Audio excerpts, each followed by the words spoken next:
You guys ready? Yeah. Good evening and welcome to the weekly Lawrence City Commission meeting.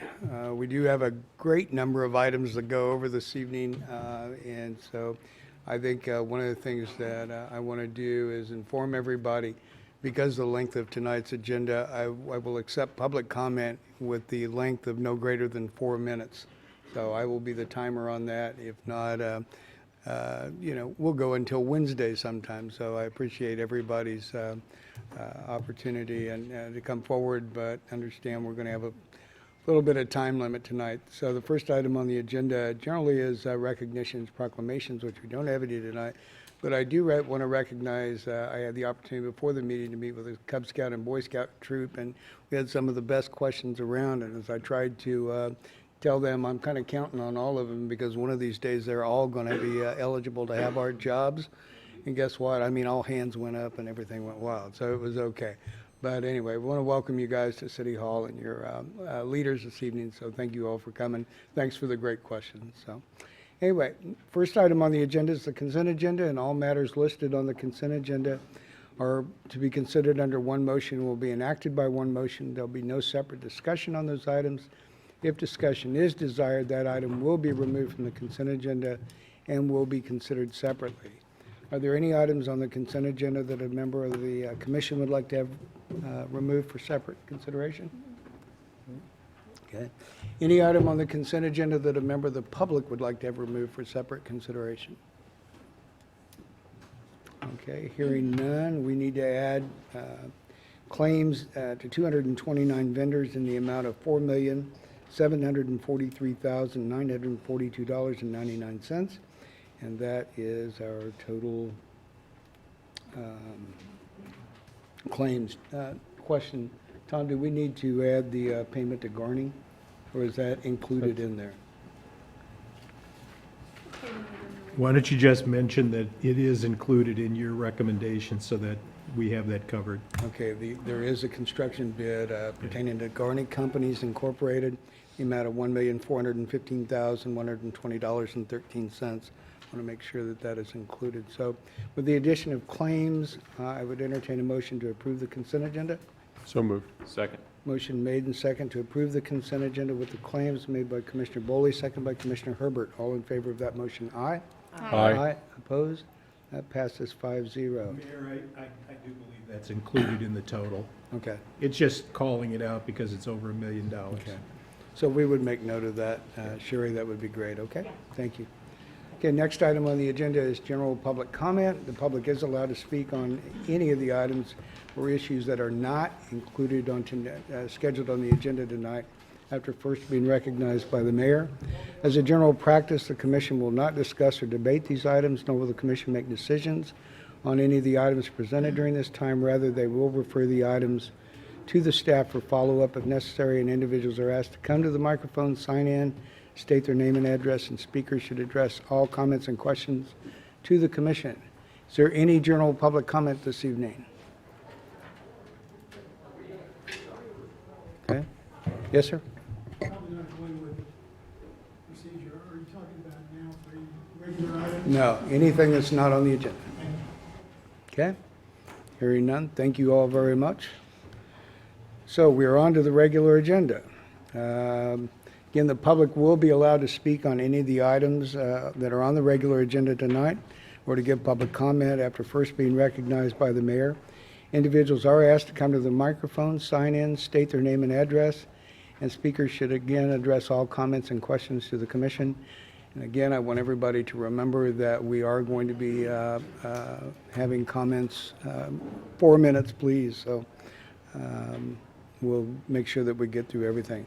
First item on the agenda is to conduct a public hearing and consider approving a sidewalk dining and hospitality license for Pita Pit located at 1011 Massachusetts Street. Sherry. Good evening, Mayor and Commissioners. Pita Pit, 1011 Massachusetts Street, applied for a sidewalk dining and hospitality license. City code requires the applicant obtain written statements from the adjacent property owners and tenants stating they have no objection to the proposed use. The applicant was unable to obtain those from all of the property owners and tenants. So in order to approve the license, the city commission must hold a public hearing. The adjacent property owners and tenants have been notified, and we did not receive any objections to this proposed use. Okay. Any questions of Sharon? Was there anyone that objected to it? No, we didn't receive any objections. Okay. Thank you, ma'am. So this is a public hearing. I would entertain a motion to open the public hearing. So moved. Second. Motion made and second to open the public hearing. It was made by Commissioner Boley, second by Commissioner Herbert. All in favor, aye? Aye. Aye, opposed? Public hearing is open. We will consider public comment for the sidewalk dining and hospitality license for Pita Pit located at 1011 Massachusetts Street. Is there any public comment on this item? Any public comment? Okay, I'd entertain a motion to close the public hearing. So moved. Second. Motion made and second to close the public hearing was made by Vice Mayor Soden, second by Commissioner Larson. All in favor of that motion, aye. Aye. Aye, opposed? That passes 5-0. The public comment is closed. Any questions, comments about this? Straightforward. I think it speaks fairly big volumes, the fact that we didn't hear back from anybody, so must be doing their job and doing it well, so, anyway, okay. So I would entertain a motion then to approve the sidewalk and dining and hospitality license for the Pita Pit. So moved. Second. Motion made and second for approval was made by Commissioner Larson, second by Vice Mayor Soden. All in favor of that motion, aye? Aye. Aye, opposed? The license is approved. Next item that we have the receive the staff implementation plan for the pedestrian bicycle issues task force recommendations and to consider repealing resolution number 2033, Traffic Safety Commission, and resolution number 6874, the Lawrence Douglas County Bicycle Advisory Committee, and consider adopting resolution number 7172, establishing the Transportation Commission. Good evening, David.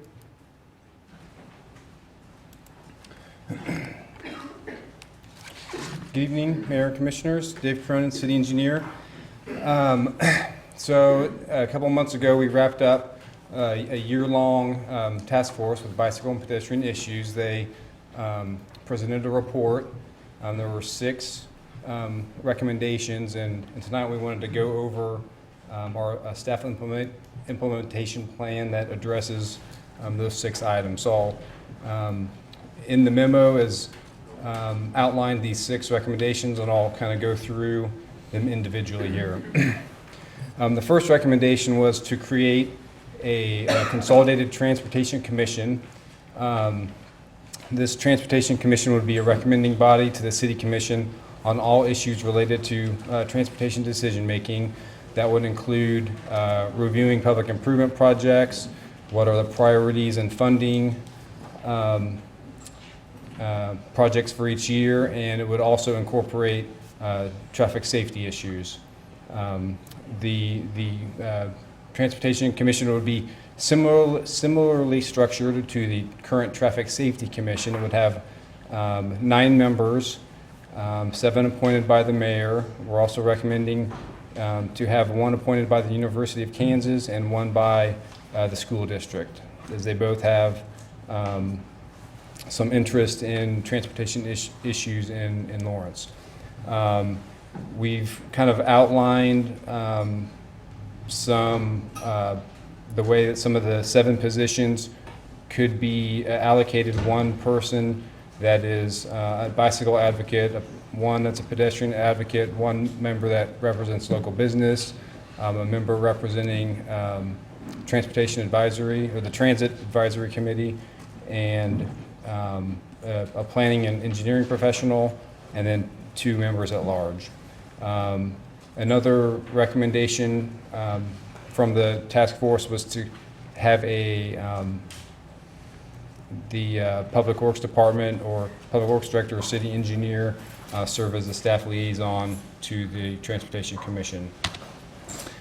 To proceed with this direction, it would require repealing the existing resolution and ending the current Traffic Safety Commission as it exists today. It would also require restructuring the existing Bicycle Advisory Committee. That's a committee that's a Lawrence Douglas County committee, and its duties would get split into the Transportation Commission, which would review the projects similar to the way the BAC does today, and then the more regional role that committee serves would become a subcommittee under the Lawrence Douglas County MPO. I would also say that we would encourage, at least when we begin implementation of this Transportation Commission, to encourage members that are currently on the Traffic Safety Commission and Bicycle Advisory Committee to serve on this Transportation Commission as we would begin to get going with it. With the repealing the resolutions and restructuring the existing committees, we would seek to begin implementation of that January the 1st of next year. So we would want to begin the process now, looking to beginning that commission next year. That body would meet publicly, make recommendations to the City Commission on projects, and then they would come to the City Commission. Also, it would be similar to the Traffic Safety Commission, as they would meet every month. If there's an agenda, it would require a quorum of 5 members, and it would kind of operate similarly to the Traffic Safety Commission today. The second recommendation was to establish a sidewalk maintenance program by 2017. Currently, by city code and state statute, the adjacent property owner is responsible for sidewalk maintenance. Back in 2014, we did an inventory of all of the sidewalks in the community, and you can see we had $6.1 million in sidewalk that didn't meet code and $3.3 million in ADA sidewalk ramps. The task force reviewed programs in other communities, and we had a lot of discussions over different mechanisms to solve this problem. It's challenging with the way state statute operates, and that we can't have a utility type fee to address sidewalk maintenance without having dedicated funding source through property taxes or sales taxes. It ultimately comes down to the recommendation would be to enforce the current city code that public sidewalks are the adjacent property owner's responsibility. So I think the task force's main point was that we need to find a way to improving sidewalks. City figure out a way to get it done. So reviewing different programs and ways of approaching this was our recommendation to begin an implementation program here next year to address some of the sidewalk maintenance issues. So we've kind of recommended starting with inspecting all the sidewalks on an 8-year cycle. The city would, staff would break up the city into eight segments. We'd review the sidewalks, mark sidewalks that did not meet city code, contact property owners, and work on a program for repairing sidewalks. We would also be responsible as a city at large for all of the ADA ramps, sidewalk ADA ramps, and any sidewalk panels adjacent to city infrastructure, manholes, water valves, or storm inlets.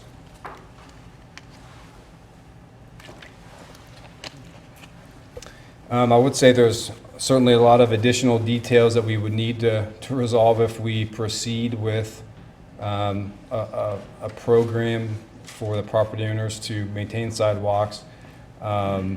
Just generally speaking, the way it would work was that we would go out, review the sidewalks, mark the sidewalks with paint. We would provide the property owner notification in the mail, would explain the program, the markings, different options to repair, whatever the issue may be, if it's the cross slope or the deflection or low tree branches, whatever it is that needed to be repaired or cleaned up. We would need to communicate that with the property owners. They could have, we would propose having two different options for them to proceed with repairs. One would be they could, as they can today, hire a private sidewalk contractor to come out and make the repairs on an individual contract basis. That would be between the homeowner and a private contractor. Another idea would be the city would hire a contractor or solicit bids for unit price repair work to be done each year that a property owner could utilize to have the repairs done, and then those repairs or the cost could be billed and paid back to the city, or they could be assessed over time through property taxes. So that would be an option where the economies of scale or having a larger project with more sidewalk repairs that are needed could lower the unit cost for the community at large that or property owners that needed to make the repairs. With the ADA sidewalk ramps, I mentioned we had over $3 million in repairs. If we're looking at making those repairs over the 8 years, if we do this on an 8-year cycle, it would be an estimated $412,000 to the city to complete those sidewalk repairs. Right now we don't have dedicated funds for sidewalks and sidewalk ramps. We do make repairs to ADA ramps when we're doing maintenance projects adjacent to sidewalk ramps that don't meet ADA compliance. But certainly we don't make $400,000 a year in those improvements. So it would come down to that we would need additional funds. This come out of right now it would most likely come out of street maintenance funds if we don't have any other funds that are identified for the sidewalk ramps. But I think if we were going to proceed with a sidewalk maintenance program for all the community, we would also want to be responsible for what we're responsible for as a city, and that's the sidewalk ramp. So we would need to find a way to reallocate funds to accomplish that goal. So like I said, if we proceed with a program outlined like this with sidewalk maintenance, we would need to look at finer details. One of the huge discussions that we had with the task force is affordability issues, the cost for low-income families. How do we address that? There's different options on making the repairs and waiting till putting a lien on the house until it sells and then recouping the cost. So there's options there, but just wanted to kind of outline a possible way forward to accomplish the goal of improving sidewalks. And that was the main point from the task force, is that something needs to be done to improve sidewalk maintenance. So again, I'm sure that this will have a lot of questions that need to be answered, and but we want to start putting a path forward to making improvements. Moving on to number 3, the recommendation from the task force to improve city staff development and have a primary point of contact. The goal of that would be to have a interdepartmental city staff team that considers the 5 E's of complete streets with every public or private project, program, or practice that we implement. They also encouraged us to designate a single staff member to serve as public point of contact for all of these bicycle and pedestrian issues. Right now, I think the feeling was it was kind of unclear. If you have an issue, who do you go to? Parks and Rec or Public Works or the city manager's office. So they felt that having a single staff member that was dedicated to receiving all of public input is important. And so to implement these recommendations from the task force, we concur with their assessment, and that we would create this interdepartmental staff team that included members from the majority of our city departments. That group would meet bi-weekly or more often as needed to review if it's projects or if it's citizen inquiries or complaints, to make sure that we kind of addressed concerns through all departments and got everyone's feedback. So we agree with that, and then would designate the staff point of contact for that to be the city engineer position.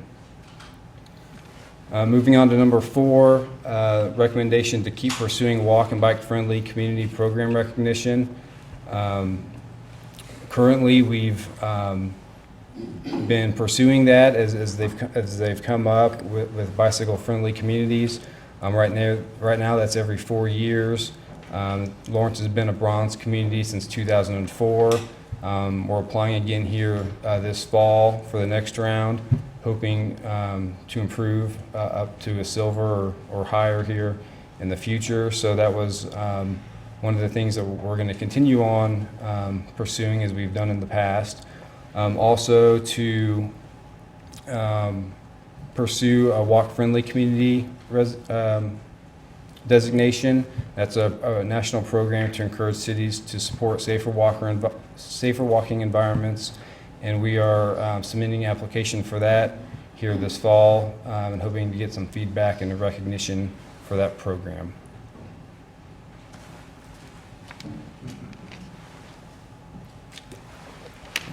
On funding, number 5, the 3 recommendations from the task force was to continue to investing in complete streets with new road construction projects and during maintenance projects to make improvements.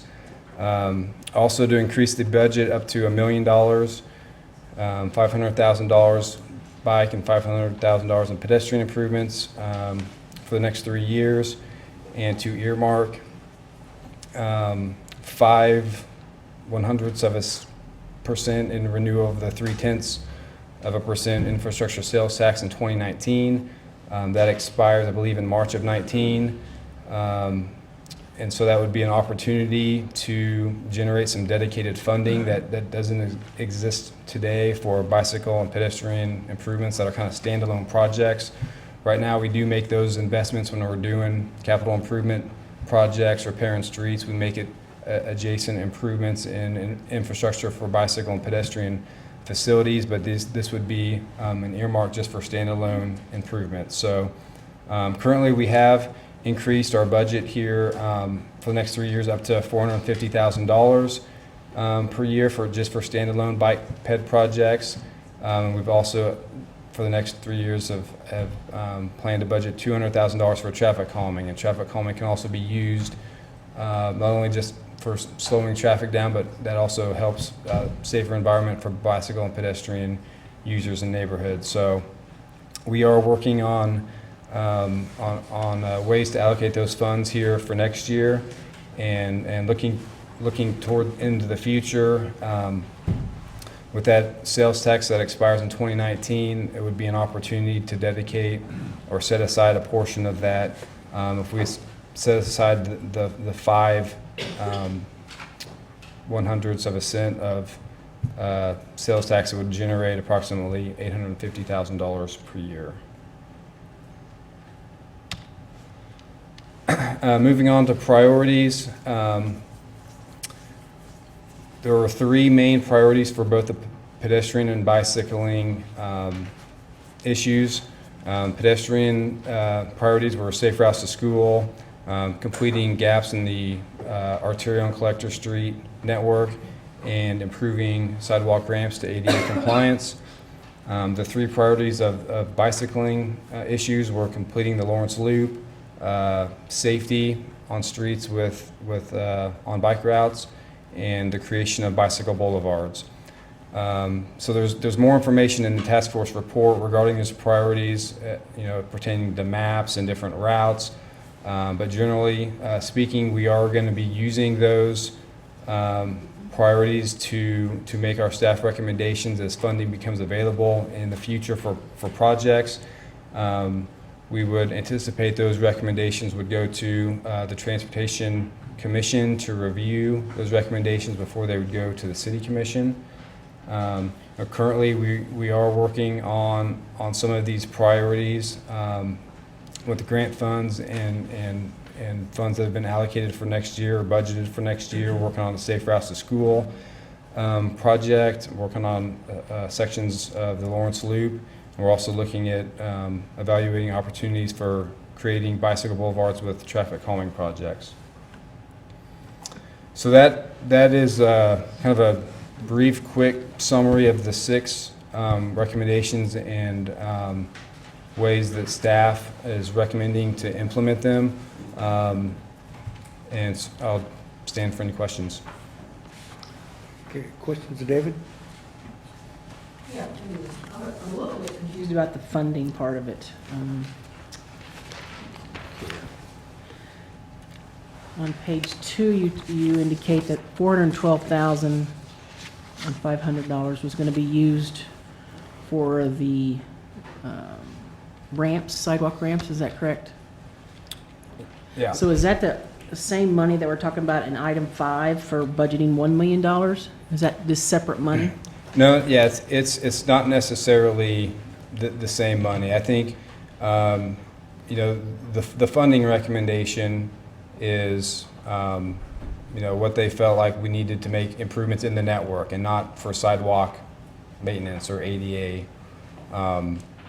improvements. So we wouldn't recommend that all of the money that if we had $450,000 allocated for next year, it all go to ADA sidewalk ramps. But to accomplish the goal of repairing the ramps, we would need to find additional funds over the budgeted funds for standalone bicycle projects. So it is, I think a portion of it needs to be allocated to fixing ramps, but certainly not all, because there's other priorities in fixing and improving the Lawrence Loop and the gaps in the network. So that the $412,000 is just for the city to repair the ramps. Okay, so the budgeted $1 million is specifically for bike and ped, is that correct? Yeah, that was their recommendation, is to come up with $1 million and to split it 50-50. It wasn't to go just for ADA ramps. We came up with different funding scenarios in the task force report. If we had a certain amount per year, how much we would allocate to completing this piece of the network, to fixing ADA ramps.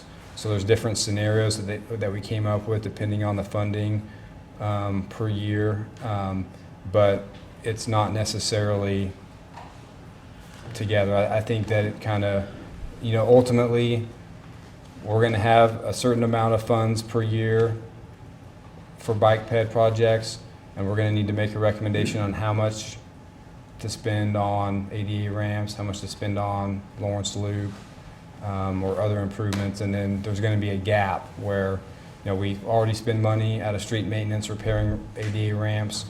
I think we're going to need to find additional funds out of maintenance funds or sales tax to complete the goal of fixing ADA ramps at the cost of $410,000 a year. Are those Can I jump in just for a second?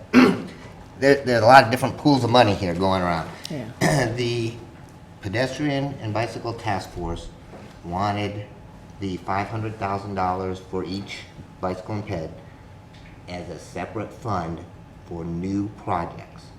They don't want it to be like our castle. They don't want us to use that money to put in sidewalks and bike lanes on a project that we're doing with the street. They want it to complete the Lawrence Loop. They want it to do other sidewalk and bicycle improvements. The 400,000 that we're estimating is the city's obligation when we started on the sidewalk repair program. The manholes that settle, water lines, service lines that settle, street trees where the roots push the sidewalks up. That's the gap. We don't have that $400,000 budgeted. That, we just don't have it. The street department annually probably spends about $160,000 in general maintenance, doing ADA ramps and stuff like that, sidewalks. So that gap of about $300,000 needs to be made up somewhere. That's where we're either gonna have to take an additional $300,000 out of street maintenance. The commission can decide to maybe bond it, we can take it out of infrastructure sales tax, but there's gonna be a responsibility on the city when we undertake this sidewalk maintenance program of about $300,000. We can use, but again, that's not what the intent was for that 250, or currently right now $450,000 that we put into infrastructure sales tax. That was for the Lawrence Loop and some new sidewalk projects and stuff like that. When you say new projects, are you referring to create a sidewalk where there literally does not exist any? Or are you saying new project just in terms of we're not gonna do it in, alongside a road project?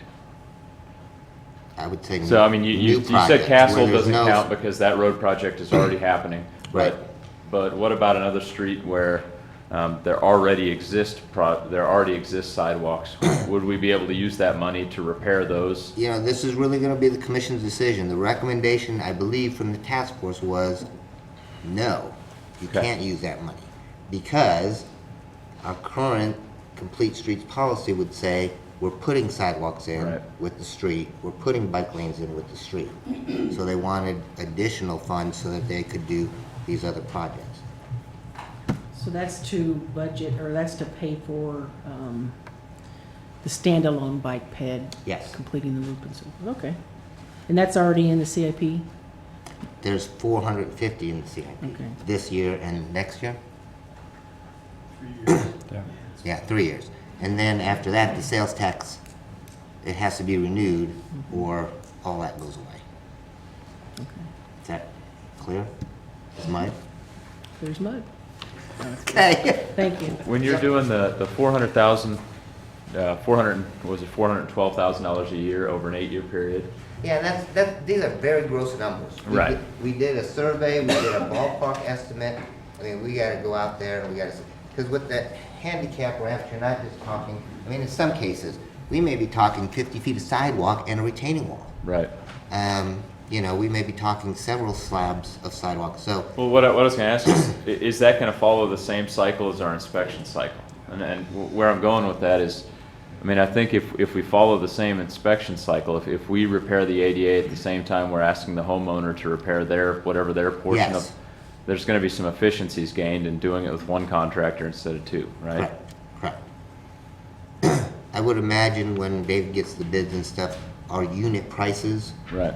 will be significantly cheaper than if you went ahead and called as a separate individual. Now, people have friends, other contractors that they work with and they trust, and they may want to use them, that's fine.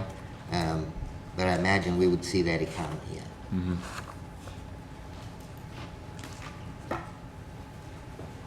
Okay, so question about the sales tax, the infrastructure sales tax. When do we have the discussion about putting that back on a ballot? I was hoping to do that here probably in the spring, because my hope would be that we put it on the ballot next year. Can we do that next November when the commission election is? Or is that too far away from the 19th? That's what I was hoping, just in case you have to do it again. Well, the one thing that I was thinking, and, I'm going to be upfront about it, I think that we need to settle before we can move farther on the sidewalk maintenance, is that we're going to have a serious situation that we're going to have to take care of, and that we're going to have a lot of families, that live throughout the community that are not going to be able to pay for the sidewalk damage or the repair that's needed in front of their house.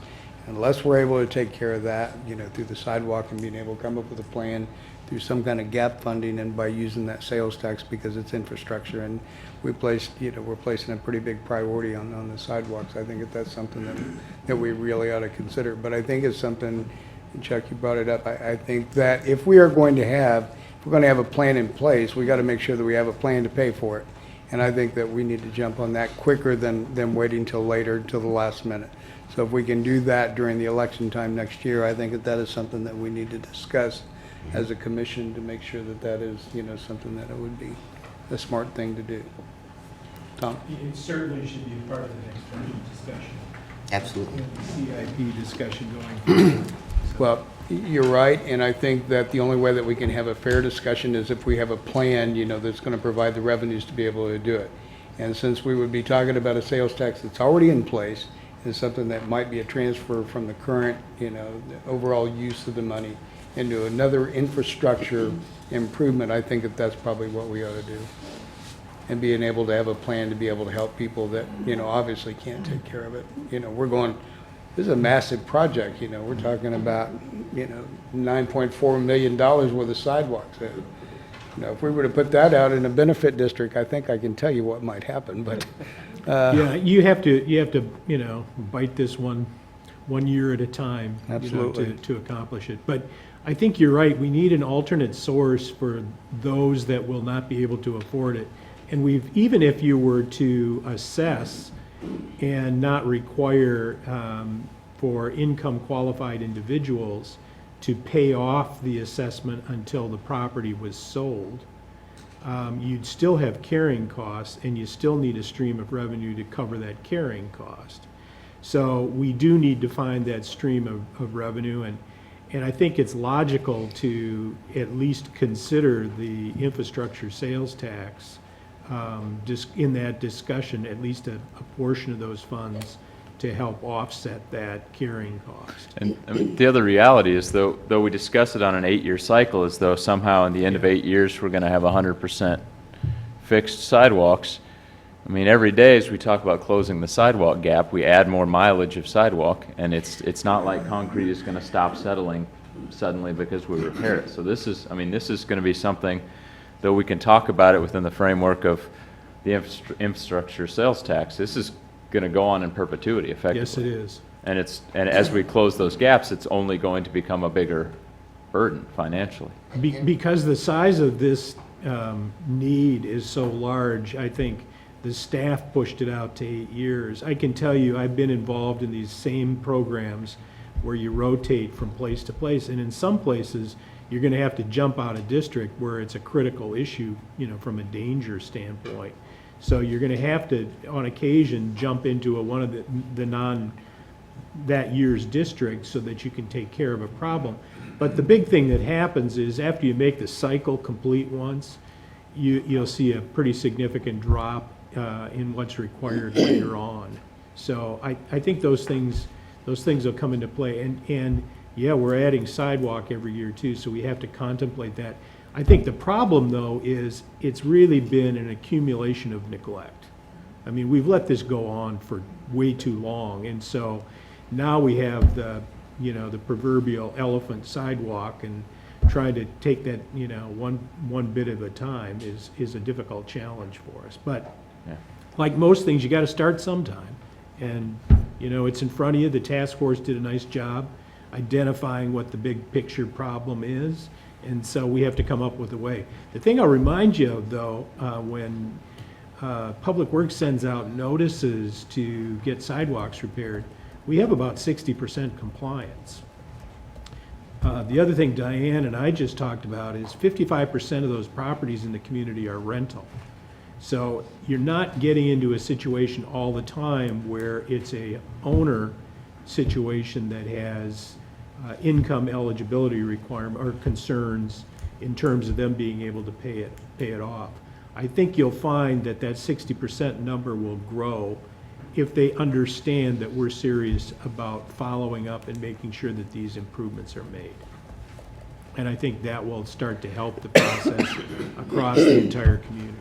But once you get through that cycle, you'll find that you know, later on, it gets a lot easier to just roll into your annual budget. Okay.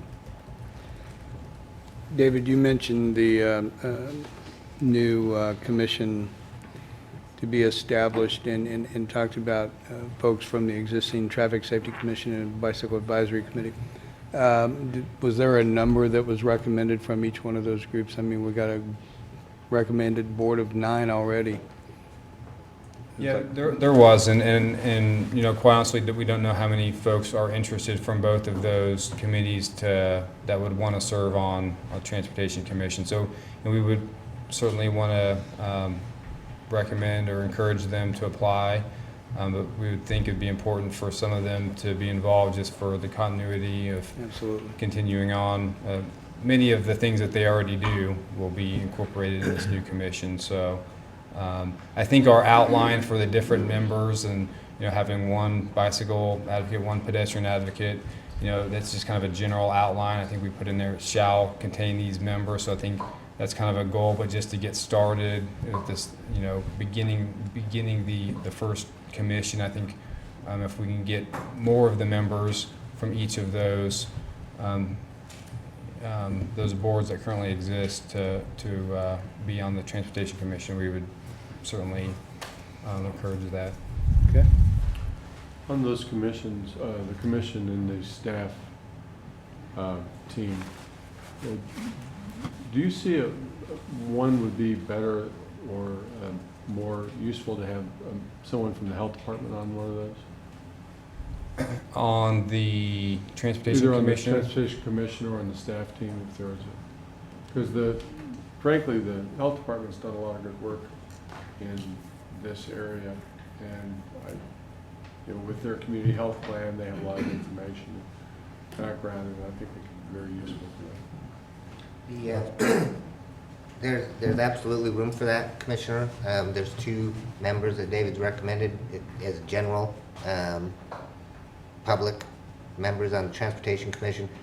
We were expecting somebody from the Health Department probably to apply for that. Well, I mean, you know, you put the Public Transit Advisory Committee, KU, USD 497. I just thought it might be logical to put the health department into specifically. And it just as a Right, de facto. yeah. That, again, this is a recommendation. If the commission desires that, that's fine. We work hand in hand with the health department. The reason why we put USD, because you know, they've got the kids, they've got the safe routes to schools, and obviously you got all the kids up at KU biking and walking all over the place. I know the health department's very active in it. Exactly, yeah. As far as the staff part, that's really more of a staff function, reviewing internal plans and stuff, so it's probably not an appropriate place for the health department. But as far as, you know, on the Transportation Commission, I think we expected somebody from there. For the 2 members that are professionals or laypersons with interest, knowledge, or training in fields, what I was thinking about was it might be good to have someone that's really involved with mobility issues. You know, maybe Independence Inc. might have some insight on that. I think that would be a really good perspective. I had a couple more questions on the sidewalk part of the recommendations. It seems like the last time we talked about this, or previously talked about it, that there was an issue that the enforcement was not working because we didn't, it's all complaint driven, and we really don't have the staff to do that, to go out and just, other than complaint driven situations. So how do we have staff now, or how's that gonna work with staffing? Again, yeah, we would have to identify staff to do that. You know, right now it is a complaint-driven process. Our city surveyors is the point of contact. He'll go out and mark the sidewalks and send the letter. I think we would try to create a process that more streamlined the review and ability to mark and send notification than we do today. I mean, right now, and we inspect the streets on a 4-year cycle, a quarter of the streets every year. So we would try to at least identify staff that could do that on our city surveyor or engineering staff to do it.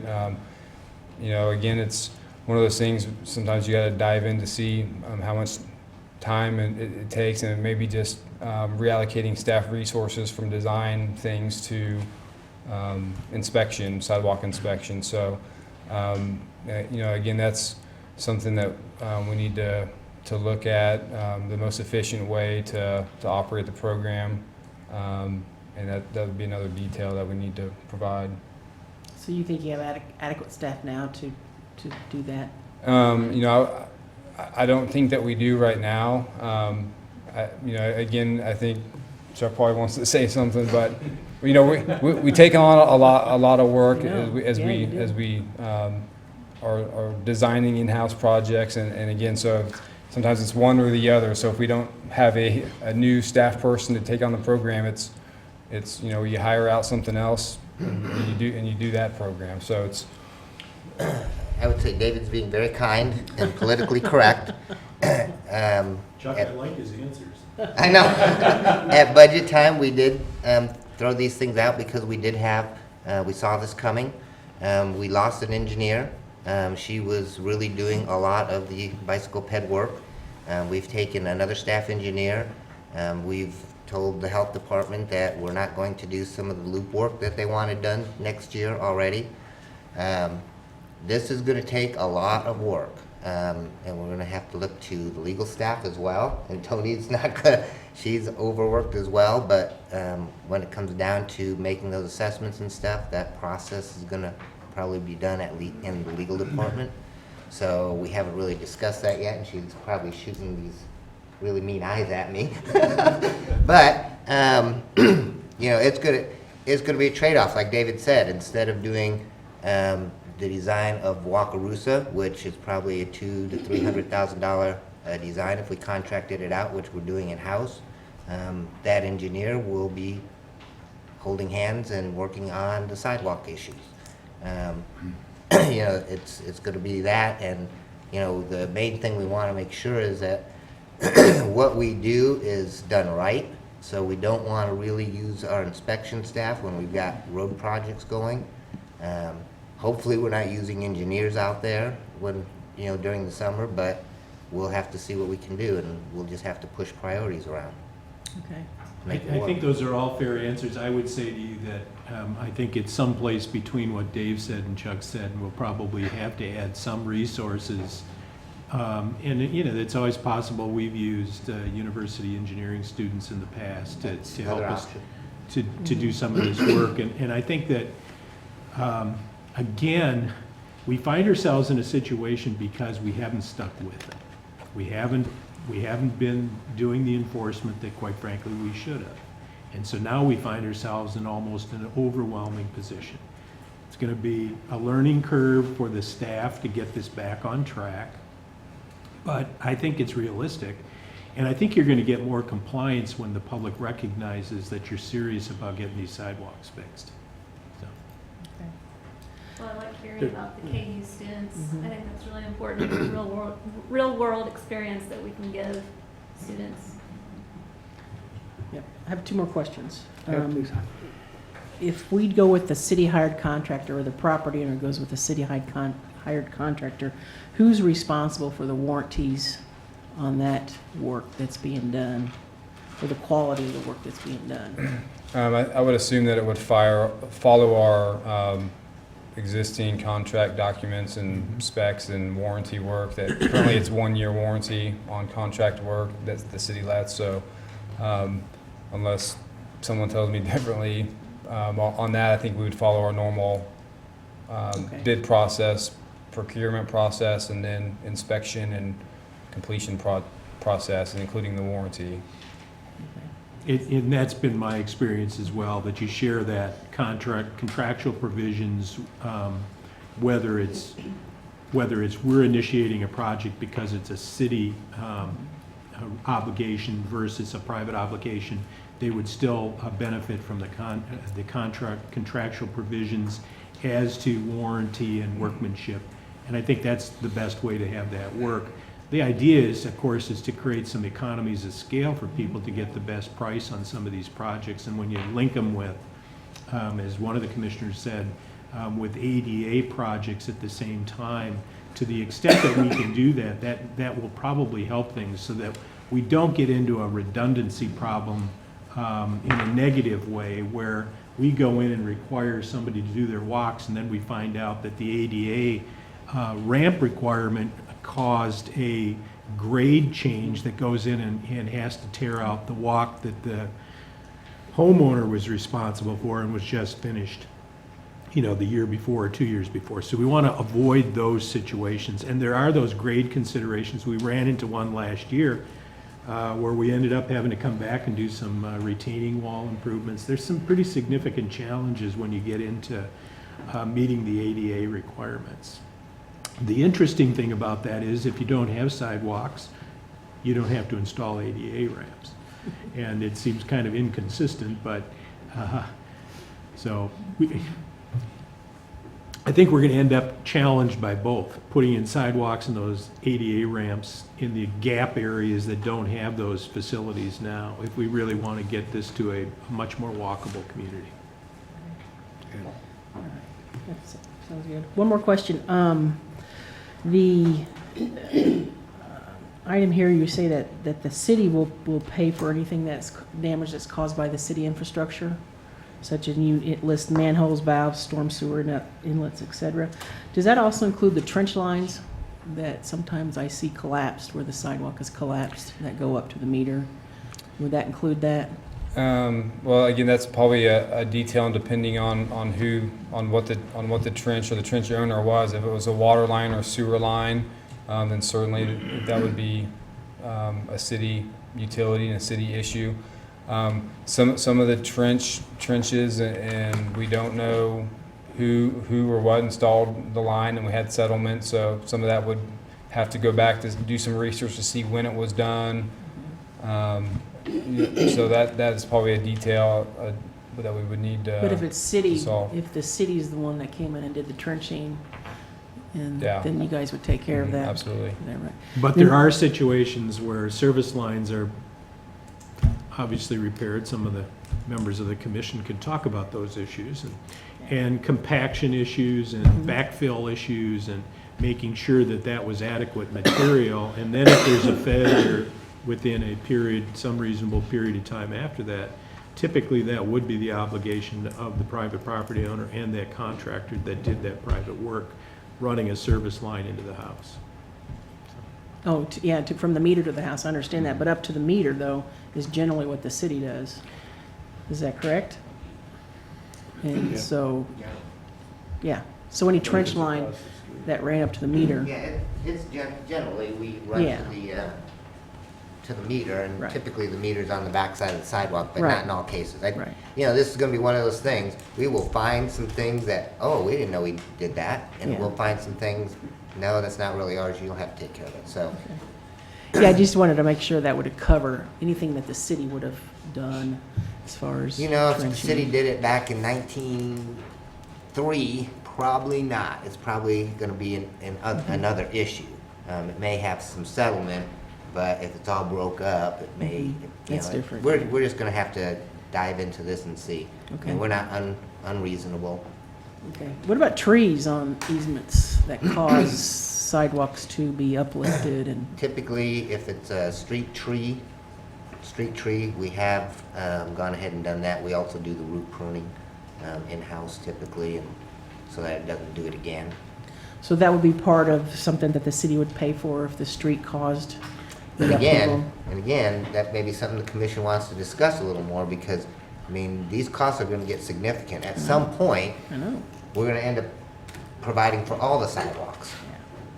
So what we're going to do, post this meeting with the general direction of the city commission, is to refine the actual procedures of how these things would be handled, so you'll be able to see exactly those types of situations you're asking about. Those aren't being approved tonight because we haven't gotten into that level of detail, but we wanted to come back and give you a general reaction to the Ped Bike Task Force report, so that the next step will be to get into those more refining details, which requires some legal and financial department advice as to what policies we're going to follow in terms of actual procedural implementation on these things. And sometimes you're going to have, you know, probably need a dispute resolution clause in there someplace too, because there are going to be some close call situations on whose routes are they and those types of issues that we'll get into, so. Well, I We'll just want probably that have to to be do considered, some. be part of the consideration of those items right there, okay? Yeah, I don't know when the street tree policy, I don't think it was probably from inception, but some of those trees have been there, you know, on the back of limestone curbs forever. So that probably, was that a street tree when it was planted, or nowadays we have that requirement for street trees. Right. And we try to plant them so they don't interfere with the sidewalk. Doesn't always happen. All right, thank you. You know, listening to the Q&A, I noticed that we don't have a city commission representative on this transportation committee. Maybe we better put one on there. I don't think we should, because the commission's got to make the decision on all of this. I We have really, two of them on the NPO. I think- yeah. Yeah. If this is similar to the Traffic Safety Commission, you know, I feel very comfortable with this. Okay. I was going to ask you your thoughts about that, but anyway, thank you. Yeah, no, Yeah. I think this is great. Okay, any other questions you could? Chuck or Tom? All right, Thank you. thank you all. Thank you.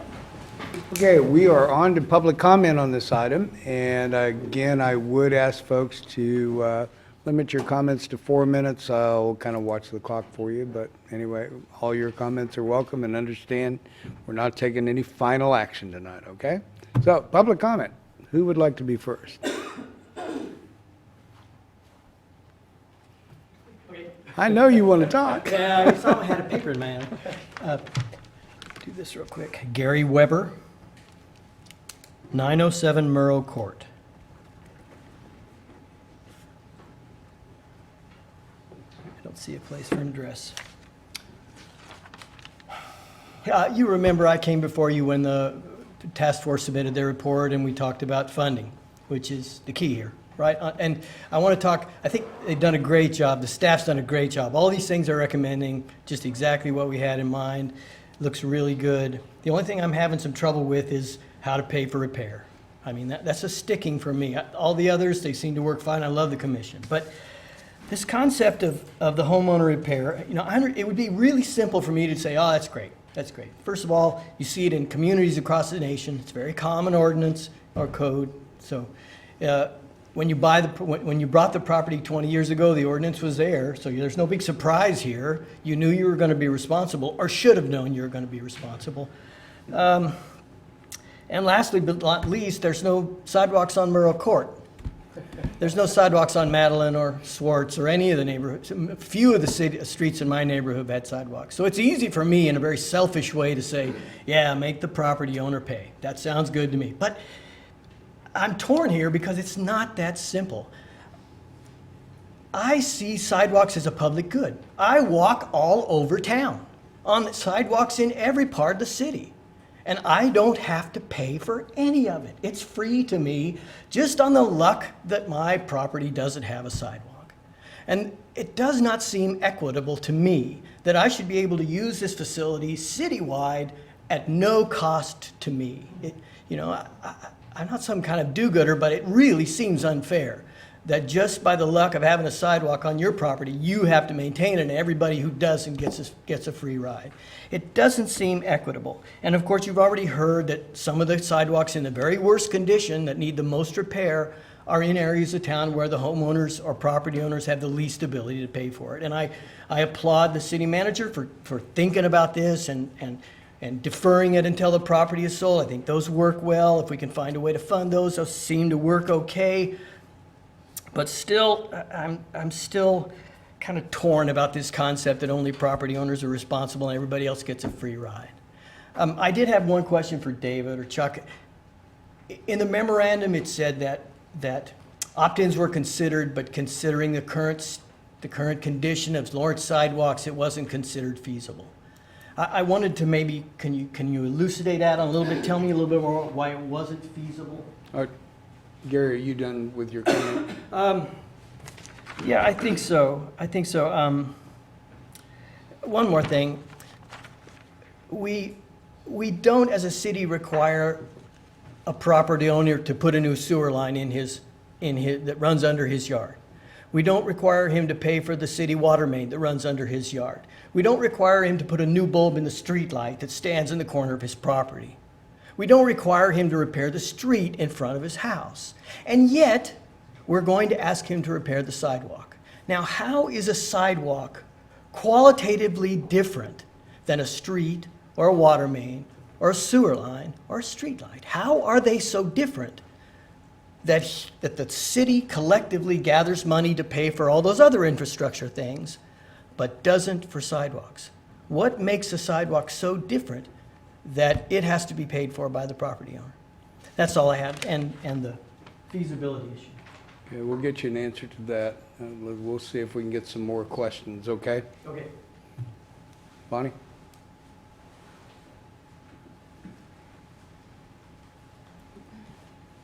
Bonnie Effman, 408 Johnson. I was one of the members of the Ped Bike Task Force, and basically I don't need to repeat everything Gary said. I totally support everything he said, except I'm not torn about it. I totally think it should be the responsibility of the city rather than the homeowner. To me, the equity issues are just mind-boggling. You know, why a neighborhood that most needs repair is of course going to be in the area where homeowners can least afford to pay for that. To me, that's just wrong. In addition to, of course, the one side of the street or the other, basically I think Gary covered it all. I don't think this was anybody's intent on the task force that doubling down on enforcement was the answer. And I'm just pretty unhappy that, you know, when I'm hearing that that's what it's coming to. That doesn't seem right to me. Okay. Thank you, Bonnie. Other public comment on this item? Yes, sir.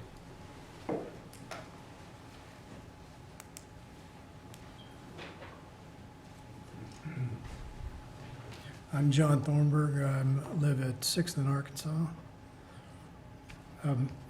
I followed the creation of this task force and sat through many of their meetings. It seems to me it was a remarkable group of people dealing with some remarkably tough issues, and got some remarkably good results that you've got to work with. Both the chair and the co-chair do acknowledge that one matter escaped their attention in this task force. You gave them, as I recall, 7 or 9 charges, and it seems to me that 7 of them apply in the failure of the bicycle parking and other facilities for bicycling at the public library. Beginning on opening day, it was obvious that there was a serious problem, and it's been years in trying to be resolved. The last time I was here, it was about that. I've been here, I spent a week in the trauma unit at KU as a result of a bicycle accident, but I lived. I've come up here and died on this hill again and again about this over the course of years now since that library was opened. And I'd suggest that if you don't want to review the issues, have one of your staff look to Billings, Montana. They did an essentially identical library remodeling, same schedule, same budget. Look at their results on opening day for their biking public. The failure of that biking accommodations there in the whole history of the public library may not have an equal. Have your staff look and see if that's ever happened anywhere before in America. I'm concerned specifically about this new committee that's going to be some kind of a combination of the BAC and the Traffic Safety Commission. It was my understanding in listening to the task force that you all wanted something more authoritative than the BAC in making recommendations. Now, last time I was here, you all endorsed putting a bicycle corral in front of the library. I think that's a very bad idea, an unsafe idea. It violates the common principles of good design, I'd like to see you have an authoritative body that will save you from making that mistake again. So I don't see anything in the resolutions that suggest they have authority to do the recognized safe choosing of alternatives. Okay, thank you. Other public comment on this item? Any other public comment?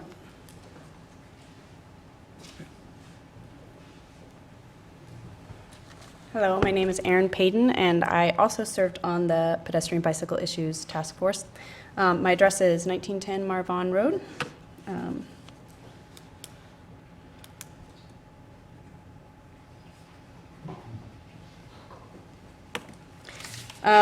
So, concerns regarding the Multimodal Transportation Commission. I'm kind of looking forward to this commission. I think it could do a lot of good things. I would really like to make sure that it's structured as a multimodal transportation commission and that the bicycle and pedestrian parts of it don't get sort of lost. So I think it's important to make it known exactly what it is. I think otherwise it looks great. Sidewalk repair, I want to agree with Bonnie and Gary. I have no sidewalks on my side of the street, but my neighbors have sidewalks on their side of the street. Now, I have 234 feet of frontage, so it'd be rough if I did, but I would be happy to pay so that I could have sidewalks that are easy to walk on. My neighborhood's not so bad, but still needs some work. So it's not just an equity, for people who can't afford it. It's an equity for people who happen to have sidewalks, and I'm happy to pay for sidewalks because I use them. So also I wanted to address the $1 million funding, which I think is important and is good to see. Mostly I've felt for a long time that Lawrence isn't becoming greatly more walkable and bikeable, despite that we're investing in it, despite that the city is putting more into it than they ever have. Because as we're adding bike lanes on 45-mile-an-hour roads, we have more traffic and we have wider roads or whatever. And so I kind of feel like it's always just stayed the same. So the importance of that funding is it might actually give us an opportunity to really address some of those things that we aren't able to do because we only do it for roads that are being reconstructed, like Castle or something. I really appreciate you guys looking at this and figuring out what we can do about it. Thank you. Thanks, Erin. Any other comment? Any other public comment? Okay, back to the commission.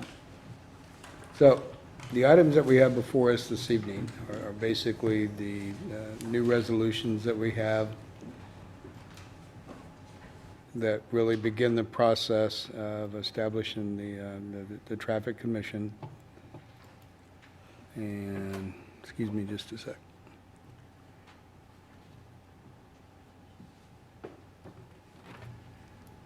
We essentially establishing the traffic commission, we go from there. And then the thing that happens is that you want some direction, or it is assumed that the direction is that we will refer the entire item to staff for refinement, and you'll be able to put figures where figures are and where they need to be, and kind of a cost analysis and a plan that we have, right? That's correct. We have a time frame on when that might come back, Tom? Well, I think it'll be coincident with the budget process, obviously, because we want to get started on these things. So I think you'll see us come back with, appropriations of dollars in terms of how we'd go about it, and we would start to look at the refinement of those policies. I completely understand the comments about the sidewalk issue, and I know we have at least a couple of professors who study that type of issue around the country. And the gentleman that spoke, he's right. I mean, this is a fairly common practice. I think one of the things that we did not really talk about in this conversation is there's an associated liability that accrues to the adjacent property owner of a sidewalk as well. And by you taking over general maintenance of those sidewalks, there is a potential liability shift as well. I think in many cases, and I don't know exactly the case of the law in this state, but I can tell you in some previous states I've worked in, trip and fall complaints and suits were pretty common when in fact the city was responsible for the ongoing maintenance. I'm not sure that you have that kind of situation here where they're private, and quite frankly, I'm surprised considering the state of your sidewalks here in Lawrence. So, I think you have to keep that kind of thought process in mind.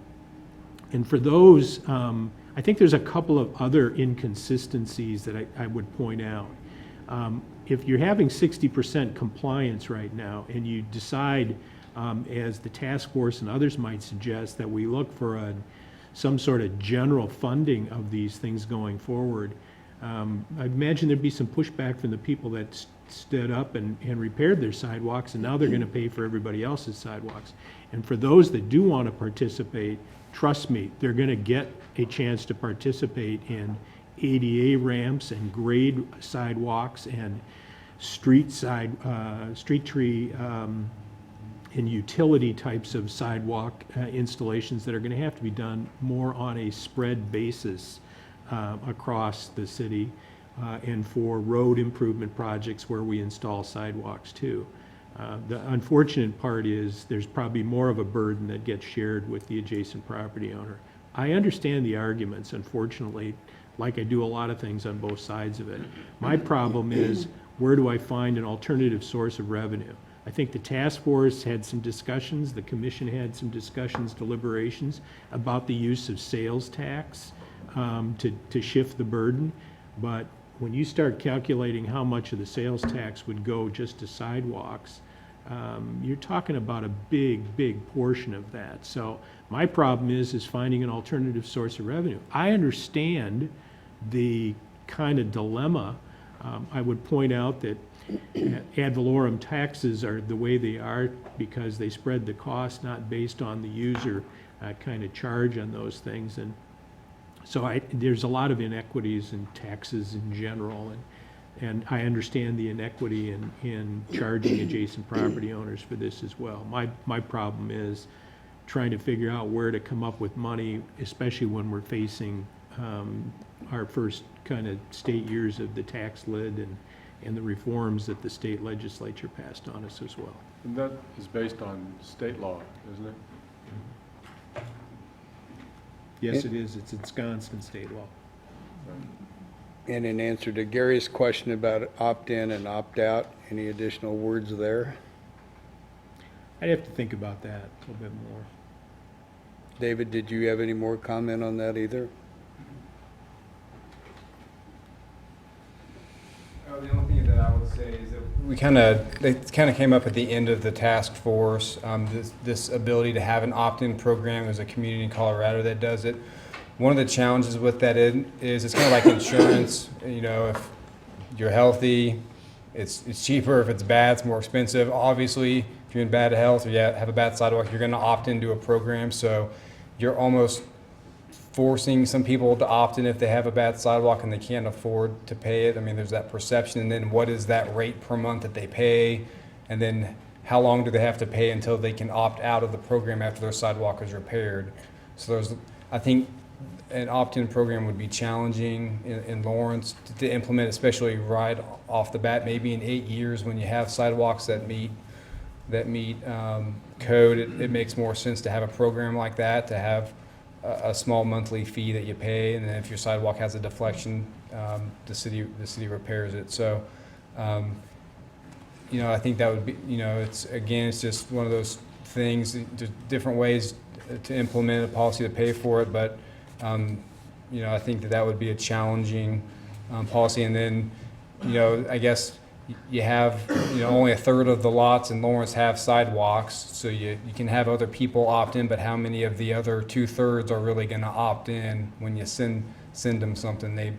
So that, there's probably some good intentions there, but, there's probably the reality that most folks wouldn't opt in voluntarily to pay more on the utility fee than they have to.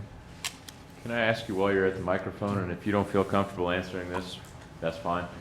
What is your take on the language regarding the funding only being used for new projects?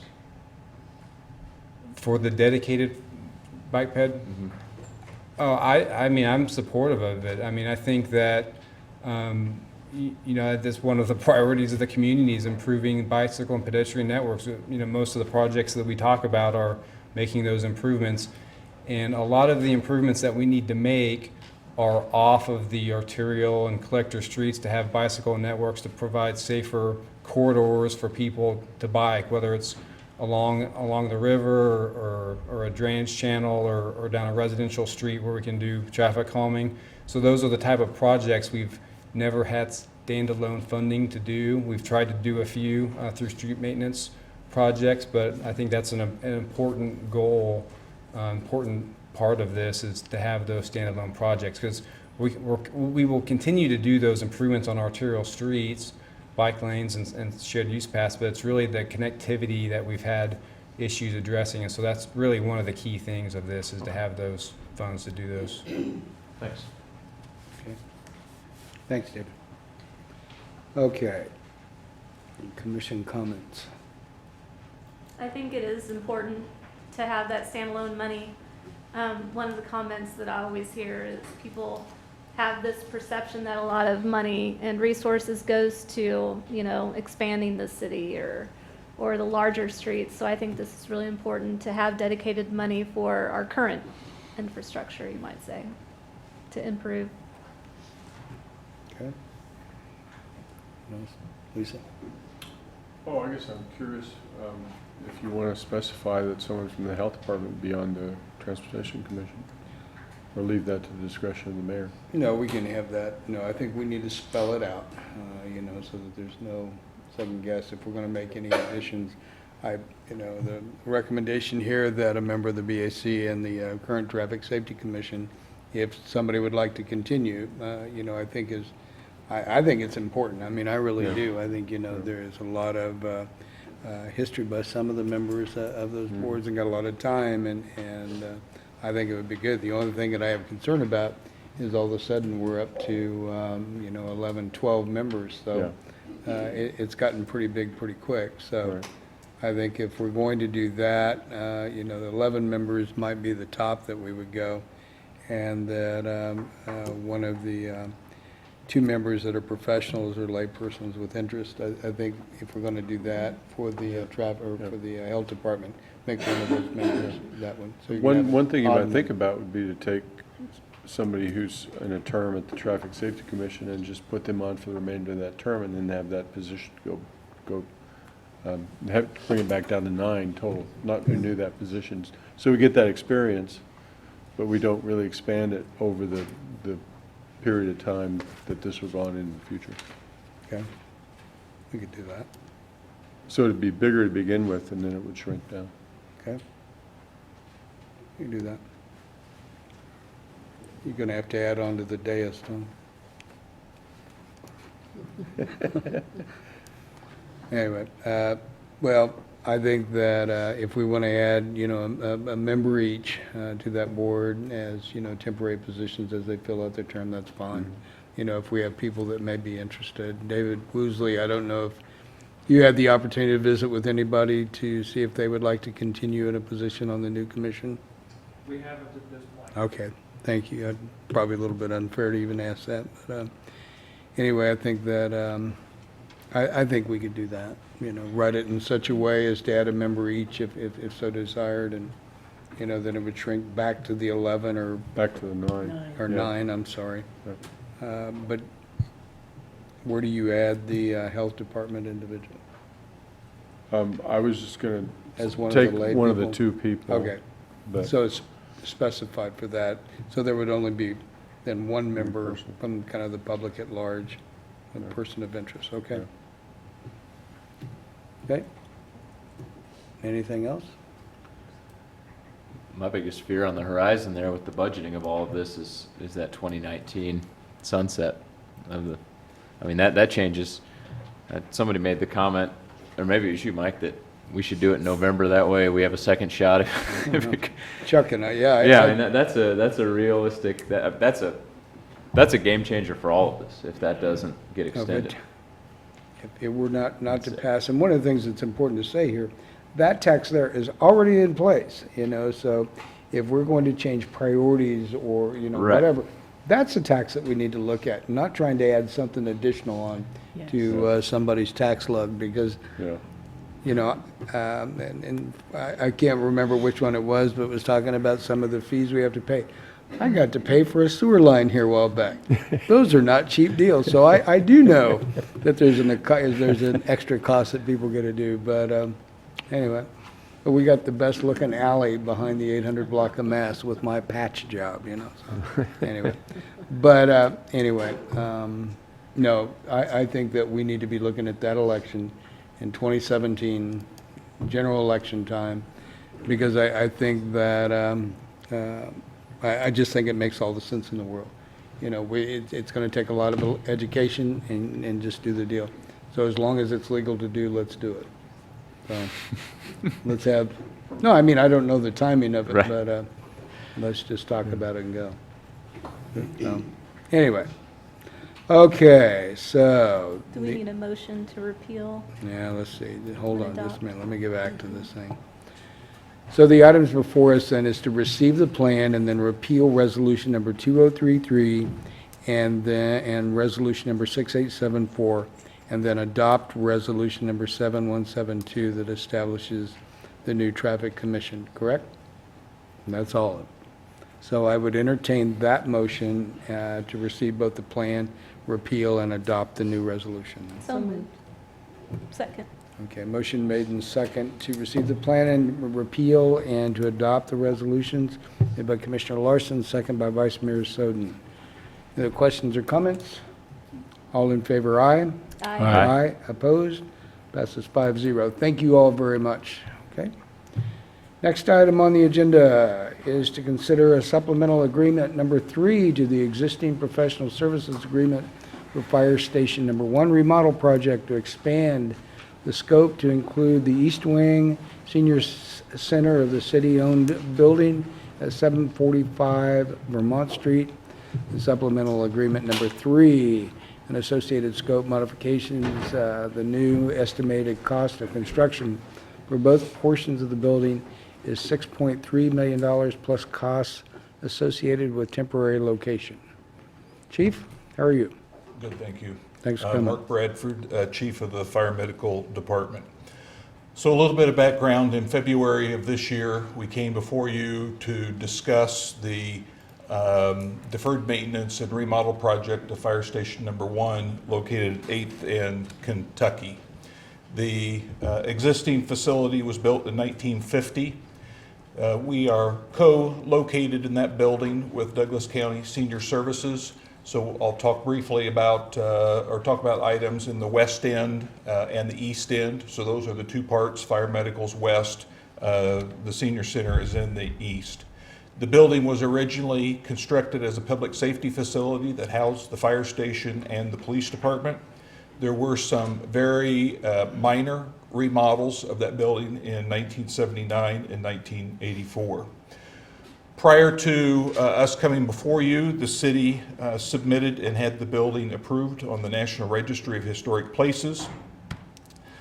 From that point, we identified, really from a 1997 public safety plan, the need to do the remodel, and we have functional and operational deficiencies throughout the building. You were just talking about ADA. That's one of the main issues, that it is a non-ADA compliant building on the fire side. And then we're using a lot of spaces that significantly increase our travel time from the different locations of the building to the apparatus. The program needs that we identified was that the square footage in our space was deficient for what we needed, predominantly in the dormitory areas. So we wanted to come up with some additional square footage, which then required us to look at space that's currently being used by the senior services staff in their programming. So we also looked at a variety of deferred maintenance in our end of the building, and some of that was, from what I would consider to be somewhat basic cosmetics to plumbing, electrical, you name it. It's a 50s vintage building, and there's 50s vintage infrastructure inside of it. So as we moved forward, we also identified that the building is one, inefficient in its operations, predominantly because of the heating and air conditioning systems and some electrical systems. Those serve the entire building, not just our end. So then the decisions are, what do you keep in the existing systems for the senior side, and what would you replace or put in new for the fire station side?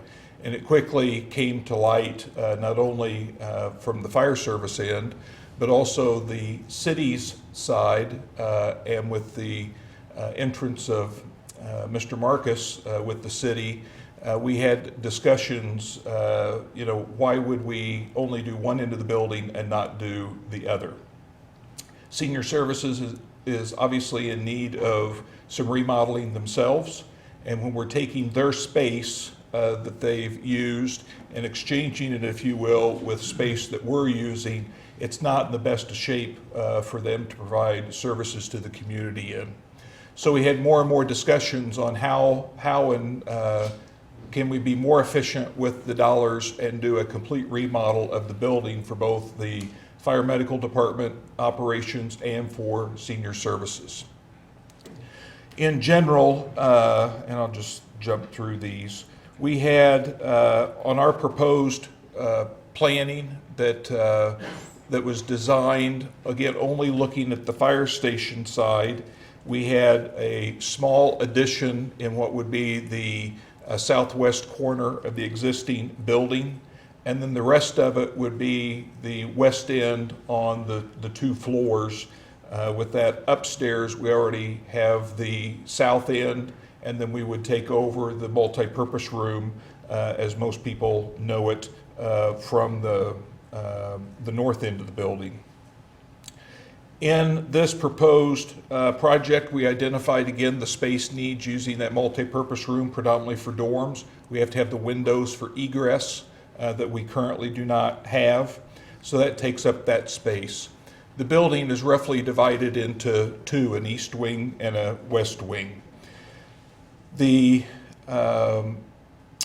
issue then came up, well, how do you finance the two sides of the building? Under previous arrangements between the city and the county and our partnership with Fire Medical, is the county has provided a financial support of 25.64%. That's in an agreement for our operations, and they have extended that into facilities as well. So part of what we'll be talking about is that they would continue to offer to pay 25.64% of the fire medical side of the building for construction. The senior services side, this is the bottom floor, very basic plans working with senior services staff and the board of directors and the architect to come up with space that would be appropriate for their programs. And they've also gone through some strategic planning, which I think Mr. Booth might talk about, that has, in some senses, changed the methodology in which they're offering services. So they're going more towards meeting rooms and offices for those services. The ability to pay for the senior services part was also something that the city and the county are partnering in, and the county approved last Wednesday the proposal that Mr. Marcus and Mr. Weinog discussed, And in cents, the county would pay 30% of the construction costs, along with cost of bond issuance and some relocation costs. So what we would have is that the Station 1 remodel is estimated, and again, these are estimated costs. We would come back before you to go out for bid. But Station 1's remodel addition is 3.857. The senior services side adds total project cost of about $2.5 million. So you can see there that the total construction cost of doing the entire building is $6.378 million, with again the county paying 25.64% of the fire station, or the $3.8 million, and 30% of the senior services side. So what we are here to ask you is that you consider a supplemental agreement number 3. We have already contractually entered into an agreement for architectural design up to construction documents by Zimmershed Architecture. And what we're wanting to do is modify that agreement, so that's the supplemental agreement number 3, to our existing professional services that would include the entire building. We will see significant economies of scale by doing the entire building at one time and redoing all of the HVAC and the electrical and the plumbing and those types of things all at once. And then again, what will happen is that with the funding, we would also consider, or ask you to consider, the attached letter that the city and the county have identified the funding mechanisms for the seniors side of the building. So in a quick overview, I believe that's all I have. I know Mr. Booth had a couple comments. If you're wanting to hear from him, or any questions for me. Any questions of the chief right now? Okay, thanks, Mark. Mr. Booth? Well, thank you very much. I'm standing in tonight for our Executive Director, Marvel Williamson. Dr. Williamson was called up to Iowa for a family emergency. I know this is going to sound terrible, but could we have your name for the My folks name at home? Sorry, I forgot the protocol in such a short time. Hank Booth, 1031 East 1200 Road. Thank you. Dr. Williamson had to leave town suddenly this weekend to take care of a family situation, and Dr. Judy Wright, who's our president of our board of directors, chairman of our board, is with her husband Jack tonight, emceeing the Hall of Fame induction for the junior achievement up at KU. So I was asked to come in and speak tonight on behalf of DCSS. I'm going to use some of the wording that Dr. Williamson used because she said it so well, as she does in many cases representing our work now, and we have a wonderful person there that we've been able to find and hire for Douglas County Senior Services going forward, and she's doing remarkable work. We also have several members of our board of directors here. I believe we have Dennis Domer and Janet Presnoy, Kay Breda, and Steve Tesdall. Did anybody else walk in while I was unable to see from back over in that corner there? But we do have several members here to show their support for this particular project, because it does mean a great deal to us. You have materials you received from Douglas County Senior Services, and also here today is Jay Zimmershed, the president of Zimmershed Architecture, who prepared the materials you received about this project, and he's also available to answer any questions that you might have. But as was pointed out, we share all of the essential insides of the building that keep it cool and warm and take care of all of the plumbing and everything else. They're all shared, including our joint elevator that we have in the facility. I'm simply going to use the words that she used to describe what she discovered here, and what we have been discovering over the last few years is that we have a rapidly changing senior population, not just in Lawrence, Kansas, but nationwide. Our boomer group, and it's ironic, I thought as I was sitting here listening to that date, this is a boomer building we're in 1950. It was born and raised in downtown Lawrence. I remember watching the wrecking ball crash into the old building before they built the new one down there. I was sitting in the back of the family car and got a chance to go down and watch that old one get torn down before they put up the new police station and fire department building. But the bottom line is, after that many years, it needs a facelift. Not just a facelift, it needs a complete redo of the whole operation inside and out. I think the other part of that is that it does correspond with that boomer group of people. We're an entirely different group of retirees. Many of us don't retire. Many of us find so many things to do after we retire that we're much busier than when we were working. And that's going to be the way it's going to stay, I think, over the next 2 or 3 generations of Americans who continue to age and get older in our country and enjoy keeping busy doing things that help people and work in the communities. And that's what we've found certainly with the work going on at Douglas County Senior Services.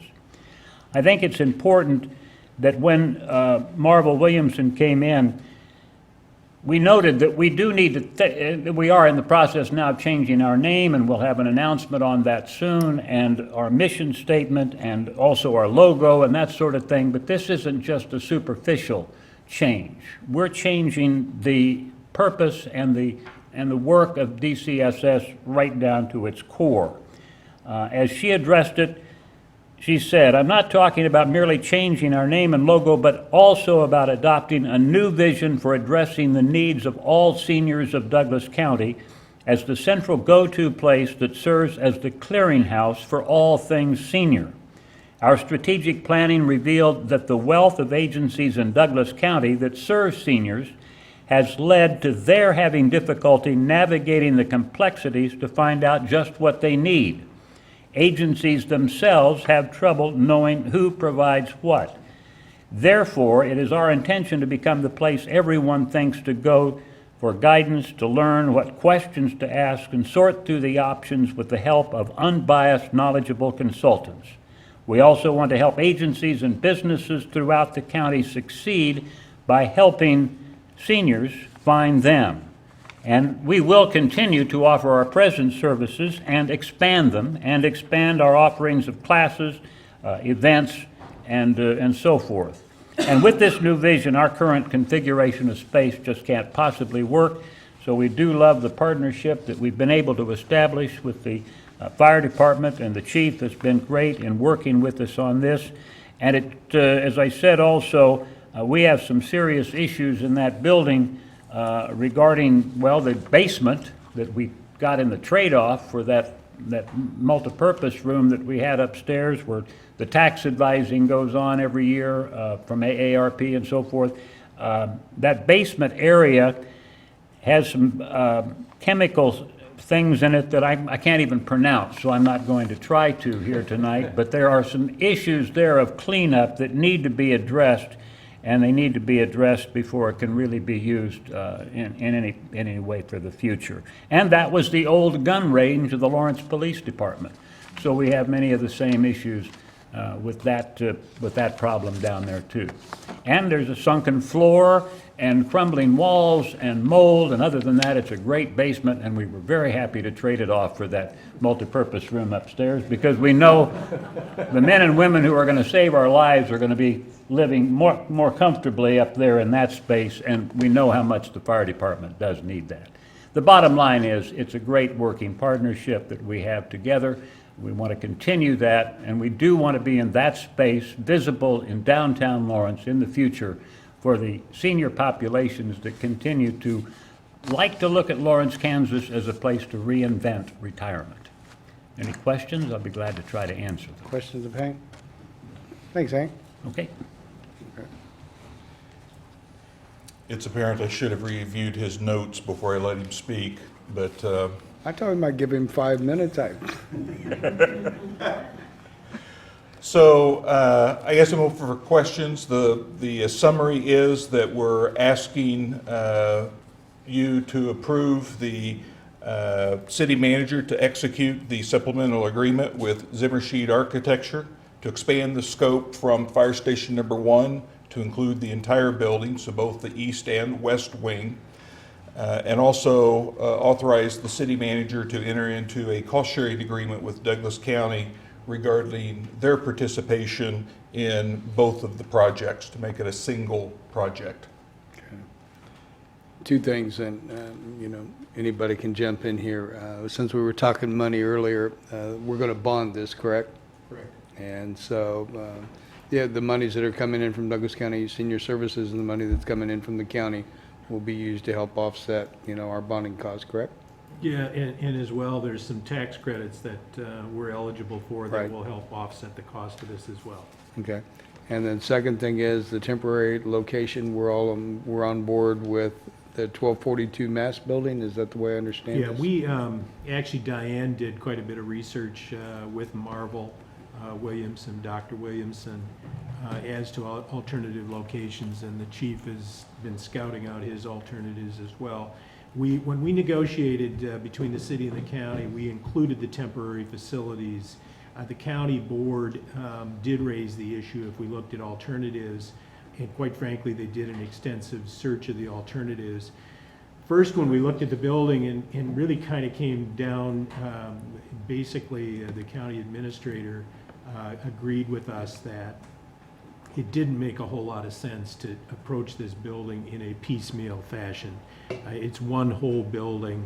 The economies of scale of doing it at this time made a lot more sense. They were challenged because the original numbers we used for the construction of the fire station led to the amount that they contributed.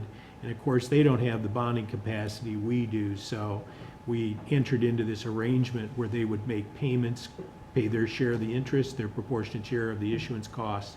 And quite frankly, that works out just fine for us as well. Our anticipation was we were going to do more, but with all of the, those two revenue sources, one's being increased in the fire department over what was originally kind of in our CIP, the additional funds that they're going to provide for the senior center, and then the tax credits, we should be in pretty good shape financially to make this all happen as a total building. And quite frankly, when you think that this is a building right downtown, it's a premier location, I think, for this, both for our fire station and for the seniors to be located there. I think this is a big win for the community in terms of getting this all done at the same time, and I appreciate the county's participation in how they came to the table and helped us out with this. Okay. Anything else? No, I appreciate you negotiating with the county on getting some input with the money part of it. I think that's great. Did the tax folks for the AARP, did they find a place to do their tax this season? Does anybody know? I'm not Uh, sure what well, will happen, but we will Hank- find a place. Okay. I do understand from Dr. Williamson that has been, that concern has been rectified. Okay, That they good. have found a spot for that. I think they had both a temporary spot for this coming tax season, as well as in the future, then they would be able to continue to accommodate that. Great. That was I'm glad to something hear that. specifically that I spoke with her about. One of the churches in the downtown area, I do know that, so Stepped it's out, still thank you. centrally located. Great. Okay. Any other questions? Comments? Well, Chief, Douglas County Senior Services, Douglas County Commission, yeah, we are. Thank you for all the work, and we're going to go to public comment, and so don't run off yet, I guess is what I'm telling you. Okay, thank you. Okay, public comment on this item. Anyone here to speak to this item? Do you want me to speak in favor of it again? I was unsure which side you were on. Okay. Well, thank you all. And, Chief, again, special thanks to you and everyone involved with this. Tom, thank you stepping in, getting this done. It does make sense to do it all at one time if we're going to do it. So as long as we have the temporary relocation, and speaking of relocation, where are you going to be in all this? Just thinking that. We're just going to hope there's not a fire for a little while. Yeah. So church downtown? Well, we're still looking at a couple different locations. I was just wondering about that. Yeah, but we are, the goal is to obviously stay in the downtown Right. kind of area, and we're still trying to identify exactly where we'll go. We have some time to work that out. Right. Tear that building of mine down, we'll move you right in. It's a joke, everybody. I hope my employees didn't hear that. Okay. Any other questions or comments, guys? Okay. So, the item before us is to authorize the city manager to execute the supplemental agreement number 3 with Zimmershed Architecture to expand the scope of Fire Station Number 1 project to include the east wing, which is senior service portion of the city-owned building at 745 Mass, and authorize city manager enter into a cost-sharing agreement with Douglas County regarding its financial participation in the project. We're entertaining that motion. Second. Motion made and second for the authorization for the city manager. Was made by Vice Mayor Soden, second by Commissioner Larson. All in favor of that motion, aye? Aye. Aye. Opposed? That passes 5-0. Thank you all very much again. So, at this point, we're going to take about a 10-minute break, and then we'll be ready for 31st and Michigan Street.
Okay, we are back in session. The next items that we have are related to the southeast corner of 31st and Michigan Street, and the first one is consider annexing approximately 55 acres located at the southeast corner of 31st and Michigan Streets, and then consider adopting on first reading ordinance number 1997 with the annexation of approximately 55 acres located at the same southeast corner of 31st and Michigan. All right. Good evening, Commissioners. I'm Mary Miller, Planning Staff, and I'll discuss all three items together. I just wanted to remind you that the rezonings require disclosure of ex parte communications, so before you discuss those items, you may want to do that. As you mentioned, it's in the southeast corner of 31st and Michigan. The annexation is for about 55 acres, and the subject property is located between the city limits and the South Lawrence Traffic Way. It is bounded on the north and the west by city limits, by the South Lawrence Traffic Way and the Baker Wetlands. To the north, we have some undeveloped property, and then the Naismith Valley Park. To the east, we have it's a rural commercial development called Steve's Place. It's an event center. And then to the west, we have Michigan Street and the Connection Apartments. One of the principal items we look at with annexation requests is just city services and infrastructure. Are they in the area, or are they immediately available to serve the property? And so I'll look at the infrastructure that's available or in the area for this subject property. We have water lines. A 12-inch line was installed along 31st Street in 2014 when that was improved. That extends from Broken Arrow Park over to the Connection Apartments. And there is a frontage fee. It's $50 a foot approximately for anyone to connect into it, and that's a way for the city to recoup their costs of installation. And so the subject property would need to participate in that. The water line is there. They would just need to connect to it for their services. We have two sanitary sewer lines. Those are shown in yellow. One crosses the property and one's along the southern boundary. The one in the northwest corner is one that would probably be used. With the preliminary plat, they would do a downstream sanitary sewer analysis to determine if it has capacity to support this development. If not, the Utilities Department indicated that it will have capacity when pump station number 10 at Louisiana and 31st Street and the Wakarusa Wastewater Treatment Facility are online, and they are expected to be online in January of 2018. And considering the other approvals that are needed for this property, such as platting, site planning, and building permits, that's a pretty reasonable amount of time for this property, for this development. We do have storm sewer adjacent to the property. It's on the north and west side, so if it's necessary for them to connect or their detention into the storm sewer, that is readily available. We look also at transportation issues. The streets along the, I should have pointed out the streets over here. The streets are available. 31st Street, as I mentioned, was improved in 2014. Michigan Street to the west was installed as part of the South Lawrence Traffic Way, and the South Lawrence Traffic Way on the south side is under construction and should be completed, I believe, sometime in November. So no street extensions or improvements are necessary for this development. This map is from the Bicycle Master Plan. It shows the proposed bike paths in the area. The dash lines show that they were proposed at the time. However, the ones near this property have been completed. A shared use path was installed along 31st Street when that was improved. A shared use path was installed on Michigan, and also one on South Lawrence Traffic Way when they were installed. There's also a shared use path that connects Naismith Valley Park to 31st Street, and that was installed by Menards as part of their development. Transportation, transit is a key issue. I know at the apartments to the west, we were looking at the possibility of transit, and today the city transit has a new bus stop located there, and they also have their own bus. The transit system extends services to wherever there's needs and where it's available and possible for them to do that. So I don't know that they would extend transit services here, but if the demand was there and it was possible, they probably would. Another thing we look at is city services such as fire protection. The fire department noted that they have about a 6-minute travel time. That's their goal, if you have to be within 6 minutes. This property is within 4 minutes of the fire station at 19th and Iowa, so it is within their guidelines for that. So the city services and infrastructure are in place and readily available to serve this property. This chart just kind of goes over what changes are needed. There is no extension to the infrastructure except for water, sanitary sewer, and stormwater. It would be for the developer to connect their interior lines to the public mains. There is the foot frontage fee that I mentioned that would need to be paid by the developer. And then on the street and sidewalk improvements, they would need to install the sidewalk on West 31st Street. That was not installed when it was improved. That would be the developer's responsibility. And they would need to participate in a benefit district for the signalization at 31st in Michigan. I thought you mentioned that you didn't know yet if the sanitary lines downstream might need to be expanded. No, it's if the sewer line crossing the property, if it has capacity, and mainly it's not the lines, but does our wastewater treatment plant have the capacity to accept it? And that will be determined with the preliminary plat. However, the utilities department said if it doesn't have capacity will definitely be available when Pump Station 10 and the new Wakarusa wastewater treatment facility are online. And So those the should, city's already got that in the works to accommodate that if it needed. right, those facilities have been under construction for quite some time, so they expect Right. them to be ready in 2018, the early part of that. Another thing we look at with annexations is, does the request conform with the recommendations in the comprehensive plan? And the comprehensive plan promotes development in the urban growth area through adopted annexation policies that anticipate well-planned development in the fringe areas. It recommends development where infrastructure is in place or planned. And as we noted, the infrastructure is in place in this situation. And another thing, it recommends only agricultural uses in Service Area 1 of the urban growth area, and the subject property is in Service Area 1. So until it's annexed, there is no other development possible, except for agriculture. Any other development would require the annexation, the zoning, and the platting. The proposed use is consistent with the recommendations in the area plan, the revised Southern Development Plan, and I'll talk about that a little more in the review of the rezoning requests. And the comprehensive plan does recommend infill residential development prior to annexation of new residential areas. And the plan defines infill as vacant land in developed areas is utilized for development. So this shows the subject property and shows the land development in the area. We have the commercial area along Iowa Street, the residential to the west. We have a few empty lots, but the stars are the empty commercial lots that were recently rezoned at the Menards development. And the circles are the recently rezoned residential lots to the north of Naismith Valley Park. And then there are 2 vacant lots to the west, which are part of the exchange rezonings. We have the Pump Station 10 next to Naismith Valley Park, Steve's Place, as I mentioned, to the east, and then the Baker Wetlands to the south. So this graphic just illustrates the development or the protected areas in this area and shows that while this is not technically infill, it does meet that definition that it's in a developed area. And infill is really important because we look at infill and know that we'll be able to use existing infrastructure rather than having to extend infrastructure to serve the property. The Planning Commission voted unanimously to forward this annexation request on to you with a recommendation for approval. And I'll go through the 2 rezoning requests. We have one for 30 acres to the A agricultural to the RM15, which is the multi-dwelling district. And we also have 25.13 acres to the RM15-FP, which is basically the floodplain management regulations overlay district. This again is the location.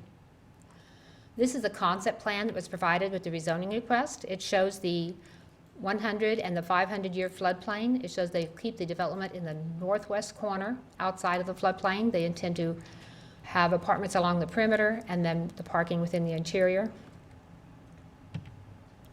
This graphic is from the staff report. It shows the different zoning areas. The area in the blue is the area that's being requested for rezoning to the RM-FP, the floodplain overlay district.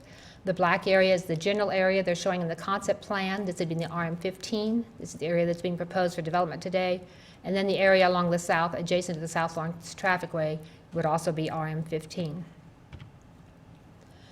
Again, with rezonings, we look at the what we call the golden factors. These are the criteria for approval, and one of those is the zoning and land use in the area. The red areas are the commercially zoned properties. This is the South Iowa Regional Commercial Area. We have the rural commercial zoning to the east. We have the multi-dwelling, this is RM15 to the west. And we have open space, they zone their creek through the property, open space. We have open space to the north for Naismith Valley Park, and the areas outlined in green were areas that were also rezoned to the FP, or the Floodplain Overlay District. The blue is what's currently county agriculture. The tan is Valley Channel, which is a floodplain protection district. And the yellow line just shows the general boundary of the floodplain, the mitigated floodplain, or I'm sorry, the mitigated Baker wetlands. And so in staff's opinion, the proposal to use this area as medium-density, multi-dwelling residential is compatible with the existing zonings and land uses in the area. We also look with rezonings to see if they comply with the recommendations in the comprehensive plan. The comprehensive plan recommends that medium-density residential development be located along major roadways. This property has 31st Street to the north, that's a principal arterial. It has Michigan to the west, that's a minor arterial. And it has the South Lawrence Traffic Way to the south, which is classified as a freeway. So it's surrounded on 3 sides by major roadways. It recommends that they be near high-intensity activity areas. As you saw in the previous slide, this is near the South Lawrence Regional Commercial Center. And it should be adjacent to important natural amenities. To the north, we have Naismith Valley Park, and to the south, we have the Baker wetlands. And that density be transferred from natural areas to the remainder of the property. And in this case, the central area will be rezoned RM-FP, the floodplain management regulations overlay, and that will be restricted development in that area. Restricted development where? In that area, the RM-FP, the floodplain area. What about the south border? That would be zoned RM15. No developments proposed there at this time, but development could occur there. And the RM15 would allow multi-dwellings, churches, extended care facilities, schools, independent and assisted living facilities. So there's quite a different variety of uses that could be proposed on the southern portion. So when you say the FP area is going to be restricted development, can you expound on that? What does that mean? There will be some restrictions on development in that area. In the residential districts, we have protection standards for environmentally sensitive lands. Up to 20% of a property can be required to be placed into a tract or easement if there's environmentally sensitive lands, and floodplain is an environmentally sensitive land. So when this property is platted, there'll be a portion of that set into a tract or easement, and that will not be allowed to be developed. It'll have protection standards on that. It'll also be protected with the floodplain regulations. The regulations allow some development, but it's limited to the amount of impervious surface you can have. And so those would be primarily the protection standards. The development in that area will be limited by those features, those factors.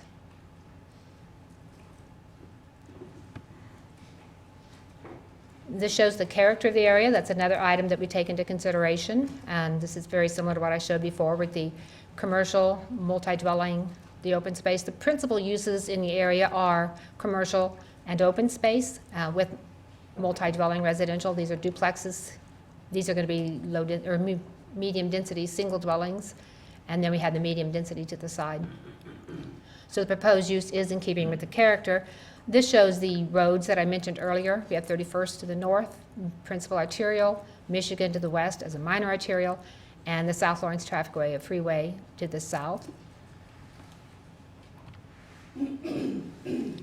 And so in staff's opinion, the proposed rezonings is in keeping with the character of the neighborhood. This is an excerpt from the revised Southern Development Plan, which shows the recommended land uses in the area. The subject property is circled. The tan is or maybe the gold is medium density residential, and the green is open space. And so these proposals are recommending RM15 along the most primarily the golden area, and then the green area is the floodplain area, which, as I mentioned, will have the environmental sensitive land, so they'll be placed, part of it will be placed into a tract or easement, and the rest, it'll all be subject to the floodplain management regulations. So the proposed rezonings are compliant with the plans for the neighborhood. We look at some other issues. One is, what is the suitability of the subject property to the uses that it's currently restricted? Being in the agricultural district, properties are usually allowed to develop with agricultural uses, single-family homes, churches, schools, veterinary hospitals. Being in Service Area 1, this property is restricted to no other use than agriculture until it's annexed. It's suitable for agricultural use. However, given the location of the infrastructure, it's also well-suited to the uses in the RM15 district. The length of time that it's vacant, it has not been developed since the county zoning regulations were adopted in 1966, but has been used as agricultural land. Any potential detrimental impacts to nearby properties. With medium-density residential development, there are always potential impacts. These could be associated with parking lot lights, with the activity on the property, with additional traffic to the area. The fact that it's surrounded on 3 sides by higher-level roads and on the east by an event center, we wouldn't expect much negative impacts to occur from the activity or the lighting. We would look at those with the site plan and make sure the lighting complies with the lighting standards. And the traffic, there would be a traffic impact study provided with the site plan so we could evaluate the impact of the traffic on the adjacent roadways and any improvements that might be needed, or if the project would need to be reduced in order to accommodate the roadways. And then the comparison of the benefit and hardship of denial. In this case, you look at what is the good to the public health, safety, and welfare if we deny this request versus what is the hardship to the applicant. And as there are very few potential detrimental impacts identified with this project, there would be very little benefit to the public by denying the rezoning request. The hardship to the applicant is that it would not be possible to develop the property. It would have to stay in agricultural use, and this would be a hardship considering that he has ready access to infrastructure. The Planning Commission voted unanimously to forward the request to rezone from A to RM15 with a recommendation for approval based on the findings in the staff report. And I'll just kind of go through the FP overlay district request. This is more of a technical rezoning request. The development code requires, if you have floodplain on your property and you're annexed into the city after 2003, that you need to place additional land into the area that would be regulated by our floodplain regulations. This shows the 100-year floodplain that's on the property. This is currently subject to the floodplain regulations in the county. If it was in the city, it would be subject to our floodplain regulations. The dotted area is the 500-year floodplain. FEMA includes these on their maps as information to property owners to know where flooding would occur if there was a very heavy storm event, or if development occurs to where the floodplain increases. This is where the new floodplain would be. And so with the development code's additional area, it requires you to rezone 2 feet of extra board or 2 feet overboard, which means 2 feet above the base flood level, to take in additional land that's not in the regulatory floodplain, but to place it into the overlay district so it's subject to our floodplain management regulations. This is just additional protection for the floodplain. And this red area shows the approximate boundary of the FP overlay district. It corresponds pretty closely to the 500-year floodplain, and so this entire area, even though it's not in the 100-year floodplain, would be subject to our floodplain regulations. You would need a floodplain development permit to develop here, and the other regulations would apply. And the Planning Commission voted unanimously to forward this rezoning request on to you with a recommendation for approval. So that's my presentation. I believe the applicant is here, and I'll be happy to answer any questions if you have any for me. Questions of Mary? Questions of Mary right now? I do have one, and it is in the minutes for the final of the applications for rezoning. And it is from Commissioner Von Auken, and said she was troubled about calling this infill. And she went on to say she felt it could start a slippery slope. Correct, and I've tried to clarify in my staff report and in the presentation, I'm not actually calling it infill. I'm just saying it very closely meets the definition in the comprehensive plan. Right. And if you look at it, it does very nearly. It's surrounded by either protected land or developed land. It has infrastructure available. If it wasn't outside the city limits, but it was in the city limits, it's very possible we would be calling it infill. But I was trying to make the clarification that it's very similar to infill, but we wouldn't necessarily actually call it that. Okay. And all the access from this property will go onto Michigan Street Correct. first and then north to a light. Yes, the only access that might happen on 31st Street is if the fire department required some emergency access, and that would be limited only to fire. Okay. Will you put the site plan back up there? Or the concept plan, what Mhm. it's called?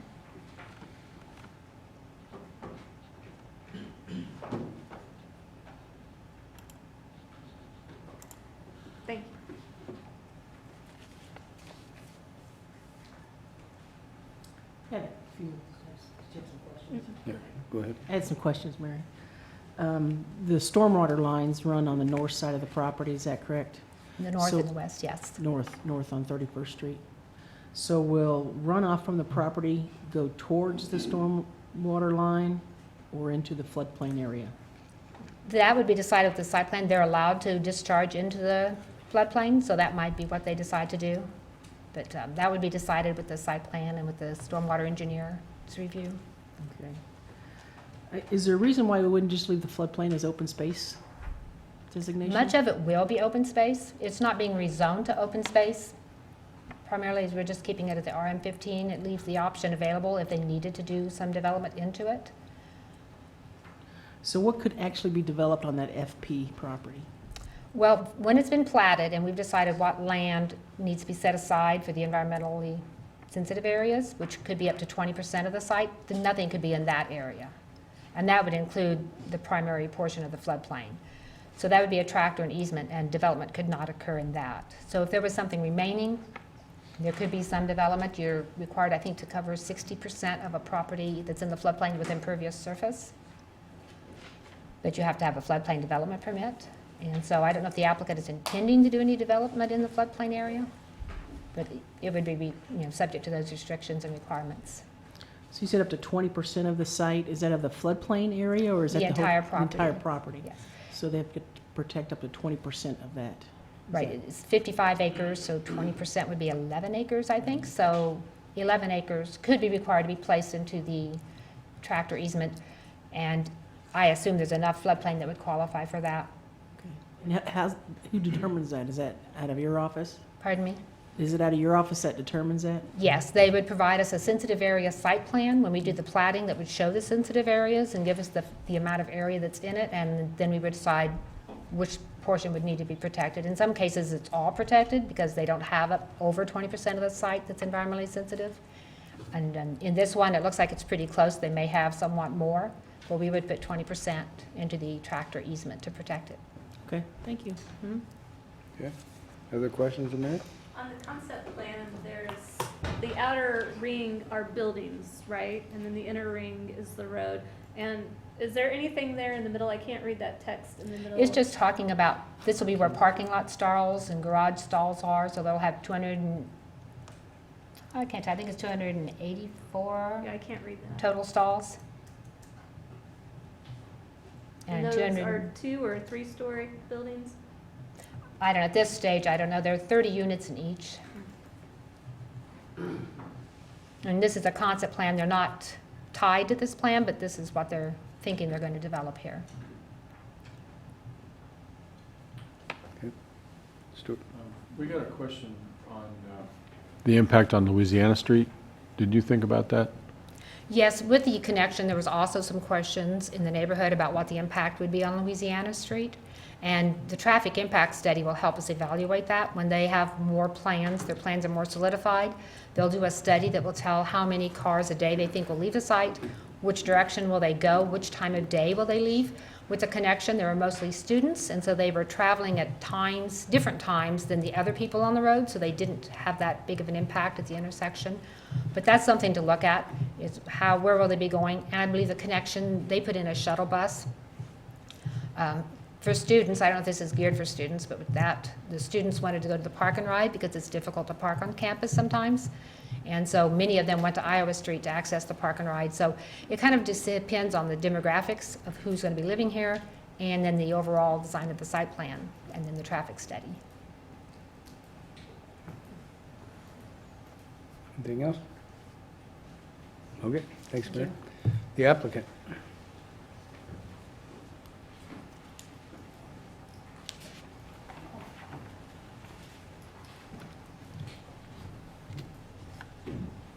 Sorry.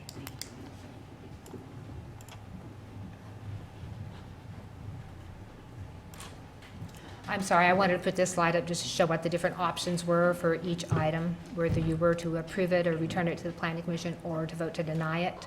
Okay. A simple majority is what would be required to approve or return. Denial would require a 4-to-1 vote on the rezonings. Okay, thank you. Mayor Amix, Commissioners, good evening. I'm Matt Goff with Barber Emerson Law Firm. I'm here tonight on behalf of the applicant, Castle Rock LC, and with me is Mr. Tim Stoltz, the owner of Castle Rock, Mr. David Hamby of BG Consultants, and Allison Vance Moore is here tonight as well. She's representing the property owners. Mr. Don Reynolds was unable to attend tonight because his wife unexpectedly passed. So we send him our regards, and Allison is here in their place. The applicant agrees completely with the staff and is very pleased to have the unanimous support of the Planning Commission. We believe this is a very straightforward project. It is in conformity with the city's annexation policies and long-range plans. The city's annexation policy has for many years, since at least 1996, encouraged property owners to consent to annexation in areas of the community where the city boundaries surround or almost surround the property, which this does, and where there are ready access to utilities. In this case, they're on site and in the ground. Chapter 4 of Horizon 2020 supports the annexation, and I can't emphasize enough that the fact that this is in Service Area 1 means that the city has placed a hold on this property and said this must be either agricultural or it must be annexed and zoned. And in 2000, well, it might have been 2008, but as recently in 2013, the revised Southern Development Plan slotted this property for use as medium-density multifamily, which is exactly what the request before you is. So we believe the staff and the Planning Commission are 100% correct. And this is the best kind of project for the city. The annexation costs to the city might literally be zero. The project will pay impact fees to connect to the utilities that are already in the ground. You don't have to bring a line to the property to service the site. It's there. The project will generate building permit and other permit revenue during the course of construction. The construction process will create significant sales tax revenue on building materials and taxable construction costs. It will create construction jobs. And that's just the beginning. That's the construction phase. Once it's built, every year it generates significant property taxes. Over the long life of the project, it's millions of dollars. All of this at a time when the City Commission and the City of Lawrence is subject to a tax lid that the state has imposed. The good news is projects like this, where we're expanding the city limits, aren't subject to the lid. You want to grow the budget and do it without an election, this is a way to do it. So for those reasons, we very much endorse the staff's position, and we ask you to affirm the Planning Commission's unanimous recommendation of approval. I'm pleased to stand for any questions that you may have. Questions of Mr. Goff? Okay, thank you. Thank you. Okay, any public comment on this item?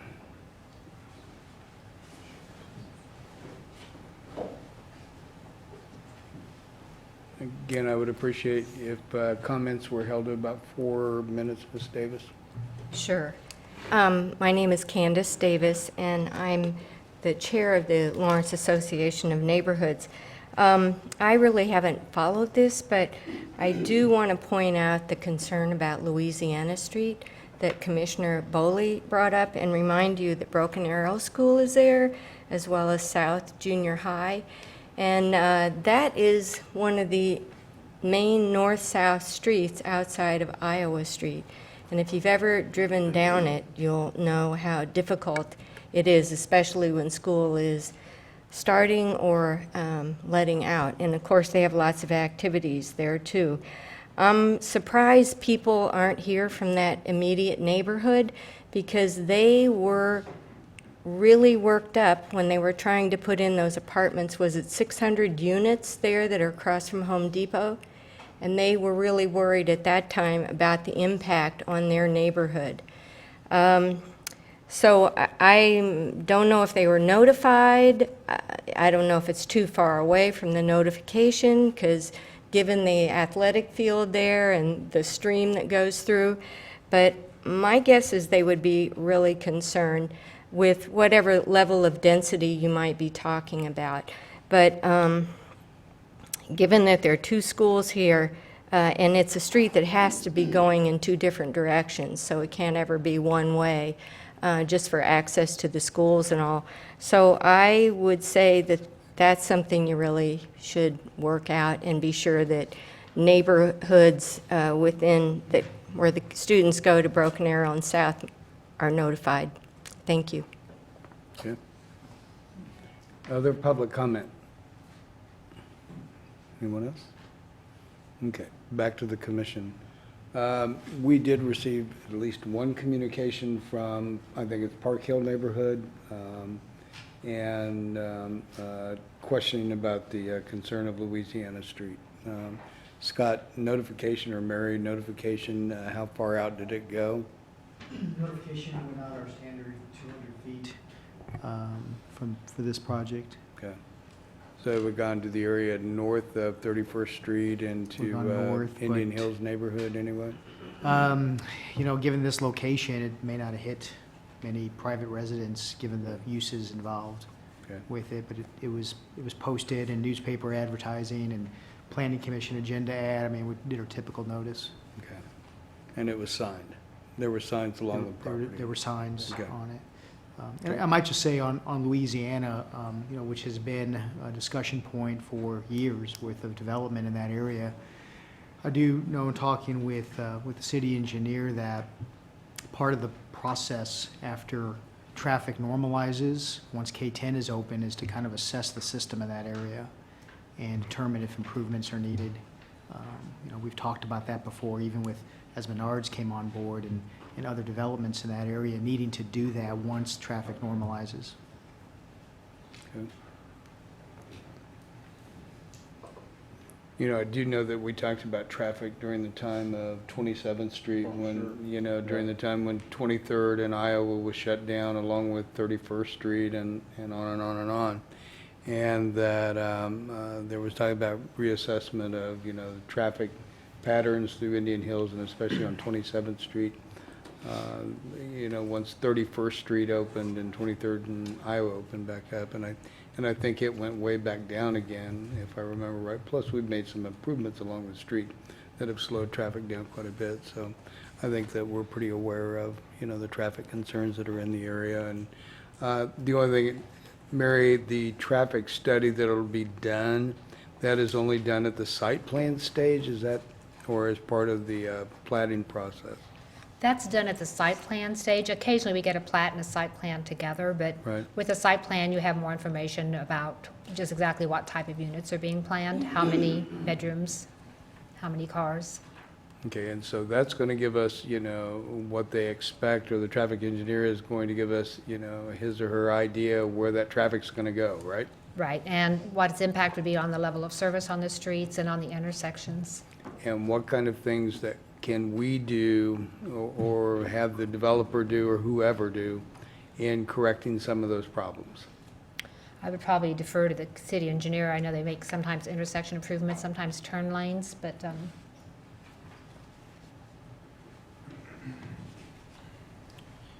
Mayor, typically when we get the traffic study, we look at the trip generation and the additional trips that it causes on intersections and streets and see if improvements are needed.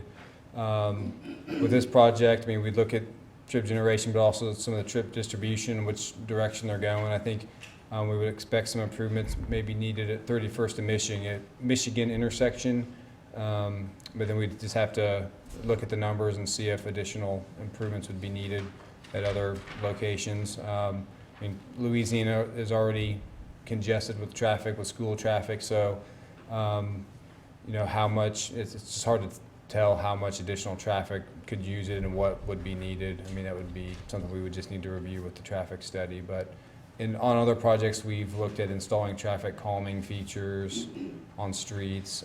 It just, you know, every project's unique, so we'll just have to look at the numbers. Okay. Would the developer pay for those, or is that? Yeah, typically that's part of the cost of development is the cost of the improvements. so. Well, the only reason that I bring it up, and, you know, I think all of us would share the concern of additional traffic on any of the existing roadway network, you know, that's in the developed neighborhoods that are there. But, you know, one of the things that happens is we require a safety study to be done, and, you know, I just want to make sure that it's understood that we do require improvements to be made and who's going to be responsible for those costs. So it sounds like that, you know, that's taken care of as part of the site plan approval stage, so. Okay. I have one more question for, or a question for Mr. Goff, real quickly.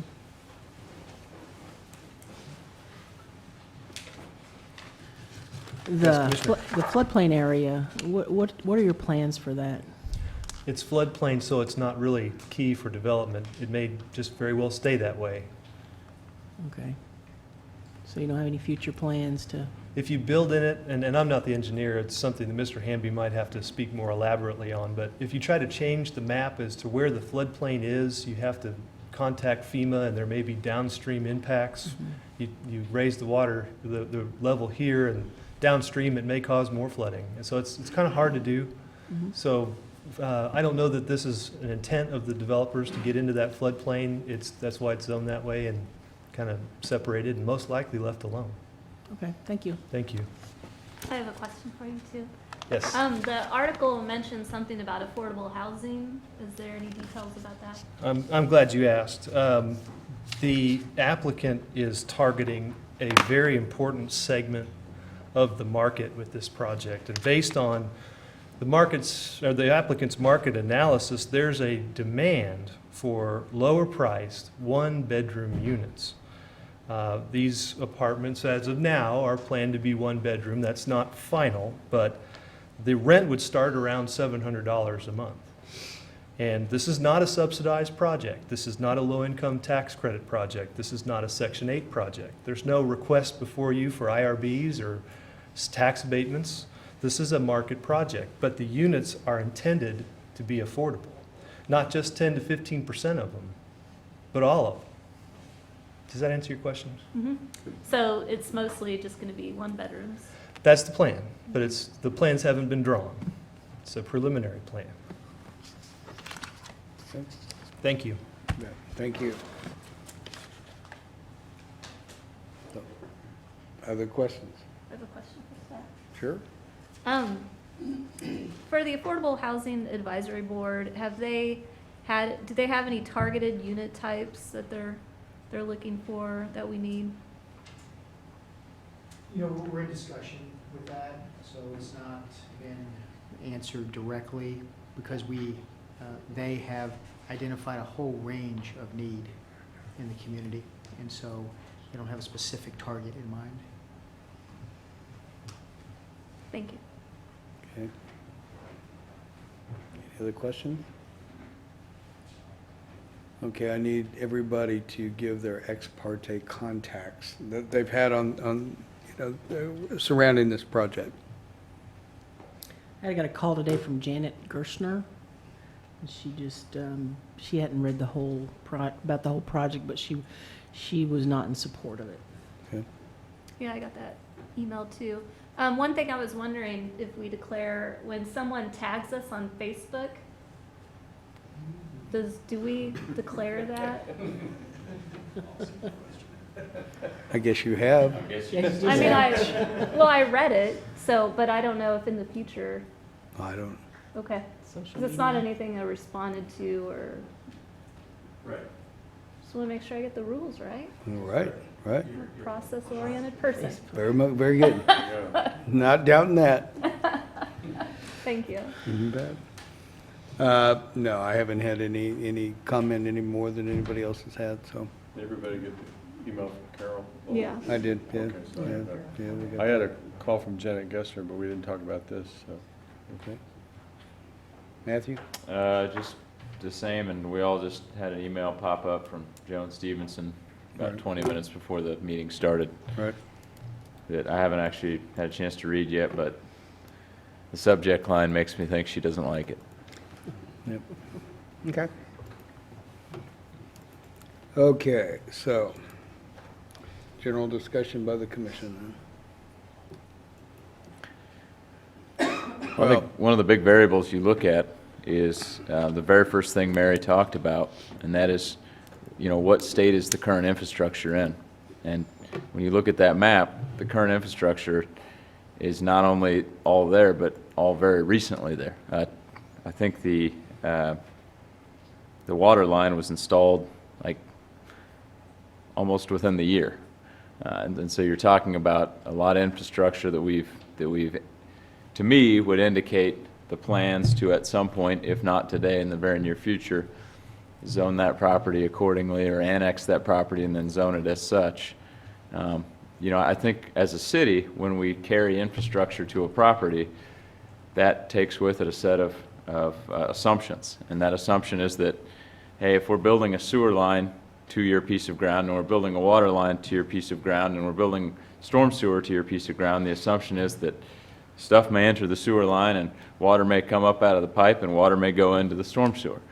And so I would think that in accordance with that assumption, particularly given the fact that, and I do appreciate this, by the way, that they haven't asked for any IRBs or any tax abatements or anything of that nature. In fact, if anything, development here is going to be to help pay off that infrastructure that we've already built to that plot of dirt. I think that we should follow the unanimous recommendation of Planning Commission and vote for it. Okay. I'm appreciative of the fact that they're looking at trying to make these units a little bit more affordable than what we've seen. I hope they hold true to that. I hope you do, because that's very important for Lawrence right now. I'm a little concerned about the floodplain issue, and I know you've indicated that you don't plan to develop there, and I sure would like to make sure that doesn't happen at any development within the floodplain. I think it's, I think just what Matthew said, we have everything there ready to go, and it's probably going to cost us, I'm assuming, next to nothing for the city anyway, or the cost to us. It's going to be on the developer, and I appreciate that. I have similar concerns with the floodplain. When I pull up the map, I drove around there today, and yeah, that floodplain is a giant ditch in the middle, very large, very steep too. I was surprised. So when it comes to the northeast corner, I don't have as many concerns as when we push past that southern boundary for the preliminary site plan. That when we start getting into that, pushing into closer to SLT, that's when I just start getting really nervous about it. If there was a way that we could somehow just split out that more buildable section for the northeast corner, I'd be interested in it. But if we're looking to include all of the rest of this down here, I don't know if I'm ready for something like that. And it is nice to hear about $700 rentals for a one bedroom, but I don't know if that's really our targeted range that we're looking for. I also know we need family-sized housing as well, not just one bedrooms, because then it does look like it's just for students. So I think that if we're going to start annexing parts to our city, that they need to start fulfilling our city goals, which affordable housing is one of them, and not just one bedrooms.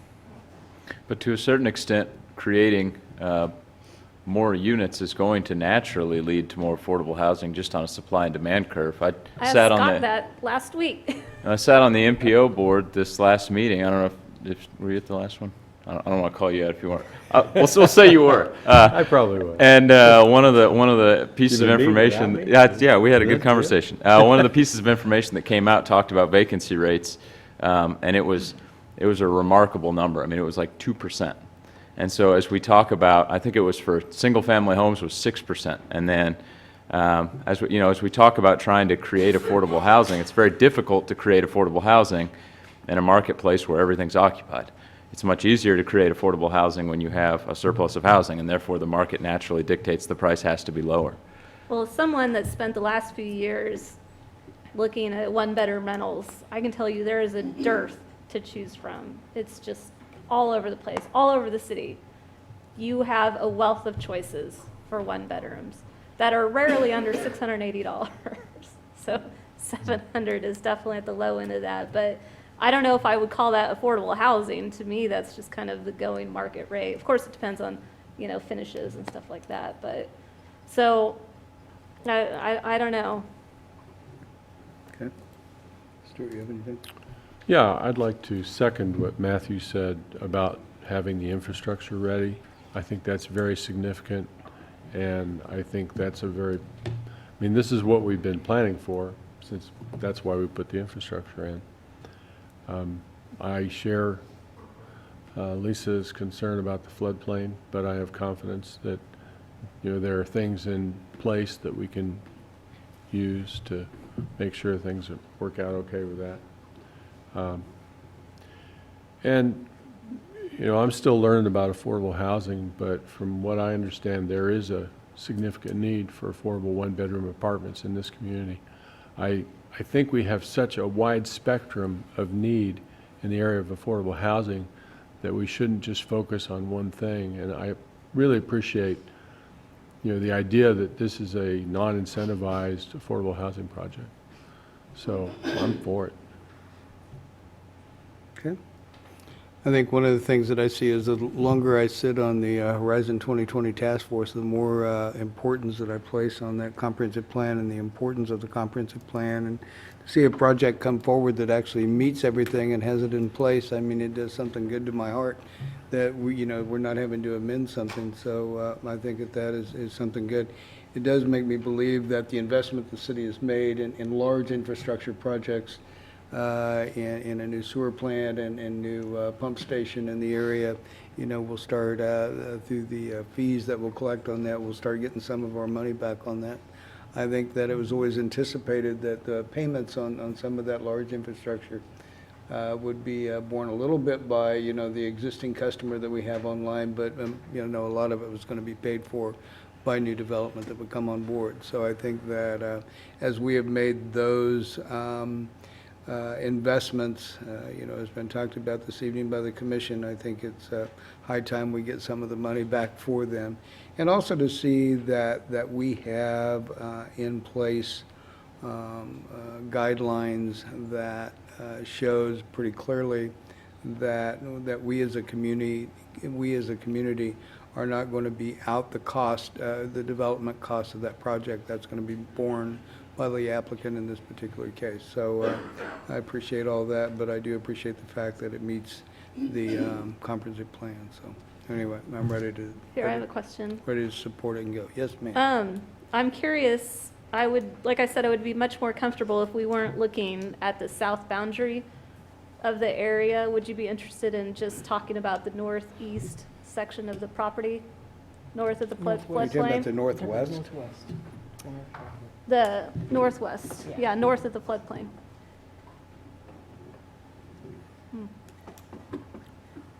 Okay. Rest of the commission want to divide this up or say, well, I would imagine it would have to be redone and sent back. Okay. Okay. Nobody? I ask. Thanks, Mike. You bet. The items before us are to consider the annexation of approximately 55 acres, as discussed on the southeast corner of 31st and Michigan Street, and to adopt on first reading ordinance number 9297, approving that annexation. I would entertain that motion to approve the annexation and to adopt on first reading ordinance number 9297. So moved. Second. Motion made in second for approval. Did we skip public What comment? did? Candy spoke. Yeah, Katie, yeah, we had- everybody spoke. Okay, yeah. Thanks, KT. I was going to say, I'm sorry. Okay. I thought I asked. Okay. It was made by Commissioner Boley, So moved. seconded by Commissioner Herbert. All in favor of that motion, aye?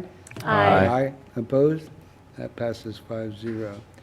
Next item is to approve the rezoning of 30 acres from County A Agriculture District to RM15, which is multi-dwelling residential district located at the southeast corner of Michigan Streets, and adopt on first reading ordinance number 9298. I would entertain that motion. So moved. Second. Motion made and second for approval of the zoning and the adoption on first reading ordinance 9298 by Commissioner Boley, second by Commissioner Herbert. All in favor of that motion, aye. Aye. Opposed?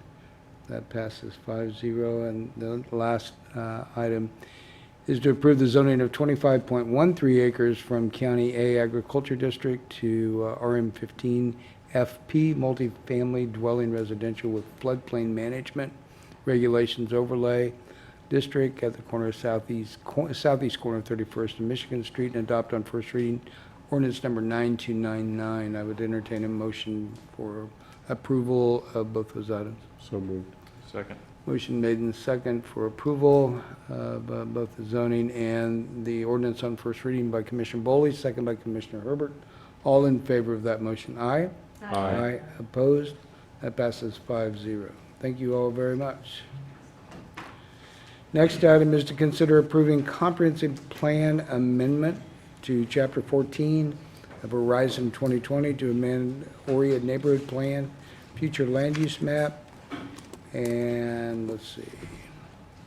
I assume you're going to talk about the zoning too at the same time, and then consider rezoning approximately 0.918 acres from RM32 and UKU district to RM32 PD. This is located at 1029 and 1031 Mississippi Street and 0 Illinois Street. Is that right? Yes, that is right. For here at Kansas, and consider adopting on first reading ordinance number 9301 for the rezoning, and that covers it all. Good evening, Commissioners. I'm Sandy Day. I'm with the Planning Office. We have a number of items to present to you this evening, and also part of this presentation is the comprehensive plan amendment that Jeff Crick is here to address you about. So for this presentation, we're going to give you just a little bit of an overview, step back a little bit and figure out where we were, how we got to this point, and then we'll cover the various applications that are before us this evening. Quite simply, the reason for this request is to be able to provide additional required parking for the HERE project. They need to provide a certain number of additional off-street parking places for them to be able to fill that occupancy to that those residential units. The HERE project is a mixed-use development. It includes 624 beds. That's the total project, and they are required to have 577 total parking spaces. Right now, they have 510 parking spaces in the garage, and with this application, they're proposing to add another 68 total spaces that would be provided if this project is approved.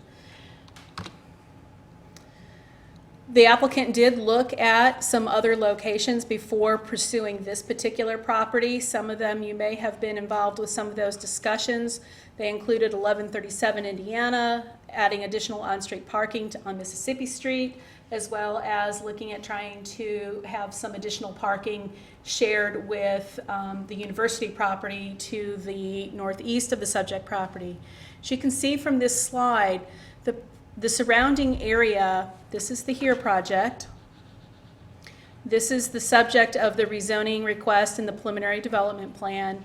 Much of this area that's included in this blue ring, which represents 600 feet out from the HERE boundaries, is either university property or it has some kind of historical context that is currently protected through our historic regulations. Why are we looking at this particular location? One of the first pieces that the applicant was looking at was what is in proximity to the what is in proximity to the HERE project, and that being within 600 feet. There are also some other factors that we'll touch on it here in just a moment. But that first consideration, proximity, location, convenience, is a basic criteria that had to be met with the project. So the request that you have is made up of several parts. We have a rezoning request that's intended to create a uniform zoning district for the project to be built upon. We have the construction of a code-compliant surface parking lot, and that's the development plan piece. We have a realignment of Fambro Drive, which is part of the public improvement section. And then what is not included on this slide is Jeff's comprehensive plan amendment, and we'll get to that in just a second. So the subject property is made up of 3 parcels.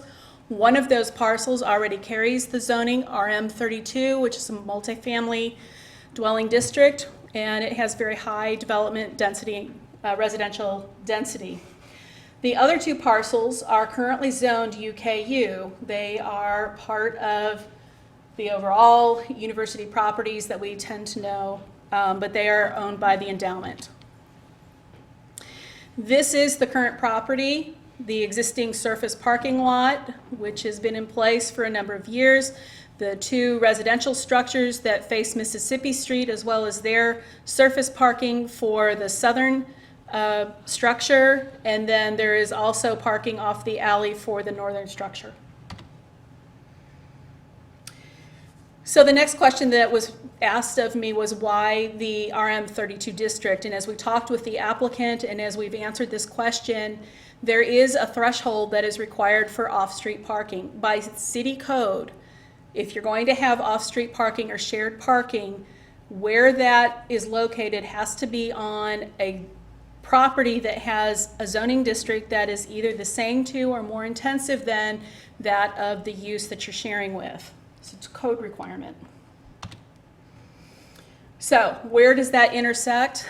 For the MU district, which is a mixed-use district, the most intensive piece of that is the residential, and it carries with it a base zoning district of RM32, or comparable to the RM32.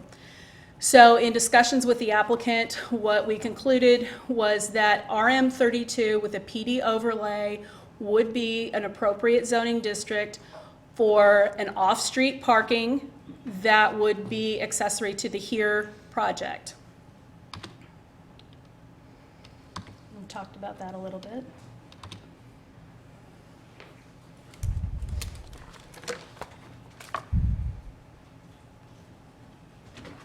Good evening. Jeff Crick with the City County Planning Office. The first item this evening is the comprehensive plan amendment, which is to the Oriad Neighborhood Plan, which is adopted as part of Horizon 2020 and Chapter 14 specific plans. So you can see here, here at Kansas project is in blue, and again, the subject area is off to the north there in pink a little bit. What the item is specifically doing is amending the future land use map for the Oriad Neighborhood Plan, and then therefore in Chapter 14 of Horizon 2020. So on the left-hand side, you can see the map as it exists today and it has been adopted and working. The map on the right does show the slight change to the high-density area here for this parcel right to the north there. That would be 0 Illinois Street.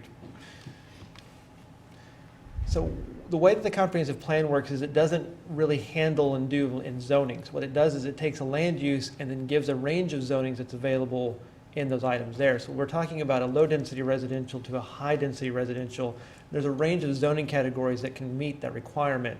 And again, it goes back to that land development code item of making sure that the parking lot, the accessory parking lot, is in the same or intensive district as the land development code requires. So this is from the Oriad Neighborhood Plan. And the highlighted columns you can see there, so for low density, RS5, RS7, and RM12D would be what is considered low density in the Oriad Neighborhood Plan. Switching to the high density column there on the right hand side, that would include items such as RM15 and RM32, which is part of the rezoning request this evening.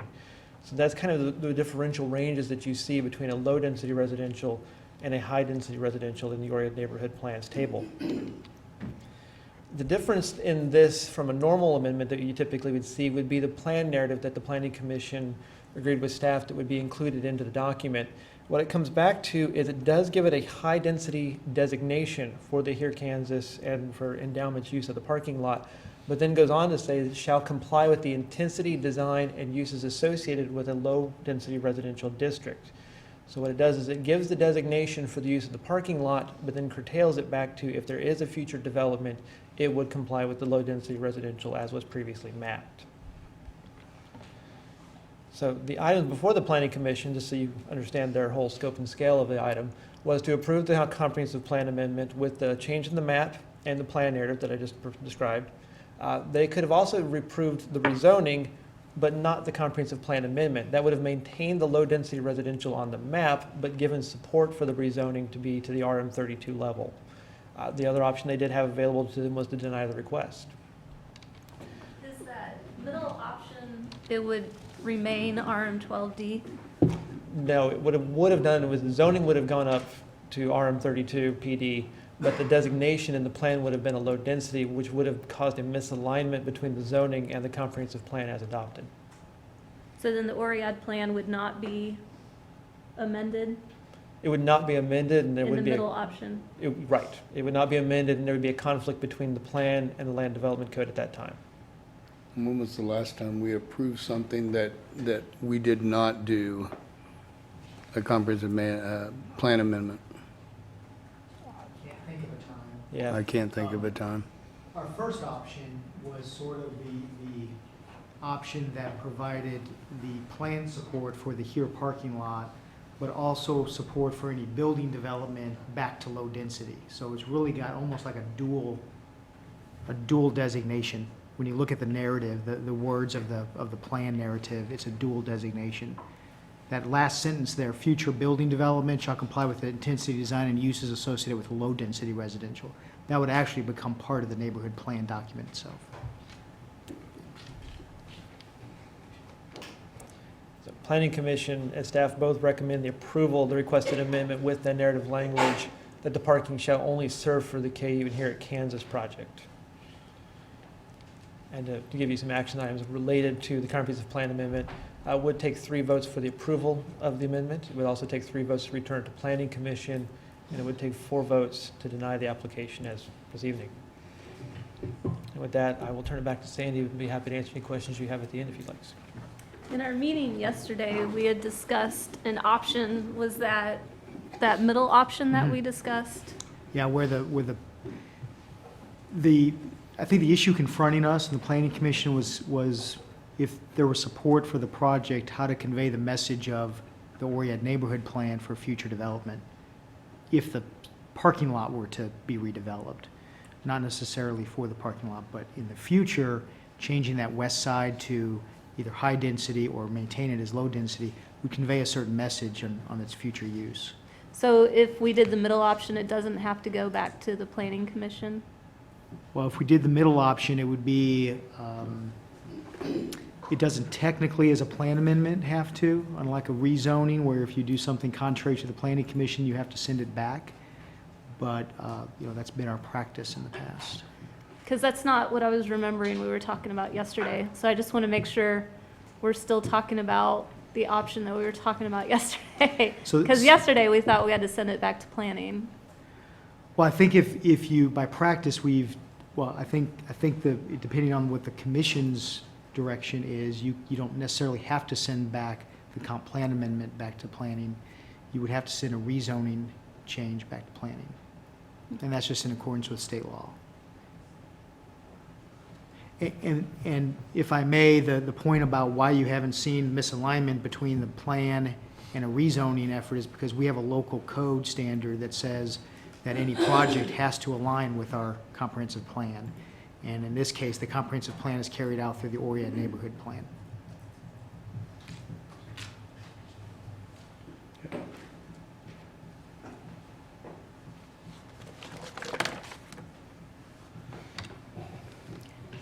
I'm going to provide a spoiler alert and skip way ahead.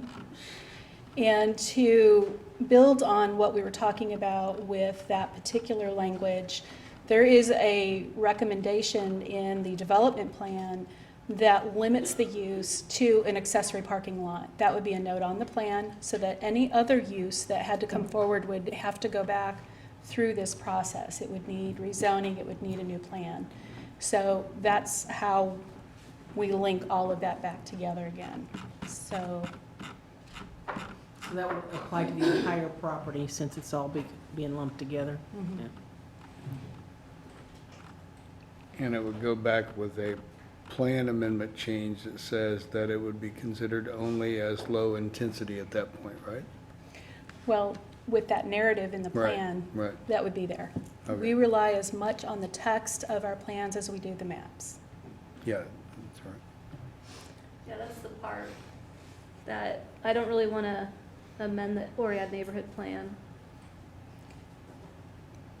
I thought a lot about what you said yesterday, Vice Mayor, and doesn't doesn't it really enforce it by, keeping it, actually spells it out that if there is a change, it's only to be considered developable at the low intensity residential?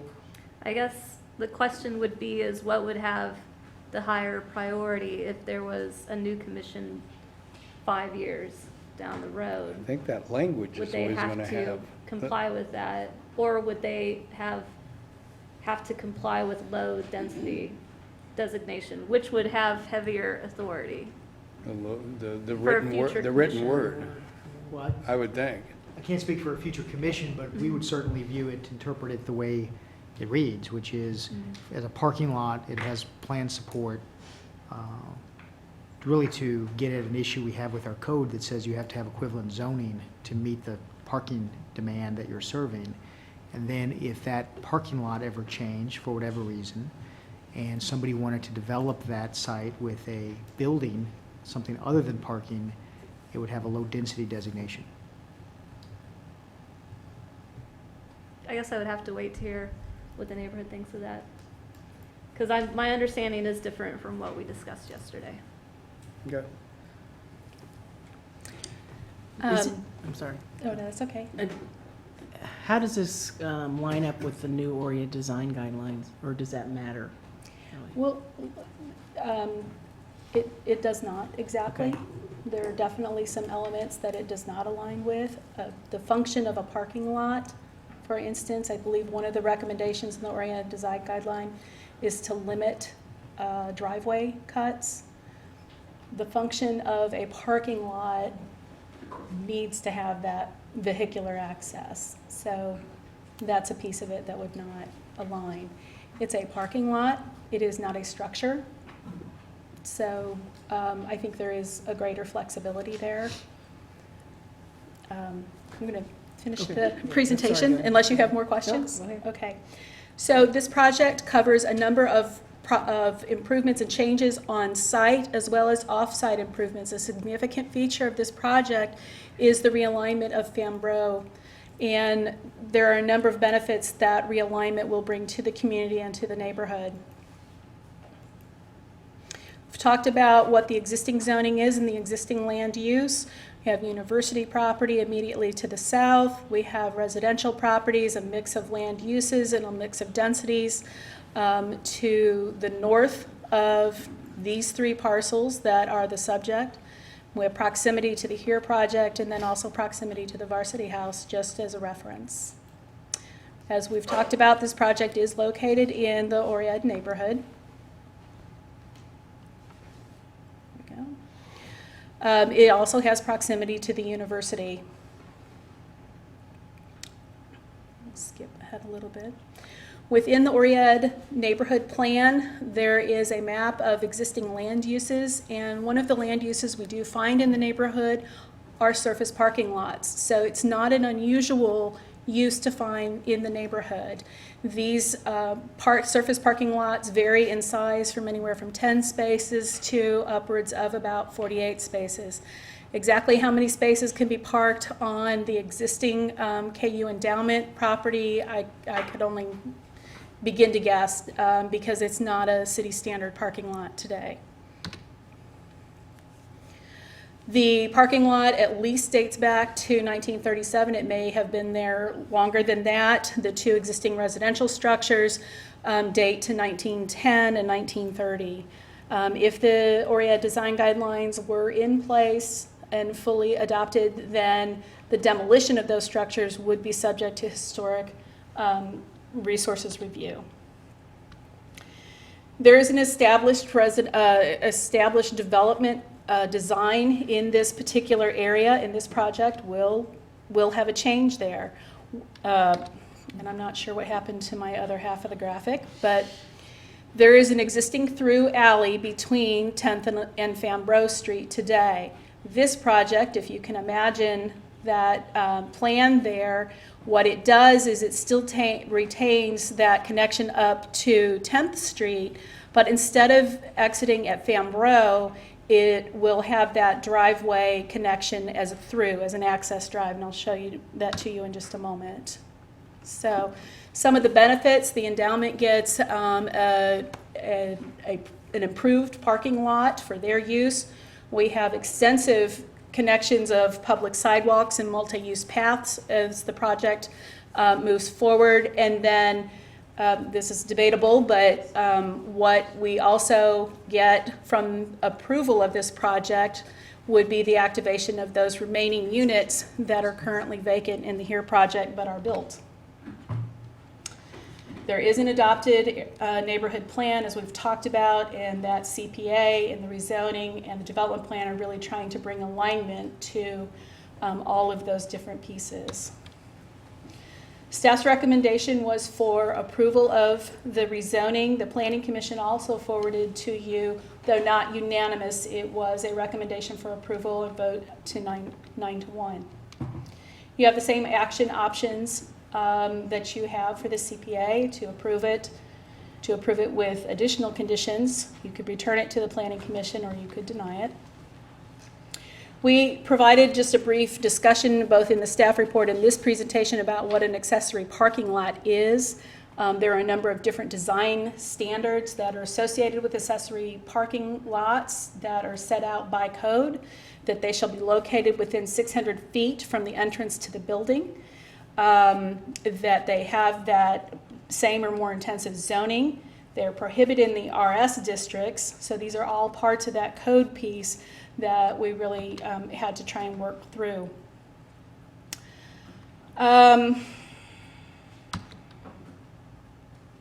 The project itself, and the applicant will be able to speak in more detail about this, so we'll just cover it very quickly. It's a two-phase project that includes an initial 50 spaces that would be constructed pretty immediately, and then a second phase that would begin, that would add those other 18 spaces along with the relocation of Fambro Drive. Fambro Drive today is a straight east and west street.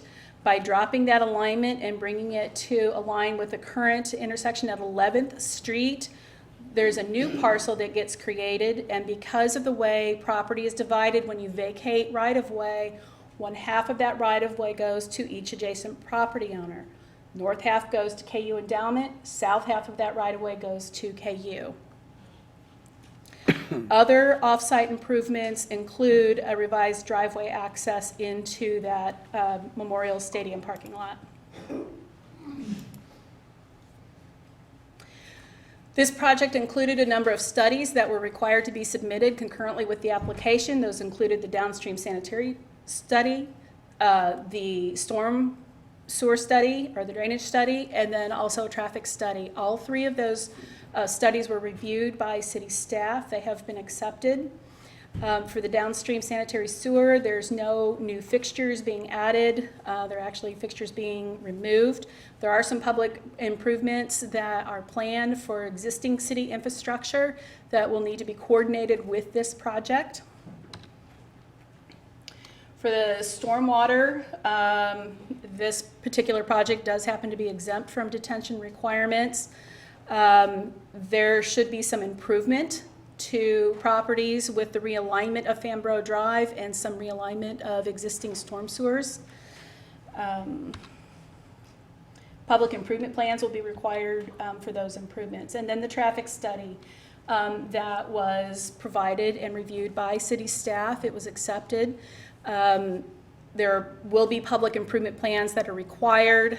We wanted to make sure that there are appropriate turn lanes had the appropriate depth, and that will be a continuing coordination as we move through the design phase of Fambro Drive if this project is approved. One of the significant concerns mentioned by the public, and staff has also identified this for the applicant, was where do residents park who are assigned to this particular lot on specific days. This is the same type of agreement that the applicant entered into with the parking that is on street on Mississippi Street. So during football games, during KU band days, that on-street parking is reserved for those KU events and are not available for on-street parking. Similar situation for this particular project. The applicant has indicated that with working with Endowment, who's the property owner, they would look for an alternative location for residents that are parked in that particular lot to be relocated someplace else, presumably within or not more than 2 miles from the HERE project. There are city and KU bus lines that do provide access and circulation. It's a fairly short duration of time that the applicants need to be relocated for parking. One of the other design considerations was that each parking space must be located within 600 feet to the main entrance to the project. This is a waiver that is being considered with this project with the preliminary development plan. When I showed you that early slide that had the blue line, that this property was clearly within 600 feet, and it is. But if you walk out of the main residential entrance on Mississippi Street, cross the street, go up the street, move over, the farthest parking spot you will go is 800 feet in the far northwest corner. Approximately 20 of those spaces meet that requirement. The applicant's required to get 67 spaces. This parking lot could be designed, and you could pick up more parking spaces by shifting that parking all the way to the property line, but that would be detrimental to the surrounding neighborhood, in staff's opinion.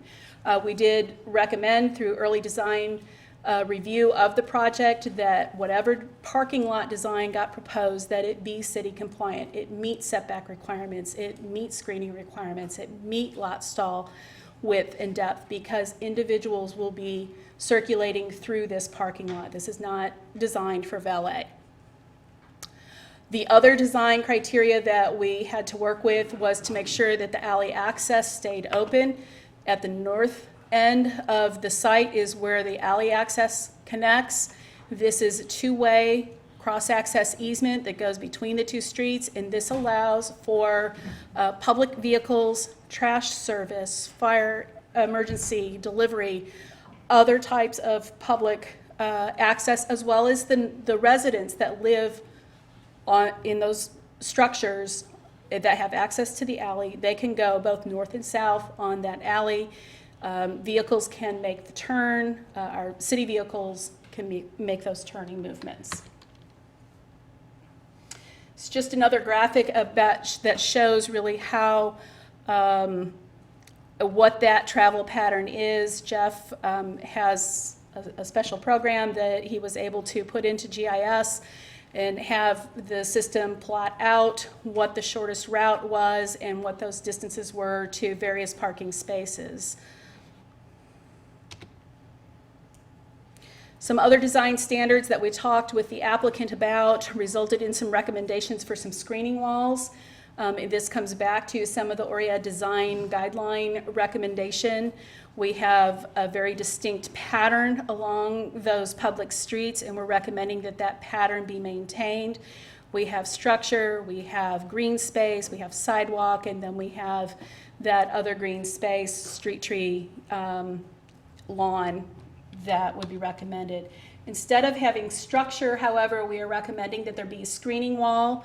There are a number of different screening wall examples that we provided for the discussion for the Planning Commission and to convey what staff's recommendation was really trying to get at. So it would be something like one of these kinds of examples where you have screening wall, you have landscaping, you have some variation in and out and up and down that gives you that same kind of massing that you might have with the front of a building. It's not going to be the full massing that you would have with a building, but it would have a comparable kind of representation of that element. We've talked about where that could be located, that there is a requirement to provide both the wall, the screening wall, and landscaping. And again, just a few other examples of where we see that kind of element. Staff's recommendation on the preliminary development plan was also for approval.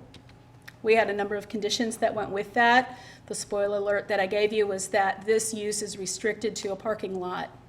This is the control through the development plan that limits this to this use. This doesn't provide a segue into some other kind of multi-story intensive development without having to go first through rezoning, public hearing, plans, to be able to even consider that kind of a change. The screening wall, as I mentioned, was also a condition. And then we did ask the applicant to provide some type of ornamental fence on the north property line. This was in direct response to a comment and a question that we got from the adjacent property owner, who was concerned that they currently have a view of Memorial Stadium out across the existing parking lot, that they did not want to see a tall, say 6 or 8 foot solid fence that would end up blocking the view of their first floor apartments, the view to the university. Again, you have similar action options here to approve. You can add or revise conditions. You return the project to the Planning Commission. And if you choose to deny the project, you require 4 of the 5 of you to vote for that action. Would also remind you, before I step away, that any ex parte communications you have had, you should voice. Okay. And that is planning's presentation. Any other questions of Sandy at this time? Sandy, I do have one. This property is going to continue to be owned by endowment? That's our understanding, yes. And so there's long-term agreements on, I assume, on this between endowment and the property owner? Yes. And that any change there that would happen, I assume, I'll ask Monty in a second, or I see his head going up and down, that it seems to me that KU obviously has their zoning now, but if this property changes and they would say they would want to develop something there in the future, it's going to create a real problem for the apartment complex that's there that's using this parking. It could. But if they were to develop at this point, number one, it would be low intensity. Again, that's the recommendation of the plan. Yes. And that they would be going through development like they normally would with the agreements that we have in place, correct? Is that what I understood from Yes. yesterday? Okay. That's all I need. Okay. Ex parte. Janet Gerstner called me this afternoon to discuss the project and her concerns. She was concerned about it. She wasn't in favor of it, put it that way. Mr. Mayor? Sure. I might just add, when you're declaring ex parte, that it really behooves the applicant as well to hear what concerns that may not have been in the record, so that they know what concerns are on the table as well. So if there's anything that you don't see Okay. in the record, that would be new information, to declare that as well. Okay, she had discussed about the property was or is 3 parcels going to just one large parcel. There was a concern on that, and the alleyway was a concern. Looks like we have emails from Candy Davis and Jim Sloot. That's the ones that I got. We don't have to, Was it? I mean, it's public But, record already. yeah. Yeah, it's already public record. I heard from a few folks. I heard from Ron Schneider and Lauren McVeigh. They expressed their disapproval of the plan.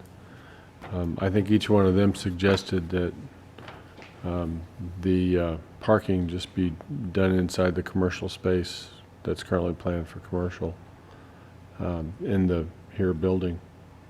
And Janet Gessner called me, and she was also concerned about the RM 12 to RM 32.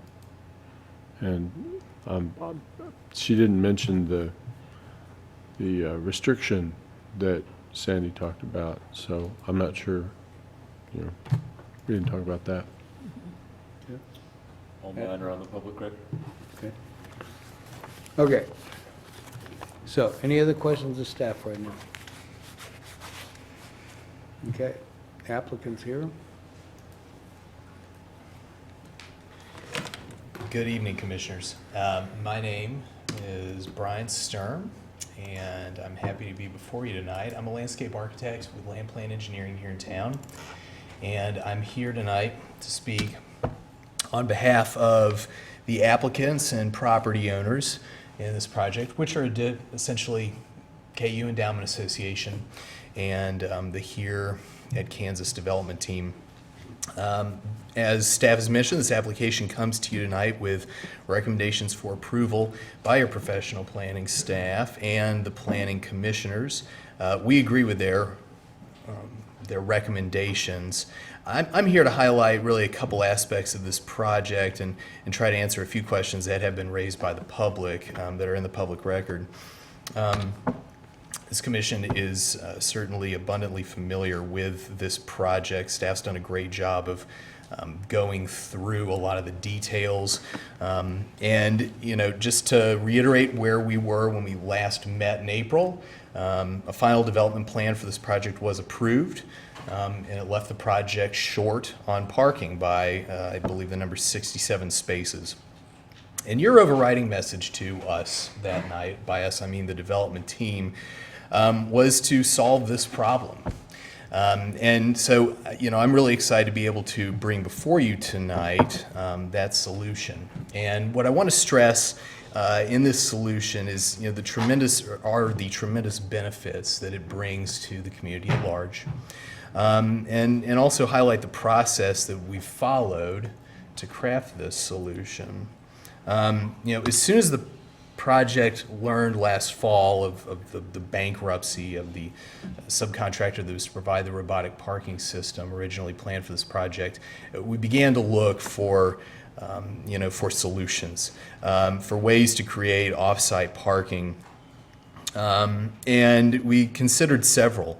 And in the late winter, early spring, it was when we really began to have some serious discussions with KU and KU Endowment, and concerned, you know, this area here at the corner of Fambro Drive and Mississippi Street. And, you know, KU has long had an interest in relocating Fambro Drive, generally as shown here, and then I can get into a little more detail in that. But, you know, we realized, and it was even brought up, in fact, when this project was in its early planning stages in the spring and summer of 2014. But as we looked at it, you know, in light of the parking deficiency, you know, here this year, we began to, you know, see how if this street were relocated and the existing right-of-way were vacated, it created the space that was, you know, the right size and generally in the right location to provide the parking lot that would be needed for this project. And it would also leave this, you know, nice new piece of green space here once the old you know, track and field throw areas are removed and the streets relocated, for KU to develop in the future as a gateway feature. And the street realignment and that gateway feature are all part of KU's current master plan. The solution has a number of tangible benefits to the community at large. You know, existing conditions that rest out there today, I'm sure you're plenty familiar with what you see when you go through this area. I mean, we have, you know, an area that was once a tennis court for the university, but really has served as sort of a non-compliant parking lot for many years. We have properties that have been under-maintained. They've been added on numerous times, which don't really serve the intended purpose that you know, they were designed for in the early part of the last century, and they don't really meet certain design elements in the aforementioned ORIAD neighborhood design guidelines. We've got a street, Fambro Drive, a street we appreciate enough to have, you know, renamed it for a KU coach, but it, you know, it's not a proper and compliant collector street by our city standards. It lacks sidewalks on one side, and it's really underdeveloped considering the neighborhood that we have there and the university adjacent. And lastly, you have this dog-legged intersection. The sort of the intersection we've all passed through numerous times between 11th and Mississippi and Fambro and Mississippi has always created a good bit of congestion. So, what this project will do is clean up some of those situations. We'll now have one four-way intersection like you see throughout the urban grid in Lawrence. We'll have proper sidewalks and green spaces in between those sidewalks and the street as the Oriad Neighborhood Design Guidelines espouses. We'll have ADA ramps, pedestrian amenities that just don't exist there today, as well as bike amenities, bike infrastructure, lanes and signage that support the complete streets that we're trying to develop in this town. This redevelopment will bring benefits to the Oriad neighborhood as well, specifically.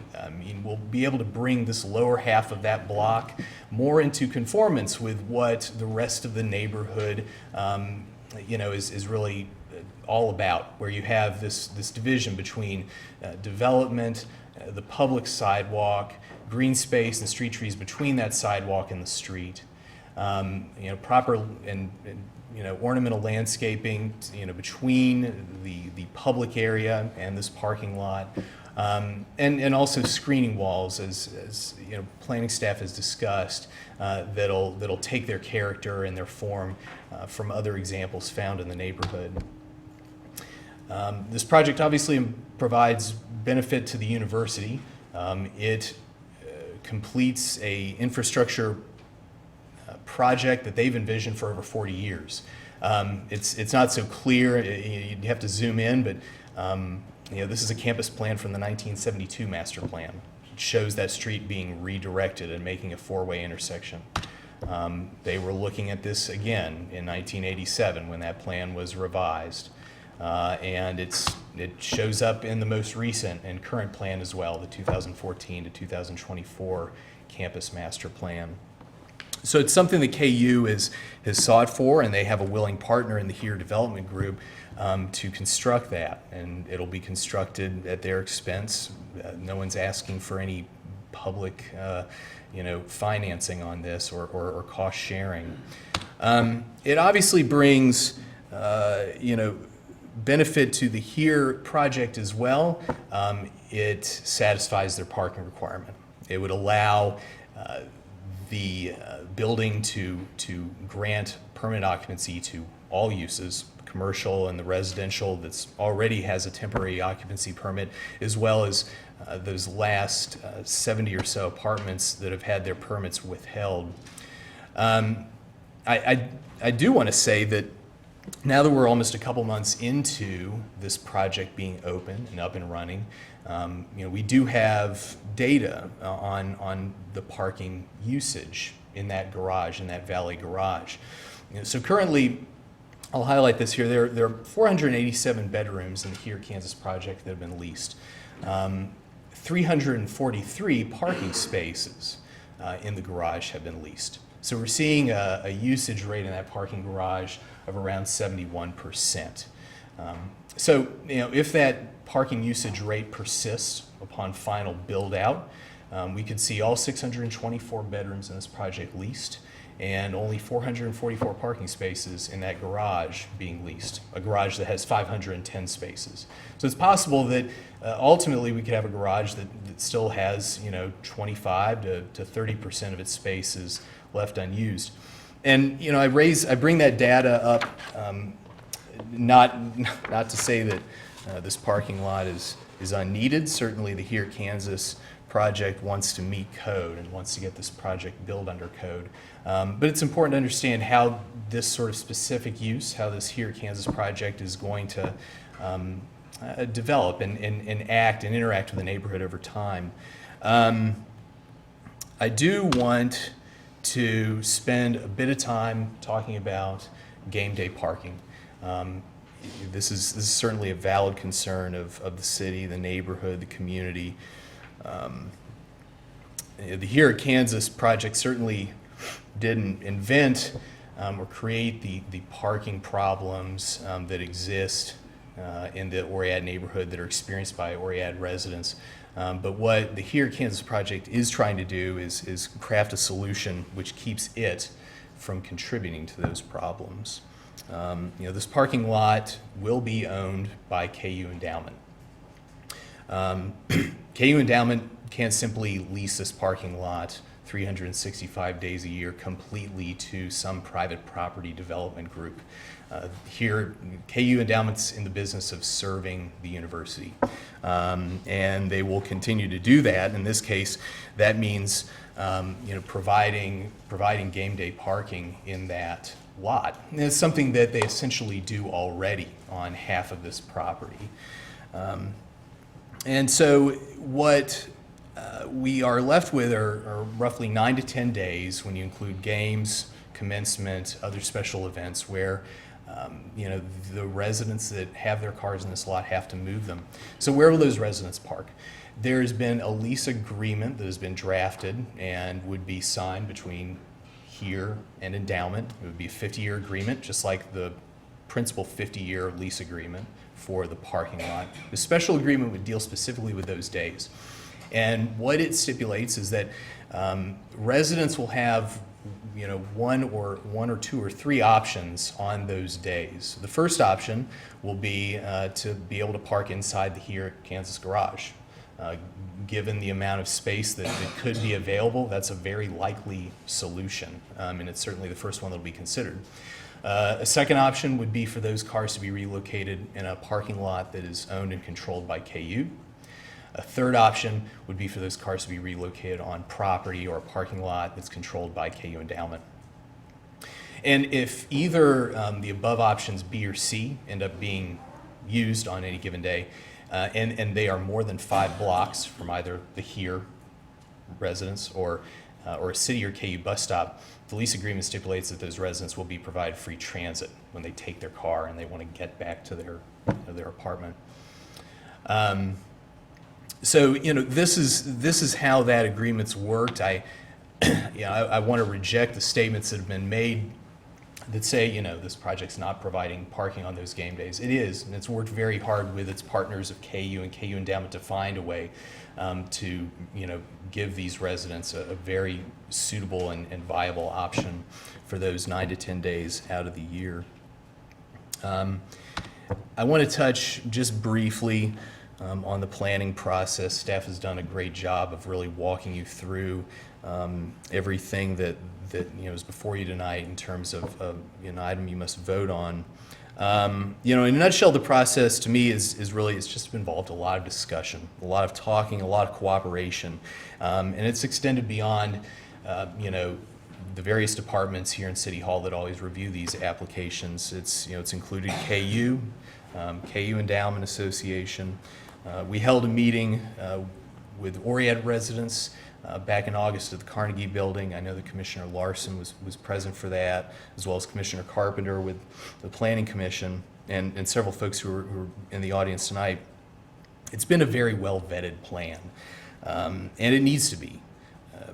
We're asking for a comprehensive plan amendment, a rezoning, and approval of a detailed preliminary development plan that will usher in a pretty significant set of public infrastructure projects. I want to stress that the comprehensive plan amendment essentially does not involve a change in land use. We need this comprehensive plan amendment because the area that today is a non-compliant parking lot can be upgraded to a code-compliant parking lot. The rezoning here as well does not create a precedent for future high-density development. By placing a planned development overlay on this RM32 rezoning, we not only condition the zoning by making, as staff has stated, accessory parking lot basically the only permitted use. We also ensure that if anyone wants to come forward, whether it's KU Endowment or some other group for some reason, they want to come forward and change this parking lot to anything else, that it's going to go through this same public process with staff, Planning Commission, you all. I think the narrative that staff has proposed for the comprehensive plan amendment does that. It adds even another layer to sort of this conditional zoning. The Here Kansas group never envisioned on having to create an off-site parking lot. And they certainly don't envision once this, if this is created, changing it. KU Endowment has owned the majority of this property for decades, and they have not developed on it, and they don't plan on doing that in the future either. But should they, I think the planning process that we've passed through has created a great buffer to review any future development proposal that might come along. I don't have any other remarks, but I'm certainly happy to answer questions that you all might have. Brian, is this parking lot by permit? Well, you know, Is there a price tag on the space? I'm sorry, I don't know if I understand the question. Do I have to buy a permit to park there? Oh, by permit. So this parking lot will be treated like any of the other spaces in the Here Kansas garage. These spaces will be subject to a separate parking lease for the residents. Is it the same price as indoors? I don't know that for sure. I would doubt it. Just checking. Yeah. Might want to buy a space. Doesn't have the valet service. So valet doesn't use this lot, it's just self-parking. That's correct. It'll be self-parked entirely. The valet operation doesn't need to do anything over here outside of what they do in the building. It'll be maintained, per the lease agreement with Endowment, it'll essentially be maintained by the Here Development Group. And they will, enforce the parking there so that their residents have space and it's not being, generally used by the public at large. But access through the parking lot will be public. There'll be signage posted to highlight that so that folks who live in these multifamily buildings just to the north understand that they have as much right to pass through there as the residents of the Here building, as well as our public sanitation, trucks, and fire and medical. So again, if you have a permit to park in the valet parking underneath the building, you're not eligible by that permit to park in this new lot. Yeah, I believe that's accurate. Okay. Questions? So KU Endowment is buying the east half of that property, is that correct? Well, KU Endowment owns a portion of the east half, the property addressed at 1031 Mississippi. That's already owned by KU Endowment. The home just to the north of that, 1029 Mississippi, is controlled by the Here Development Group currently. They will be deeding that over to Endowment as part of this project. And so, if this project were approved, that's the mechanism that would happen. KU Endowment would assume ownership of, this whole lower portion of the block. Will we lose those properties on the tax roll at that point? Because right now looks like they both pay property taxes. Yeah, Monty Sokup with Okay. Endowment's Monty, better qualified. come answer to the that. microphone. If we could have your name. Monty Sokup, KU Endowment, 1891 Constant Avenue. No, because that is to be a commercial lease, that property will be on the tax rolls. Currently, 1031 is on the tax rolls as a rental property. The other property is leased to the university and is off the tax rolls, the old tennis court right now. Right. So actually, you're going to have Added. 2 whole lots come back on the tax rolls as part of that project. Okay.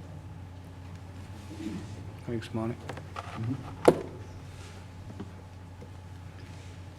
Other questions of Brian?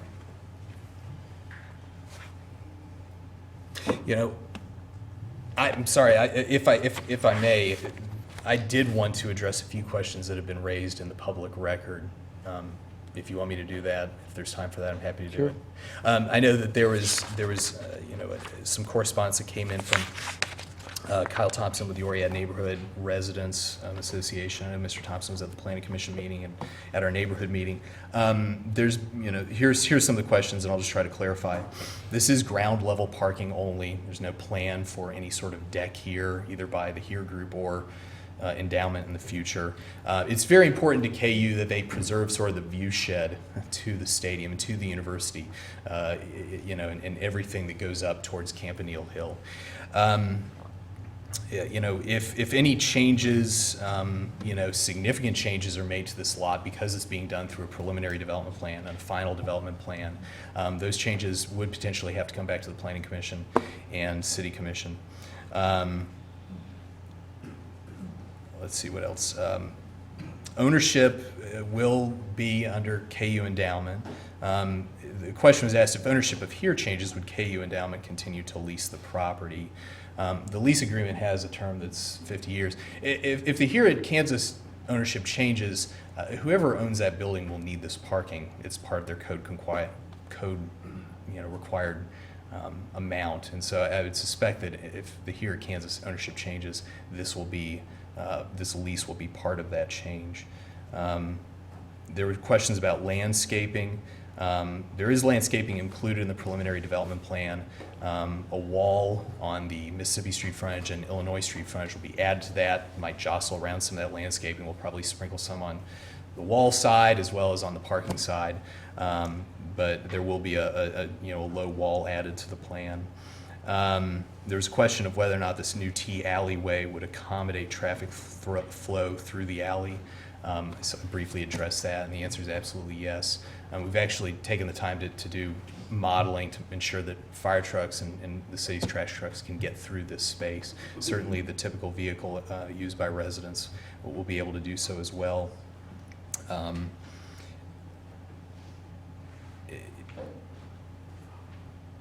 Question about where, here at Kansas, residents will park on game days. I've done my best to answer that.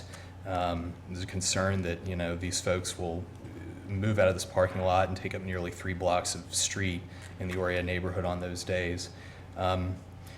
We've tried to give these residents as simple an option as possible. The idea that they will forego that and instead choose to hunt on the streets is certainly something that they may endeavor to do. It's sort of out of our control. And until the city and the Oread neighborhood come up with a resident permit parking solution for this area, anybody's free to park on those streets, and it's certainly going to continue to happen on game days. I'm not sure even a resident parking solution how that might choose to deal with those days. The only other question here concerned, will the terms of the city/KU interlocal agreement have an impact on these plans? Scott could probably provide verbiage if you all have questions on that. Generally, this area is not it's not seen in the same way, and it's not subject to that cooperative agreement between KU and the city. That's everything on that list. Okay. Anything else? Okay. Thanks, Brian. Sure. So, no other questions. We're going to open it up to public comment at this time. So do we have any public comment? Sandy, were you done? I'm sorry. Okay.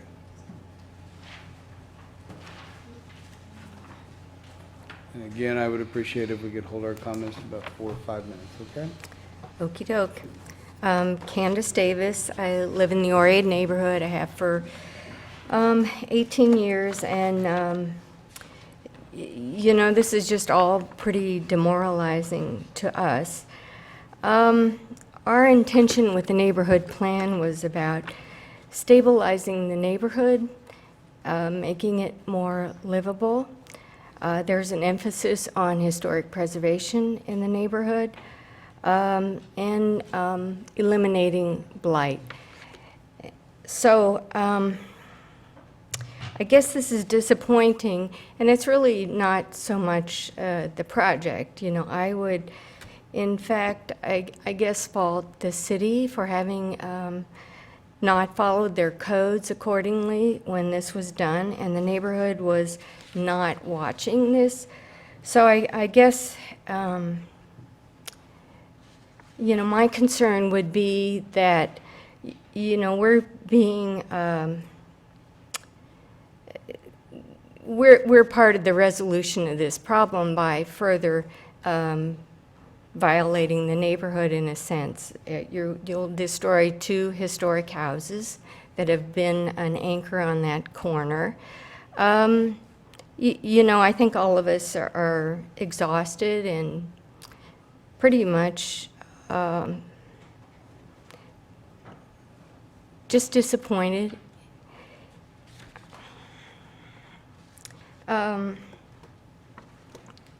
Another thing I'd like to point out is, yeah, we would certainly like this to be just surface parking.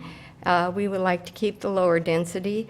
But I understand that it could change, but what we're most interested in is that it cannot resort and end up with something like a structure. We see that they're combined properties. We know what you can do with combined properties, and that's something that the ORIAD plan has specifically tried to address. The overlay district will help that to not happen, but in doing so, you destroy, you know, the historic fabric of the neighborhood. So that is our really biggest concern. As far as this project adding a lot to the neighborhood, I think most people are pretty horrified with the scale of this.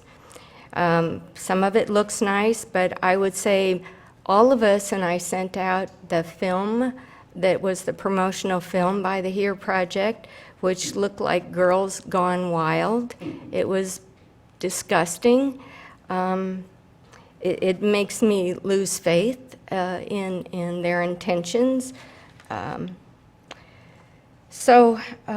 other thing too, last thing is, how is paid parking actual parking for residents and tenants? I don't quite understand. It seems like maybe parking if you want it. And I will say, on my block at 10th Street, 10th and Louisiana, there are almost no parking spaces now, and there used to be, and occasionally I do have clients that come in and need one space there along 10th Street. So anyhow, I hope it could only remain surface parking, and most of us realize that, you know, this is where we're at. We're part of resolving something that was probably a bad idea to start with. And not that you don't need high density there, that's already in our plan. This could have been done differently, and do we have confidence that the city is going to stick with this and keep it surface parking? Not exactly. Anyway, thanks. Thanks. Other public comment?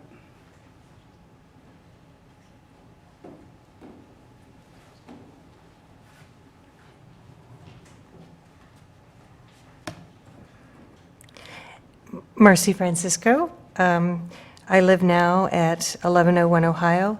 I'm actually, though, a former resident of 1029 Mississippi.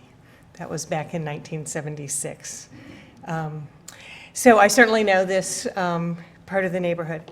I appreciate all the work that I think the staff has done to try to identify the concerns in terms of a very different development in our neighborhood from the original historic pattern. So I think the setback to add green space and, you know, walls and landscaping is important. But I still think our hope would be that at some time this property, if the HERE property is ever redeveloped, that enough parking would be on that property, and that this property then would be redeveloped in a different way, and a way that fit more with the character of the neighborhood. So I appreciate the assurance that this will revert to a lower zoning. I want to make sure that everyone understands that that wouldn't be at that point considered a taking. That's always the argument if you reduce the zoning. It makes a lot of sense, especially for this west part of the lot, to have smaller houses that face the houses across the street that are that same density. But I think the other thing that I'm a little bit concerned about is, I'm not sure actually how you would redevelop this property if it didn't stay as a parking lot. The T-alley is a little different from the pattern that we see in West Lawrence, because in those cases, we have really commercial activity facing the street. This would create problems in terms of access to those properties. If you kept the curb cuts where they are, you'd have a little strip that's really not developed in between. So I think one thing that I would like to see assurance of is there could be a logical way with this traffic pattern at some point in time to redevelop this property so that it could revert to a use that would fit in with the neighborhood. Thank you very much.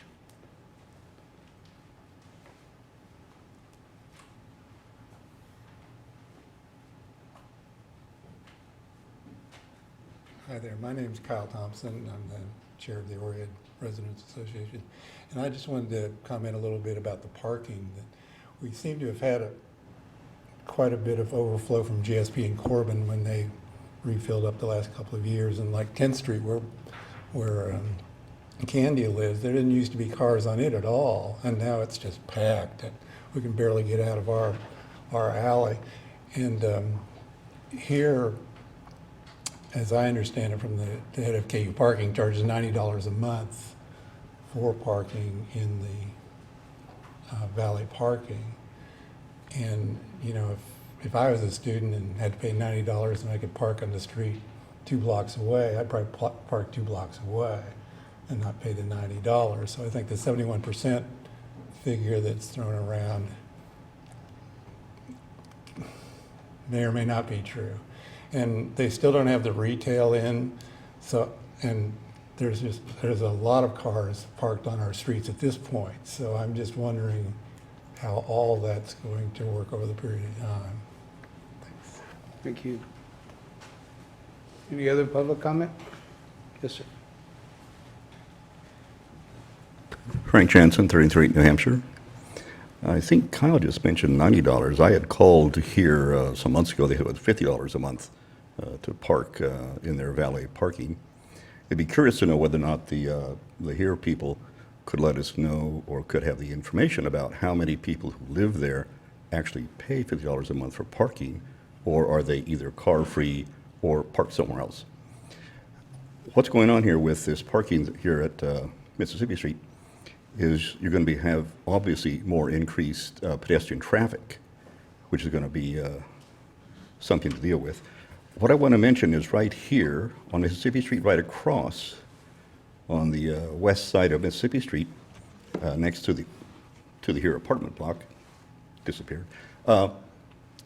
The people who park there, I've driven down Mississippi Street. The people who park there on the west side of the street frequently walk directly from where their car is across the street instead of going down, for instance, to a crosswalk. So it might be dangerous for that. I also want to mention the fact that somebody else months ago had mentioned the fact that in the Oriad neighborhood where they live, they had to sometimes park 2 and 3 blocks away from where they live because of the increased parking there. I don't know what the endowment's going to do, for instance, on game days. I suspect they'll probably have guaranteed parking for their people that they deal with, as opposed to having some endowment person up there with a sign, $40 to park. They probably won't do that. Lastly, I want to give homage to the commissioner several years ago who was pushing this project, the former mayor, Jeremy Farmer. Thanks. Thanks. Other public comment?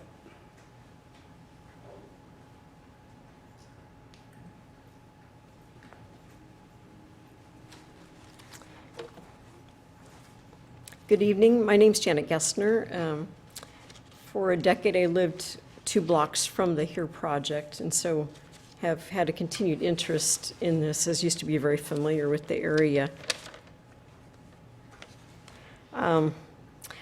This has been very important to me all along, but today, and yet again reviewing the staff reports and so on, I've been thinking of this as just a juncture of two kind of boundaries between the RM12 and the RM32, but it's really a major focal point where we have the three areas coming together, the RM12D and the RM32, along with jutting up against the UKU. So this is a very important what happens here.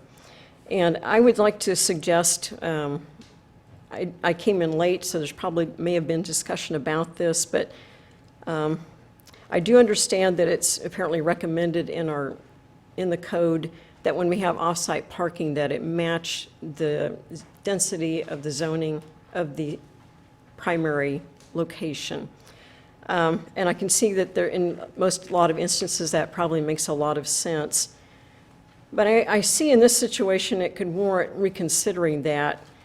Of course, as that, on the 4 lots that we're talking about, and often the ones just talked about as one, but there's the 0 and 10 addresses on Illinois, which are the UKU lot right now. And then we have the one that is 1031 Mississippi and the 1029. So the alley splits the two, and on the east side, we have RM32. And right now, then the one is KU. And then the other 2 lots are RM12D, and of course, that's defined there in the neighborhood, how that split is. I would like to suggest that we retain that split on the zoning, if there's any way to do that, or if it has to all be contiguous, all be the same zoning, that instead of choosing to go up to the highest density, that we keep it at the RM12D.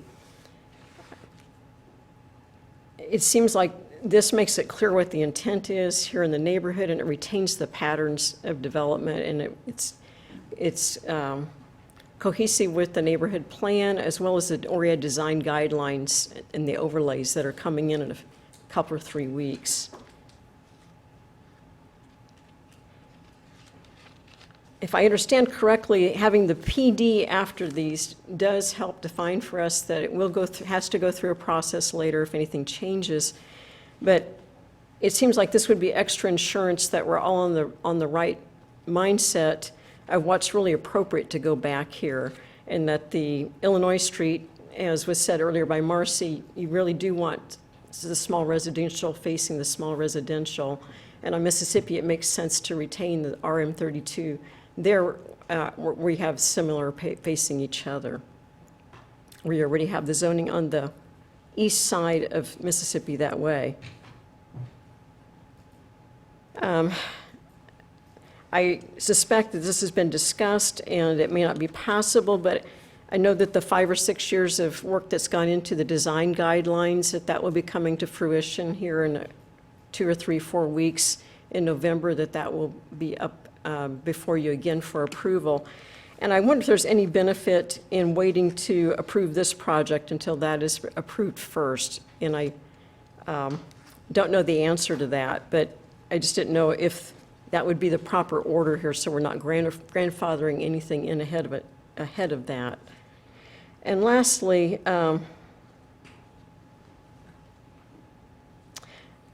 just wanting the assurance that the PD after these does provide the protections that we're looking for the city and the neighborhood on these properties. And as opposed to a conditional use, I don't know if that's any different or better, and what the benefits of each might be. I want to thank everybody for their patience on this whole project, and especially the staff that have worked so hard on this. I know this has been tedious and long, and you all have been very patient in trying to resolve this issue. Thank you very much. Thanks, Janet. Is there any other public comment? Any other public comment?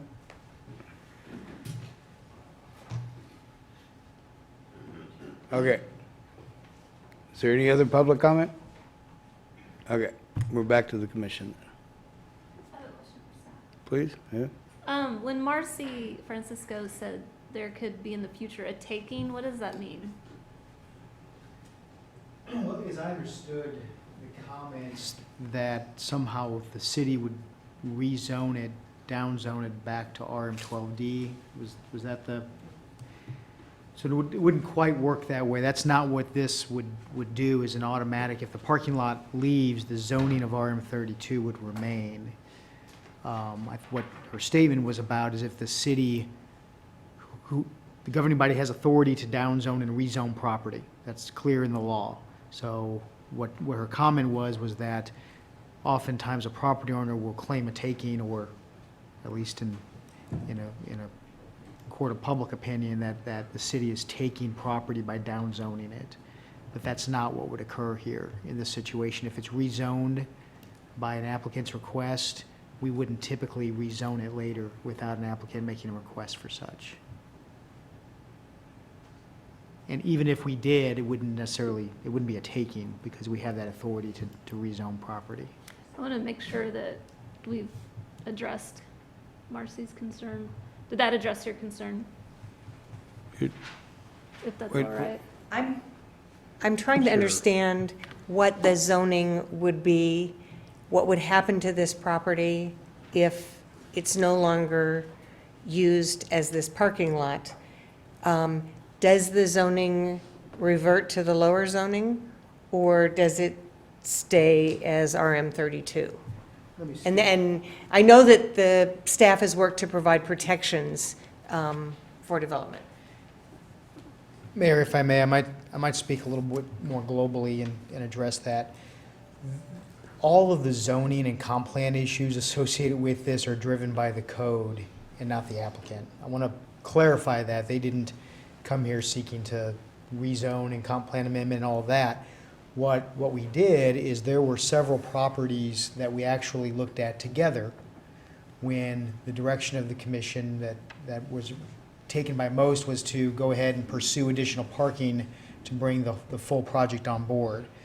You will recall that there was an application made for a parking structure to the south of the property. That did have its historic implications because there was a historic district adjacent. When we discovered the many implications and harmful community impacts to that, the applicant withdrew that application. We got together with the applicant, staff of the city did, officials from representing KU and KU Endowment got together with the developer, and we pursued any number of different locations, including more on-street parking on Mississippi Street, some other properties in the area, and this property in the area. So we agreed together that this was the opportunity worth pursuing. Then we got busy looking at all of the code issues and implications, and given all that you've seen tonight, decided that if we wanted the strictest adherence to the code as possible, that this is the way to do it. This is the path forward on that. There are other options.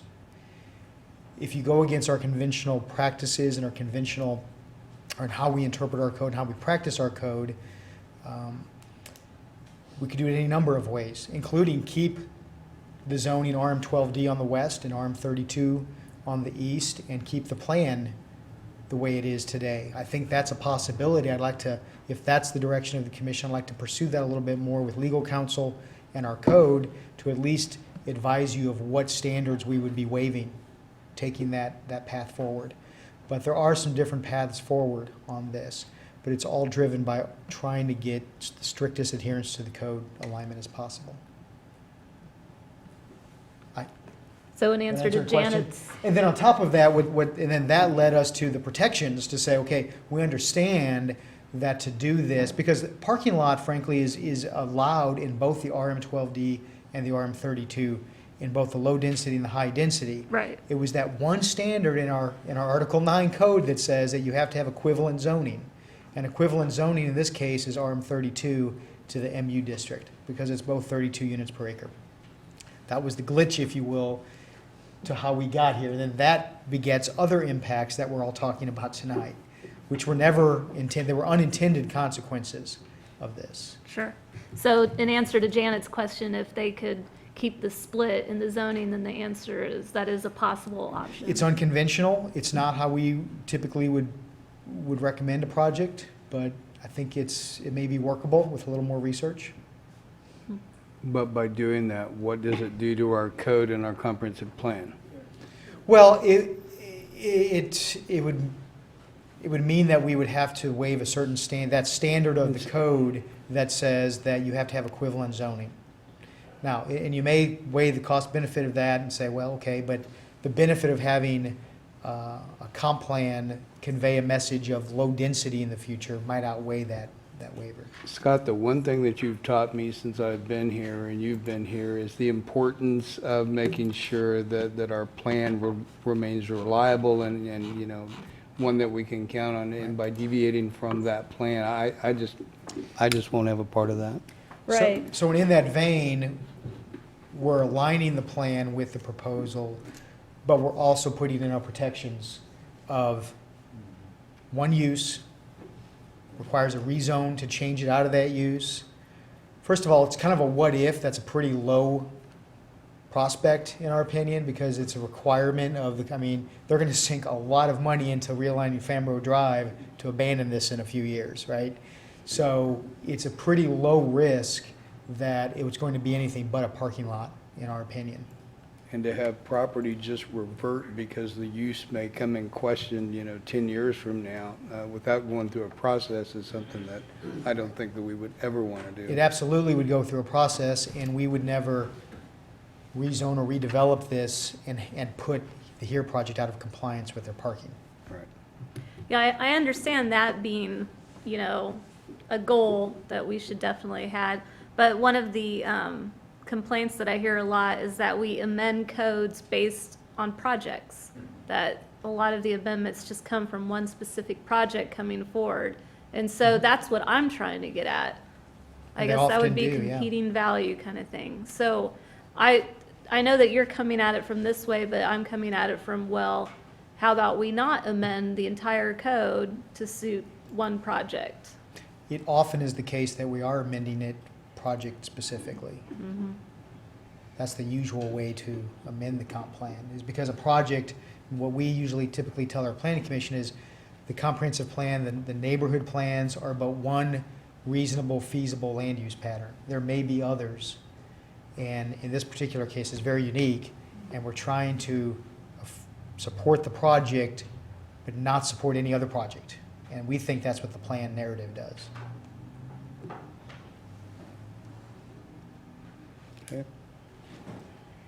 My concern has been heightened by this discussion because, you know, I thought that there was assurance that there would be some, and I heard someone say, oh, it will revert back. But in fact, it would stay zoned RM32.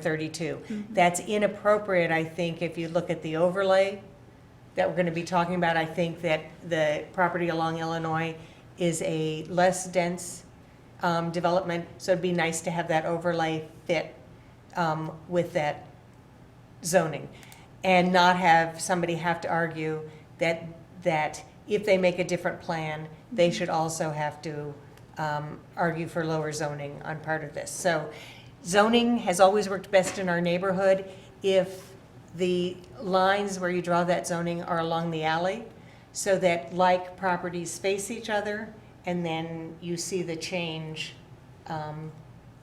in the alley. Thank you. Okay. Any other questions of Scott? Can we bring that slide up that had the changed language? There were And Frank's 52 question. slides. Which slide was that? That's fine. No, go back to the narrative slide. Way up.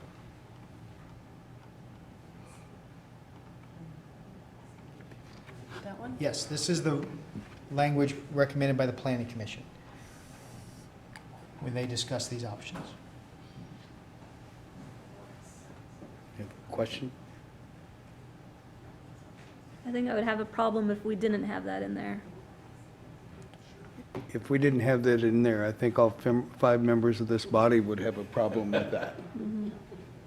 I mean, you know, it's one of those things that continues to secure the plan because of that low-density residential. We got to get away from constantly amending code to fit projects, though. That's the big picture that we really need to work on somehow. Not But- necessarily tonight, but, you know, But I that's an don't- I- issue. yeah. Because then it looks like we just change code for whoever has, you know, the most money, frankly. That's what it looks like. That's a common perception. Very common. Well, if there's a way to guess everything that may come along in the future, I get that. you know, I get that. that would be one way, but that's for another I day. have a question. Leslie, you said we're changing code. Are we changing code? We're changing the designation in the Oriad neighborhood plan. Okay. Which you said the Oriad neighborhood plan is part of the comp plan. Of a comp plan, yes. Yeah, Yeah. but not a part of the code. But I mean, we're trying to adhere to code by doing it the way you guys are recommending, right? Cut that highlighted right here. Okay. Other questions or comments? I have a quick comment. I think part of Candace Davis's presentation that has gone without as much attention put on it as it should have. Part of this plan from the very beginning, and I'm talking very beginning, years ago, long before I sat up here, you know, long before most of us sat up here, was that this was designed to be a building that was going to revitalize a neighborhood, right? I mean, that's why we applied an NRA to it. That's what the N and the R stand for. And since that time, I would dare say that that has not been accomplished. I've been willing to live with that for quite a while. We keep seemingly having stuff piled on us. I can't tell you how many times we've had here on the agenda at some point or another. I'm going to look back years from now and realize how much of my life has been dedicated to this building. But I also, like Candace, came across their promotional video. And I got to tell you, if we're going to be doing a comprehensive plan amendment, and we're going to be doing a rezoning, and we're going to be doing a Neighborhood Revitalization Act, and we're going to be doing this and doing this, what I have to not ask of you, but what I have to request of you, what I have to tell you, is that you have to learn to be a good neighbor. Because it's been a disaster up to this point. And when some of it comes perhaps beyond your control, perhaps, things that are within your control are your promotional materials. And those don't fit anywhere within a neighborhood revitalization. If you're going to be accepting a neighborhood revitalization tax incentive, you need to do something on your end to demonstrate that you're a good neighbor. And up to this point, I have seen nothing that demonstrates you're a good neighbor, and quite the opposite.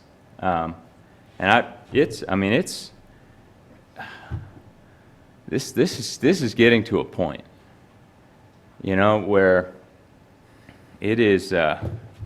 I keep waiting for the next shoe to drop, and then it drops, and then another one drops, and then 6 more drop, and we figure out a way to build a new shoebox to put all the shoes in that keep dropping. That's where we're at right now. I'll give you one comment. Yep. I just want, Jim Lentry with your, here at Kansas. And Commissioner, you're 100% correct.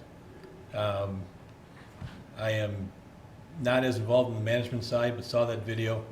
And quite frankly, as a parent of a child, same, but just above college age, was very upset myself. That video has been removed. I think the actions of the building speak quite differently than that video. I hope so. If you look at the area, I think it's very clean. Kids have been very orderly, and with the exception of that mistake, and I do think it was a mistake, and that was early on. I think we are acting as a good neighbor and working hard and striving to do so. Can I ask one question also? And Matt, thank you for bringing that up, because I was going to do it as a condition of approval. But who monitors the drinking age on that patio upstairs there? Honestly, I don't know, but I don't know if you know, Nicola? Come forward, sir. I mean, we have a management and leasing team in place. It's their responsibility to manage that. We certainly would discourage or not allow any underage drinking. Quite frankly, I don't, I can speak for myself, I don't think it should be drinking on the deck, period, of age or underage. Well, So, I look at that as an accident waiting to happen, but, you know, no, that there should not be. Well, one of the conditions that I think, Tom, and this is something that I would like to discuss with you, you know, if we do have this problem, we go into to bars and areas, you know, that are serving underage and such. Do we have a right to police this area? You know, without a complaint, I suspect that we, That's all I need to hear. Okay? be a little riskier approach. Okay. We will take it upon ourselves to police the Well, you know, in watching the video, I'm the world's worst at guessing ages, but I would tell you that, you know, some of those folks didn't look quite 21 to me. Everything about that video is inappropriate. Okay. We did not film the video. We never should have allowed it to go up on our website. It was done by one of the residents, but the whole event was inappropriate. The video was inappropriate. It's been taken down. I don't believe there's been any actions or any events of any kind similar to that since. That was right after we opened. I think there was a little pent-up frustration for getting in the building, and you know, I think our actions have spoken since that time, and we would continue to do so. Okay. Yeah, I was going to bring up the video too. So thank you for doing that. Okay. Yeah, the fact that we would be incentivizing a project that would have promotional videos like that is just terrible. That's just awful. It reminds me of 9th New Hampshire discussions about nuisance, having it in the agreement. Because the first thing that I did when I saw the video was give it to Tony Wheeler, our city attorney, to see if they were violating any performance agreement. You know, because we were looking at, I remember at one point some kind of nuisance language to add to our performance agreements. And there was the issue of private property but yeah, not appropriate is the bare minimum of that. Okay. As long as it is understood and it's gone, and I don't know what other language I can put in here to assure you that we'll come back and revisit if things like this happen in the future, but we will. I mean, I can't imagine the university and endowment, you know. Particularly the KU athletic department with Devontae Graham front and center. Yeah. That might be a problem on a promotional video for a business. I would think.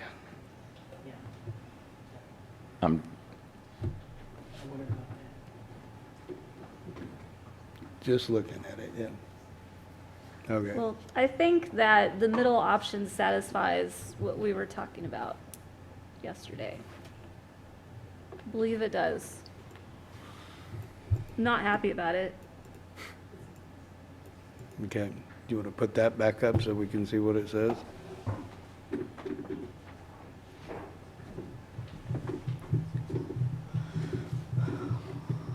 That's the option that would maintain the west side as low density.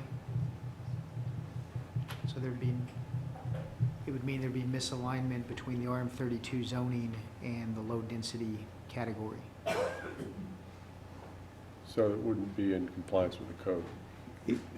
It wouldn't fulfill that standard of the code that says that projects have to comply with the comprehensive plan.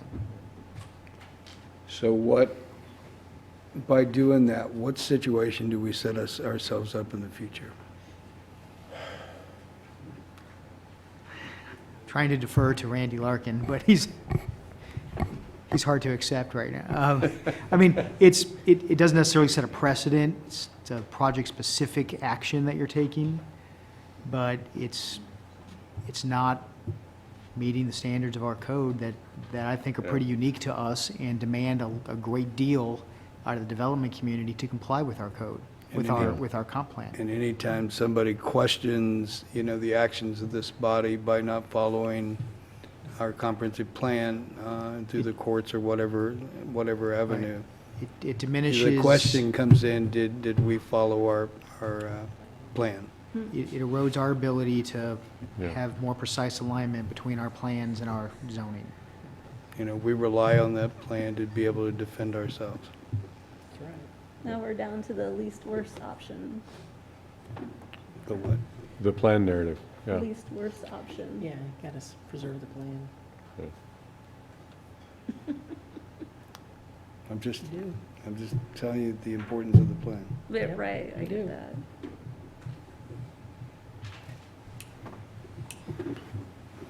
mean, I may offer if the map is just as important, is to, a diagonal line showing both colors, because that's really essentially what we've done with the plan narrative, is say that it's high density for this one project, but low density for anything else.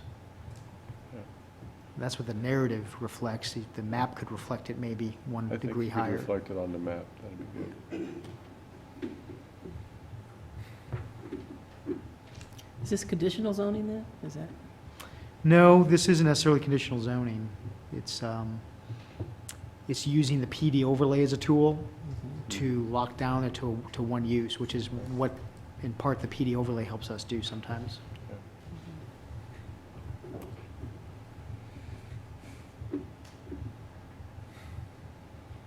With my voting record on this project, it's kind of an amazing thing that I come up with all this stuff.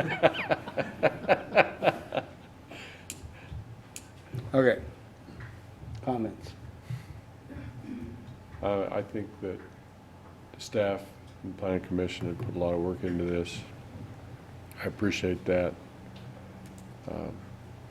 I think we should go with a plan narrative and a map that shows that Dual dual designation. designation. Okay. And I appreciate that suggestion. I don't have any more value to add to that. That's about it.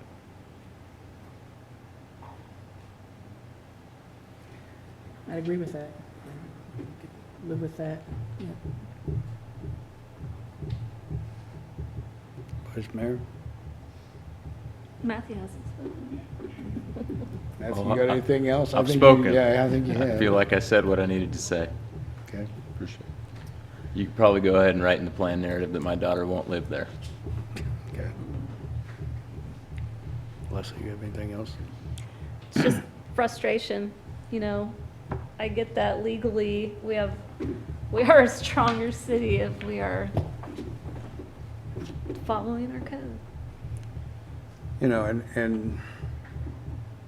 And thank you for raising that, because I think that is so important. If our planning, that everything that we do, and if you all hadn't stuck me on that Horizon 2020, I would probably, blown it off. But no, I mean, it is important. It is important to have that document as the defense that we rely on so many times.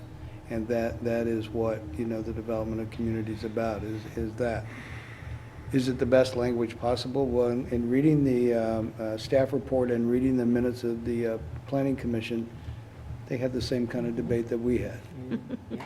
And, in the end, the importance of that comp plan is there along with the ORIA plan. So, if this takes care of, and realizing that the PD makes sure that whatever happens in a change from that has to come back through a process, I think the safeguard is there. Safeguard is elections. Always. Always, and thanks for reminding me. Okay.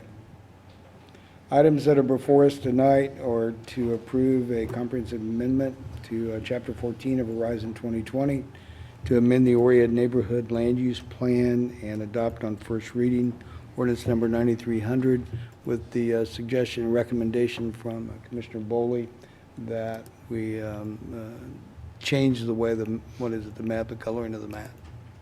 Okay? So moved. Okay. We have a motion. Do we hear a second? Second. Well, I'll second it if, Go ahead. if that okay.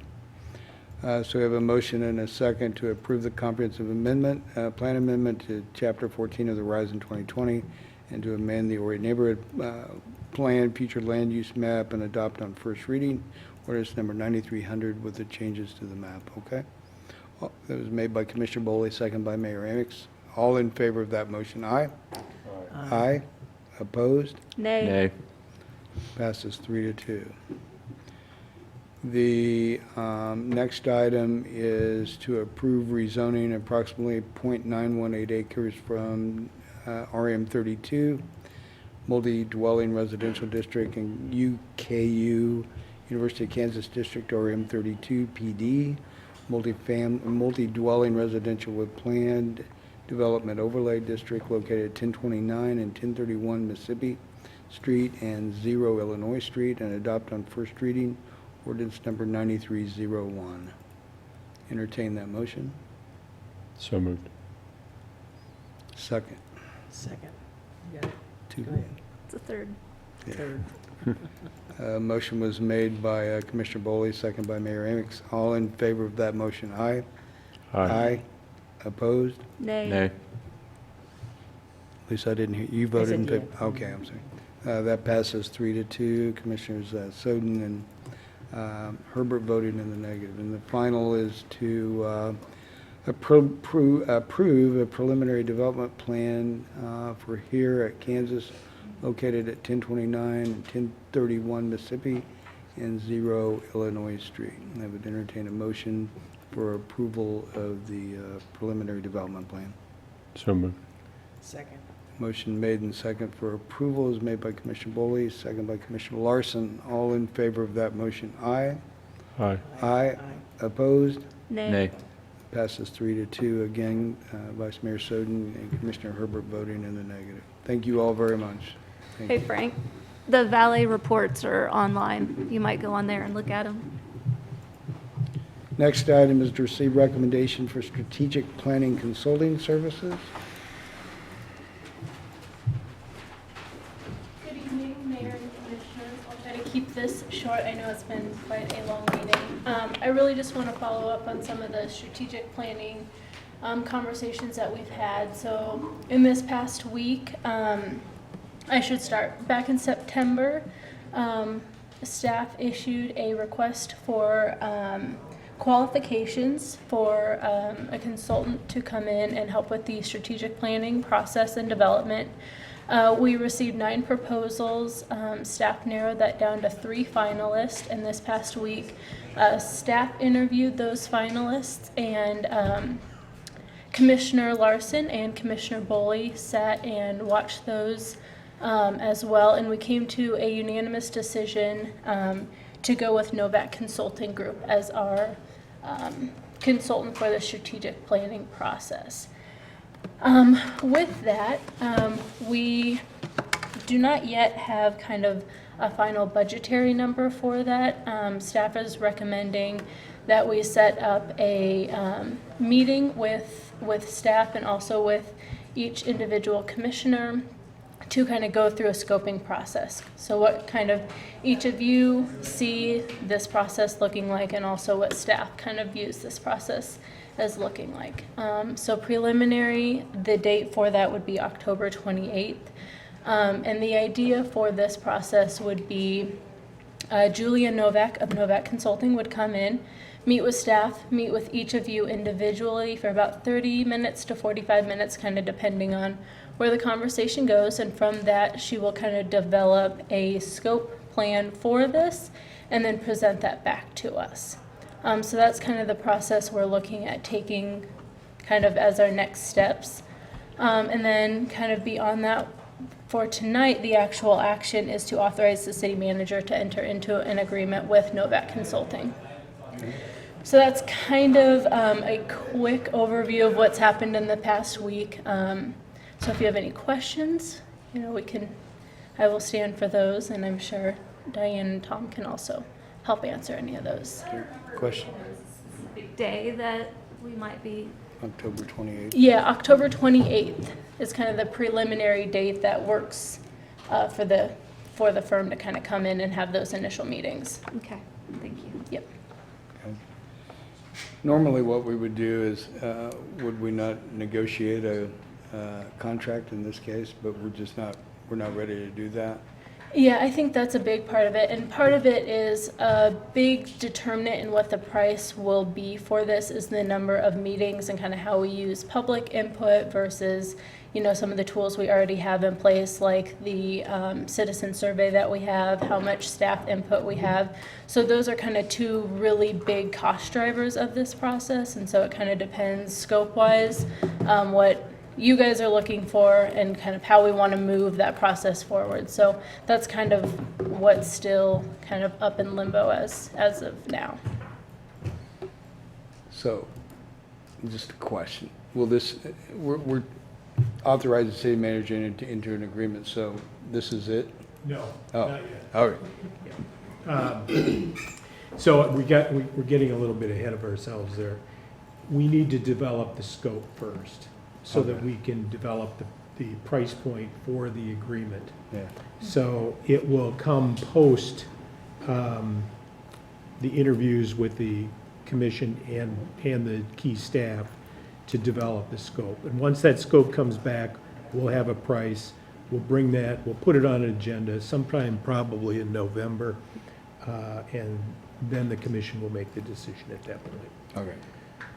And so you'll get to see what all of you discussed and the staff discussed with the consultant, so. I want to hear Matt. Sorry. Anyway, other questions? Looking forward to it. Thank you. Public comment? None. Back to the commission. Got it on my calendar already. So we're ready to go into strategic planning. It was really good to see, to a person, everyone ranked Novak number one. So that's a very good start sign, to me anyway, so. Sounds good. Huh? Yeah. Interesting. Okay. Any other questions or comments? So then I would entertain a motion then to authorize city manager to develop the agreement. Yeah, to proceed as recommended in the development of the scope for this agreement, recognizing that we will bring it back for approval at a subsequent meeting after October 28th. Well, we want to say all that into, and this is for an agreement between the city of Lawrence and Novak Consulting Group, correct? Yeah. Okay. Entertain a motion for that approval. So moved. Second. Motion made and second for approval, made by Vice Mayor Soden, second by Commissioner Herbert. All in favor, aye? Aye. Aye. Opposed?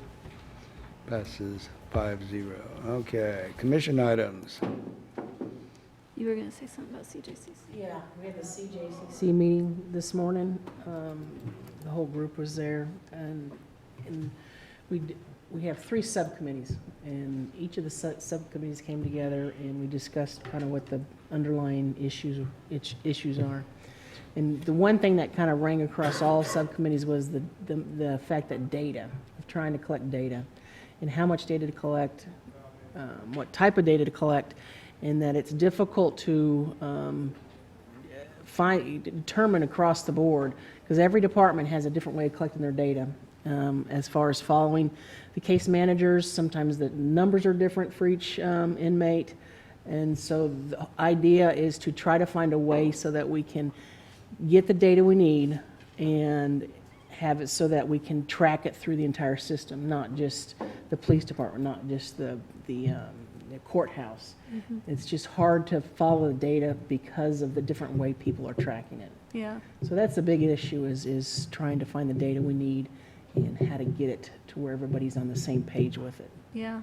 Because one of the things is, the police don't necessarily want people in their database, and Yeah. the district attorney doesn't necessarily want people in their database that aren't associated with the office. So just getting the records, Yeah. data to work together is, and I know that we briefly talked about, it sounds like the chief might have some kind of funding request maybe for upcoming.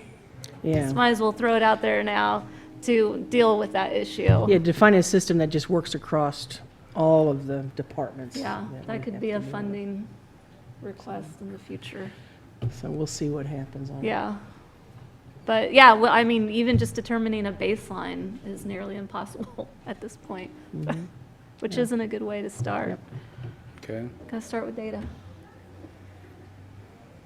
That's it. I mean, that's the crux of it. I mean, there's other details, but we're still trying to develop them. Yeah. Can I ask a question? Mhm. So what's the point of the data? To determine what? To track, the 3 subcommittees are working on Our subcommittee is working on, as far as why people of color are in the justice system, or in the system more frequently than others. And the same with the second one and the third one, but on a different level, as to why more people of color are in the actual jail system. So what they're trying to do is develop some data, or develop a way to track that, so to determine at what point, why is that happening? Mm-hmm. And is it on the police side, or is it all through the judicial system? And so we're trying to come up with a way to find the data as to why that's happening. Yeah. The subgroup that we're on has to do with pre-booking, basically, and that's mostly policing. First contact, yeah. Yeah. So it's disproportionate minority content. Yes, yeah, disproportionate, yeah. Yeah. But we have stats that show that DMC is occurring. Well, the chief had some really startling Yeah. numbers, and that was how many incidents do they actually get called about in a year? It was like 60,000. Yeah, it's like, yeah. And then once the number of incidents that actually make it into any kind of reporting was like 20,000 or 10,000. So there was this huge gap in numbers that never actually enters any kind of recording stage. So do we have anybody that's advising us before we go to a new data collection system as to the Yes. information, and have they done DMC before? Yeah, we do have kind of a coordinating individuals. It's paid. That are actually paid, that we're actually talking to, and the chief's been in close contact with them to determine where we can come up with this data that we need, or what data we actually need. Yeah. I'll talk to the So, chief. yeah, about talk it. to Yeah. the chief. All right. It's a tough nut to crack, It that's is, for it is, sure. It is, yeah. 'Cause there was, I forgot about that, we lost a lot of data we don't even collect. Right. Yeah, so we can't even tell. Yeah. Okay, Yeah. So you're gonna talk It to ain't the easy. chief? You'll talk to the chief. Yeah, because it's just really in their early stages right now. Yeah, And the it's big, very the big hole is data. Mhm. Big hole. And it Well, sounds when like, we start talking about buying new data collection systems, I No, I'm kind not of want to saying make buy- sure we know yeah. what we're getting into. Oh, for before- sure. Yeah. yeah. Benecki, that's the coordinating council. Robert. Oh, yeah. Yeah, Hopefully Robert. he'll be able to come Yeah. at some point, maybe early next year, and give better overviews than just Yeah. our little tidbits in here and there. Yeah. But I thought that should be a good one, because I think at some point that will have a dollar amount, whether that's analysis, or database development, or, the chief seems to think it might be a module added on to the Spillman system, and so, But then there's other ones that don't Very- talk to the Spillman system, so that's the part Right. of the problem, yeah. yeah, it's not easy. No. Or we Okay. would have it done You'll by keep now. us up to date, right? Yeah, that's why both You'll of keep us us are up to on date. this. Okay. Yeah, but I'm assuming after the first year, we'll have a little bit more Yeah, information. yeah. It's a little Other much now. commission items. Just really quickly, today's October 18th. It was the very last day to register to vote, and I just wanted to give a real quick shout-out thanks to Jamie Shue for all the efforts he did. Particularly, I got to see it firsthand with his efforts to get out the youth vote. We had some promotional materials at Lawrence High, for instance, and did a lot of work trying to encourage people to get active and get involved, and so today's kind of the deadline for that, and so I just wanted to thank him publicly for his efforts in that arena. Definitely so. He's done a great job. Stuart, you have anything? No? Okay, no city managers report, and the calendar is the calendar. We're all to let you know when we can meet various times on the 28th, right? Okay. See y'all in 2 weeks. Thanks. Entertain a motion to adjourn. Second. Got a motion Second? and a second to adjourn made by Boley, second by Larson. All in favor, aye? Aye. Aye. Opposed? We are adjourned. Sorry about that, I didn't.